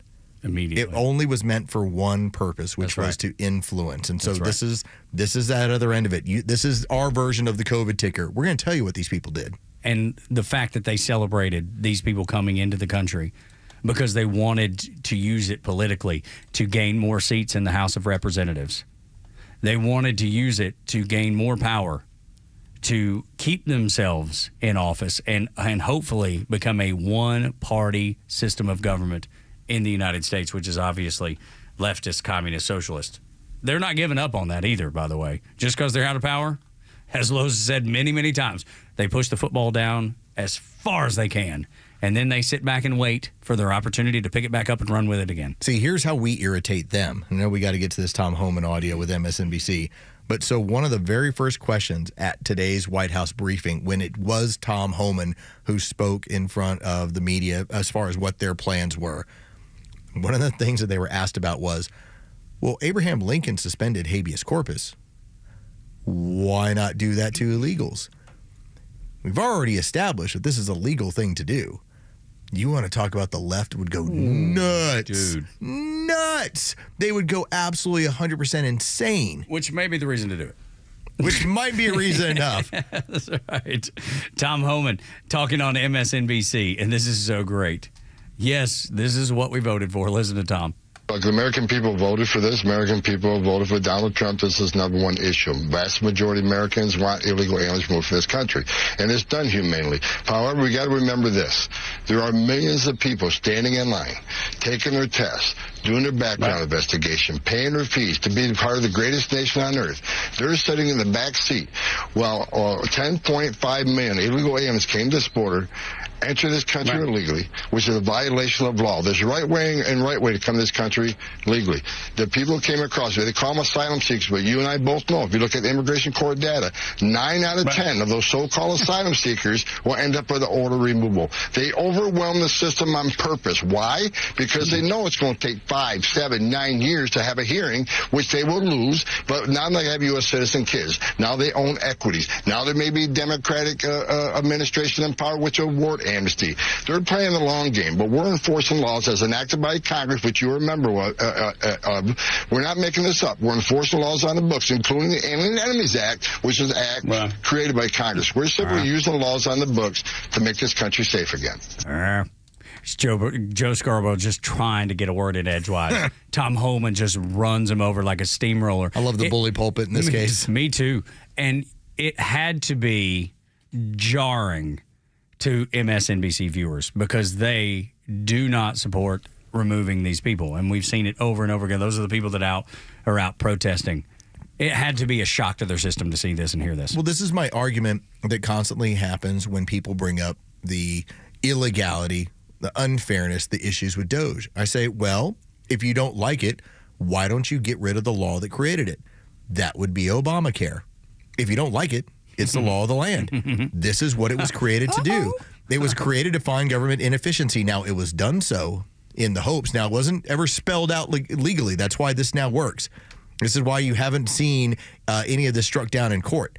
The reason why they can't do anything about it is because this office was created to search for inefficiency so as to make sure there was more money available for Obamacare. This group happens to be making sure there's more money available for, I don't know, taking it away from the American taxpayer. It's totally legal. The same thing is going on with Tom Homan. You're in a scenario where all the laws on the books are just being executed. There's nothing new here. Which is why we didn't need new laws. We just needed a new president. There's just enforcement of those laws. The previous administration decided not to enforce the laws of the land. What is the representative of the chief? What is the sole job of the chief executive? Protect the borders. Well, and to enforce the laws of the land. He doesn't make the law. Yeah. Congress makes the law. He enforces them. Yeah, that's right. That's it. That's all. And yet you had somebody asleep at the wheel who wouldn't enforce any of them. Tom Homan's just telling you, we're just enforcing the law. Yes, Biden was asleep at the wheel, but the people behind Biden knew exactly what they were doing. And I'm glad you brought up Doge because there was a whole lot of money that was set up for Haiti. And then we found, or at least Doge told us, that they found it. And this goes back to the big earthquake, doesn't it? Yes, when the Haitians had their giant earthquake. And if you remember, too, you had an entire concert series, and it was all for helping Haiti. Wyclef Jean was kind of the ringleader, the master of ceremonies. Got there as a Haitian. Like, you had everyone who was anyone who was raising money for this. This was a huge deal. Like, people would have at their concerts, they would stop down and be like, hey, I'm playing this for Haiti, and here's the phone number, and this is the money that we're trying to raise to help these people. And the Haitians flat out said, we didn't get this money. It's like, we got some of it, but... Sounds awful familiar, doesn't it? It's weird. Like, they told us that they raised like $100 million for us, and we saw like $20 million. It's like, where'd the rest of this money go? Thank you to Doge, they found it. This money found its way over, as the Haitians talked about. It went to the Clintons. The Clintons lined this thing out to make sure that they were the primary beneficiaries of the money that was raised. And just to kind of describe to you what Doge ended up finding. Doge ended up looking into it and went, wait a minute, you actually have money that was assigned to Chelsea Clinton for her wedding, including $10 million to buy her a luxury mansion. Dude, that's dirty. That's where the money went. That's dirty. Doge confirmed it. Doge says USAID gave Chelsea Clinton $84 million, which was supposed to go to relief in Haiti. Line items show $3 million of the 84 was spent on Chelsea Clinton's wedding. Why? Because it was a Clinton's piggy bank. Well, this entire USAID thing has always been the piggy bank. Piggy bank for everything Democrat, everything liberal, everything communist and socialist. So when you saw them protesting, they knew that they were losing their cash cow, and they were going to fight tooth and nail to keep it. It's not just how they would win elections. It's how they would enrich themselves. It's almost as if they were the only ones who had fresh water, and they managed to keep it for themselves. Now, they'd give you a little bit of it to keep you alive, but it belonged to them. Well, what happens when you took that spring away from them and you say, hey, you don't get it anymore? Well, this is their livelihood. This is how they wield power. This is how they stay alive. This is how they stay relevant. And shape the country. Yes. They wanted to shape the country. And I've used this quote now a dozen times from AOC. The country, she hopes it falls apart, so whatever comes up and springs up next will be better than what we already have. What is she? She's a socialist, out loud socialist. She would love to see the United States of America drop capitalism, drop the freedoms that we know, get rid of the Constitution, and be a socialist nation. She is out loud saying that. That's exactly what she wants. And how are they doing that to shape that, to get us to where we are now? USAID. That's what it was for. And that's why they're still so furious over all this. Does it matter? Does she care that Doge found the Clintons getting $84 million? Chelsea Clinton specifically? They've got so many grants and so many things all over the place. Like even like here's $3 million to this. That's a drop in the bucket for so much of these things. And it doesn't it. Well, at least it stands out to me because I don't believe a lot that Zelensky says. But when he said we didn't get all the money that's gone over to Ukraine, I believe him. I believe him. There's no reason for me not to believe him. Stories like this just backs it up. I'll give you an example. So this was on Thursday of last week. This is from Doge. Contract and grant update. Over the last several days, agencies have terminated 269 wasteful contracts with a ceiling value of $845 million and savings of $255 million, including $50K interior consulting contract to, quote, provide facilitation and collaborative problem-solving services. What does that mean? It doesn't mean anything. That's the beauty. $845 million without a problem. And they were so happy to see it coming in because they were able to paper the walls with dollar bills and $100 bills and get their friends as much money as they could possibly send to them. It was laundering at its best because they had an endless supply. Your tax dollars were coming in every day, every month, every year, and they could do whatever they wanted to with it. And you didn't have a single thing to say about it. Even if it was something that you vehemently disagreed with, it didn't matter because they were able to use it. They used your own money against you with regularity so many times. And that's why they're so pissed. That's why they hate Elon Musk as bad as they do. Because if you were to ask the Democrats a few years ago, hey, do we need to stop fraudulent spending and wasting and abuse of funds in the federal government? They'd be like, yes, of course we do. And then when somebody actually does it, then they lose their minds because they never intended to do any of that. It's like my Aunt Peg was protesting. These Democrat boomers out there protesting, but when you ask them, what are you protesting? Their answers, they lack anything because they have no idea. Next on Extra. Start your day with Tug and Los on the Morning Extra from 6 to 10. Then it's Glenn Beck, Clay and Buck at noon, and the Kimmer Show on your ride home from 3 to 6. And hang out every night for Jesse Kelly at 6 and Jimmy Fela at 9. And stream it all live in crystal clear HD on the Extra 106.3 app. Hey, Atlanta, let's talk about True Prep. You know that when it comes to getting ready for any scenario that can possibly occur, well, True Prep is your friend, okay? True Prep helps you with anything you can imagine. So let's just say, for instance, I remember, now we're going back 15 years, when we had one of the nasty snowstorms came in. We had people that had a real hard time getting off our street. We had a lot of people that when it came to their power, it had gone out.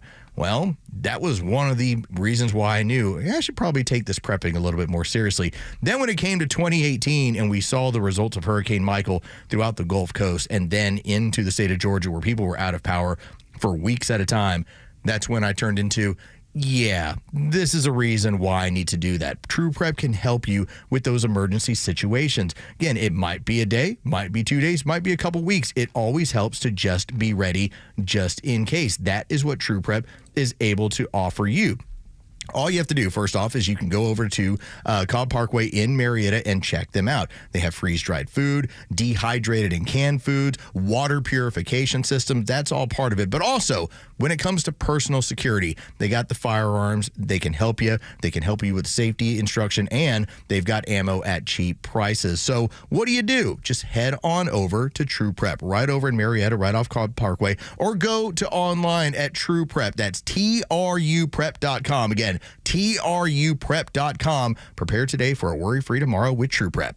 The latest sports news, powered by 680 The Fan and driven to extra listeners by RBM of Atlanta in Sandy Springs, Atlanta's Mercedes-Benz connection since 1964. Good morning. Here are your sports headlines for Monday, April 28th. The Atlanta Braves dropped the final game of their 3-game series in Arizona yesterday afternoon to the Diamondbacks. 6-4, the final. The Braves did take 2 out of 3 in that series. The team now finishes up the trip out west with a 3-game series beginning tonight in Colorado against the Rockies. The Rockies have 4 wins on the season. That is the worst total in Major League Baseball. Bryce Elder gets the ball for the Braves. He'll be opposed by Ryan Feltner.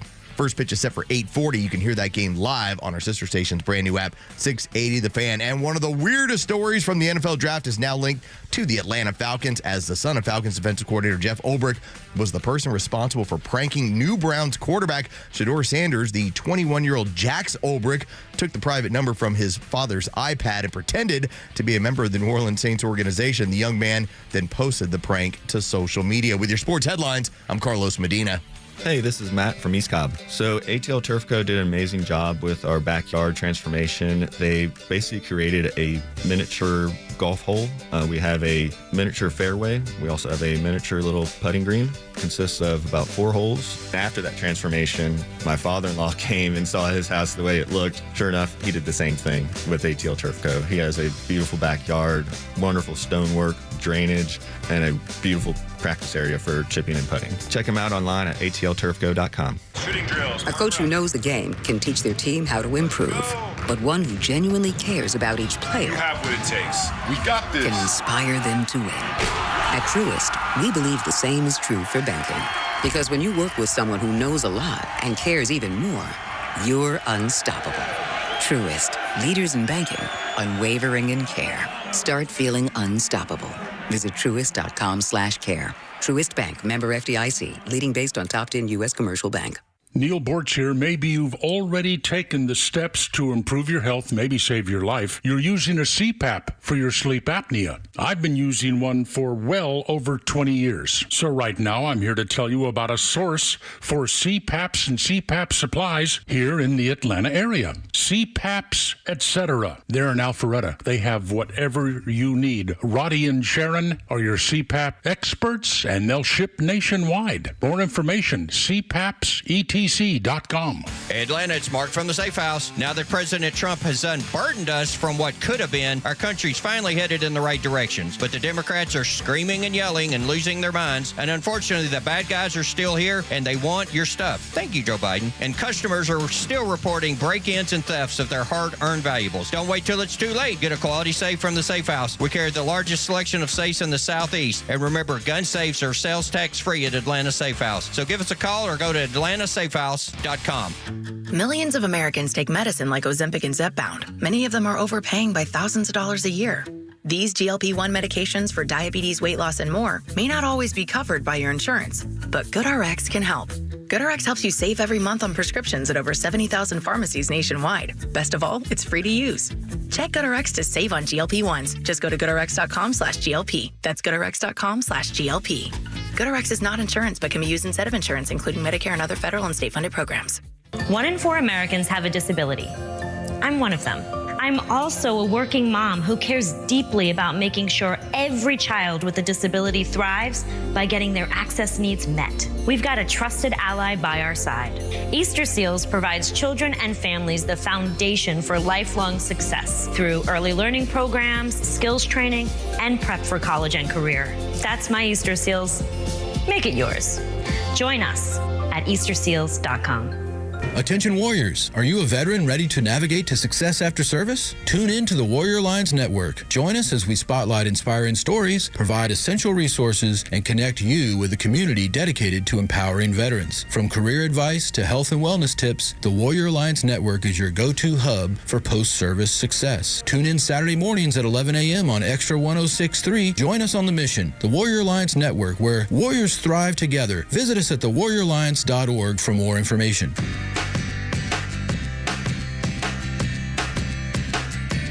Tug and Los until 10 on the Morning Xtra, final segment of the show. And I want you to hear, because we've poked fun at the protesters. So I asked Los, I was like, well, what'd you do this weekend? He's like, man, we've been moving in the house, just finally getting everything situated, everything where it needs to be, everything set up. I was like, so you didn't have time to make signs and go find a protest? And he said, no, surprisingly. Same way. Had work this weekend. I spent some time with family and friends. It was the weekend. There was never at any point did I say, you know what? I think I'm gonna, I'll catch up with you later. I'm gonna go make myself a protest sign and go protest because I'm not unhappy like that. Those people that are out there protesting are unhappy all the time. You're also not compensated like that. Well, but see, that's the other thing. That's back to why I was working, right? Because that's how I get compensated is I work. And those you need me to hold the sign for about 2 hours? All right. Seriously. I got nothing else going on. I want you to hear these protesters. This would be my Aunt Peg. Sweet Aunt Peg, who has no idea which way is up. Give you the shirt off her back. She's, but when it comes to politics, cannot get out of the way of her own emotions. Swim. Sweetest, what was it again? Sweetest woman ever made. There we go. That. Sweetest woman ever made, Aunt Peg, except politically. Dumber than a bag of hammers. Love her, but it's the truth. She would sound just like these protesters when they're asked what they're protesting. Brought you out here today to the Bernie Sanders rally. I don't like what's going on in our country right now. I'm just kind of disgusted by it. What's the biggest risk? Oh, gosh. What would you say, Pat? Well, I'll let you speak to that. Whoops. I don't know. I don't really care for the language that's being spoken right now in the country. Can you give any examples of specific language?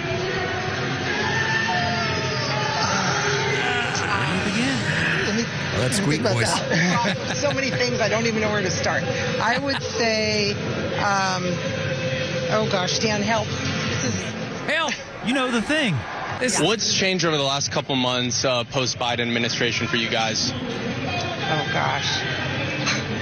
I can't answer any questions. Okay, you go for this one. Just a whole list of things I can't think of right now.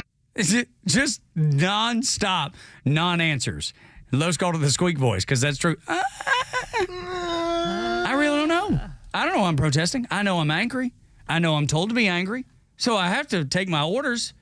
I have to get the download from MSNBC. But they're so out in left field with a football bat that they don't even know what they're protesting. They can't even recall what they got from MSNBC. I've talked about being punched in the arm by a very liberal woman at a bar months ago. This is back during the summer before the election, and I had only asked her one question, just one. I said, of all of her accomplishments or all the things that she has discussed, what is your favorite policy from Kamala Harris? And she's just looking up in the air. Now, keep in mind, there was a guy she was sitting next to. She didn't know him, but he'd had a few drinks, and she was looking to talk politics. And he was, I would say this, he probably was going to vote Donald Trump, but he also was not looking to have like some sort of big, deep discussion. She was. And when she looked at me and she's like, are you into politics? Because it wasn't, I go, well, you don't want me part of that conversation. She's like, why not? And I go, because it'd be like you jumping in the lion's cage. It ended with her punching me in the arm because she couldn't articulate one thing about Kamala Harris. And by the time that people all sitting around and the bartenders even looking at her, they're like, lady, he warned you. He told you. But it doesn't matter. It doesn't matter to them. They went out to this Bernie Sanders rally, and then when they're asked about what makes them mad... Must have been free coffee. They couldn't give you anything You couldn't tell me one thing. The language. The language, right. Huh? And that was last term. The language, that was their answer for the mean tweets. We the don't language, like mean tweets. That was a term ago. We've had a president in between there with your guy, Joe Biden. I would have had at least a little more respect for them if they said they should let every one of those people that came across the border stay. That's where I put my foot down. Though I would have disagreed, I could at least say, well, at least that's what they believe. You could have asked me, Los, what did you have a problem with during the Biden administration? And I'd be like, well, let's buckle up. Yeah. Let's start with the fact that we didn't have any elected officials running the country from the Oval Office. Let's start right there. How about that one? How about going around the Supreme Court to say, no, I don't care what they say. I am going to forgive student loans, so you have to pay them. Well, yes, so that the taxpayer would have to pay them. I mean, we can go after one after another. We could even talk about the fact that I had a chief executive. I had the president of the United States that referred to me as an enemy of the country and that they were losing their patience with me. He was actually interested in using OSHA to take my job away because I wouldn't partake in his vaccine program of experimental price control. When Biden was pushed out and Kamala was introduced, and she just immediately went into price controls like the communists did. Insinuated that you'd need an F-16 to keep your guns. Yes. Right. I mean, how many of these do we have to get into? And they couldn't come up with one. Not one. Not one. Just give me one. Just give me one example. I don't like the language that's being used.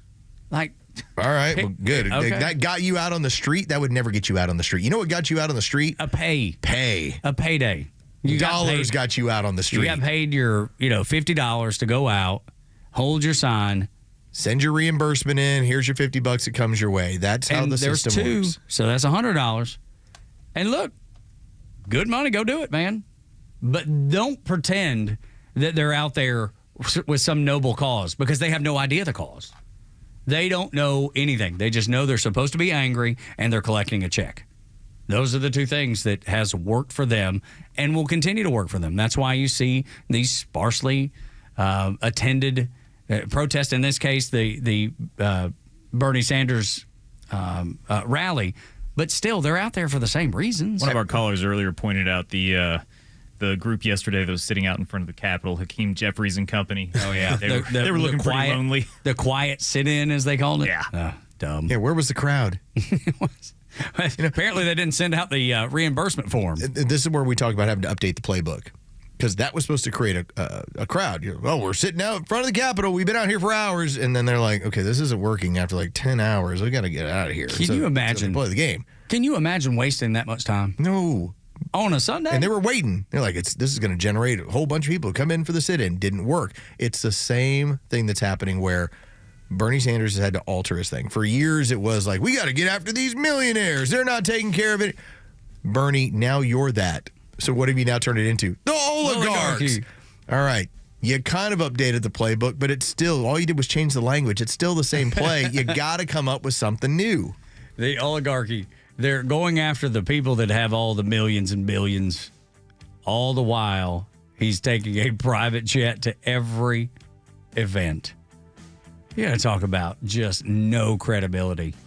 Mr. I got 3 houses. 10 years ago, he was talking about, how many houses do you need? Now you got 3. And I don't fault you for it. I hope you have 5. I hope you have 10. I hope everybody in America has that opportunity.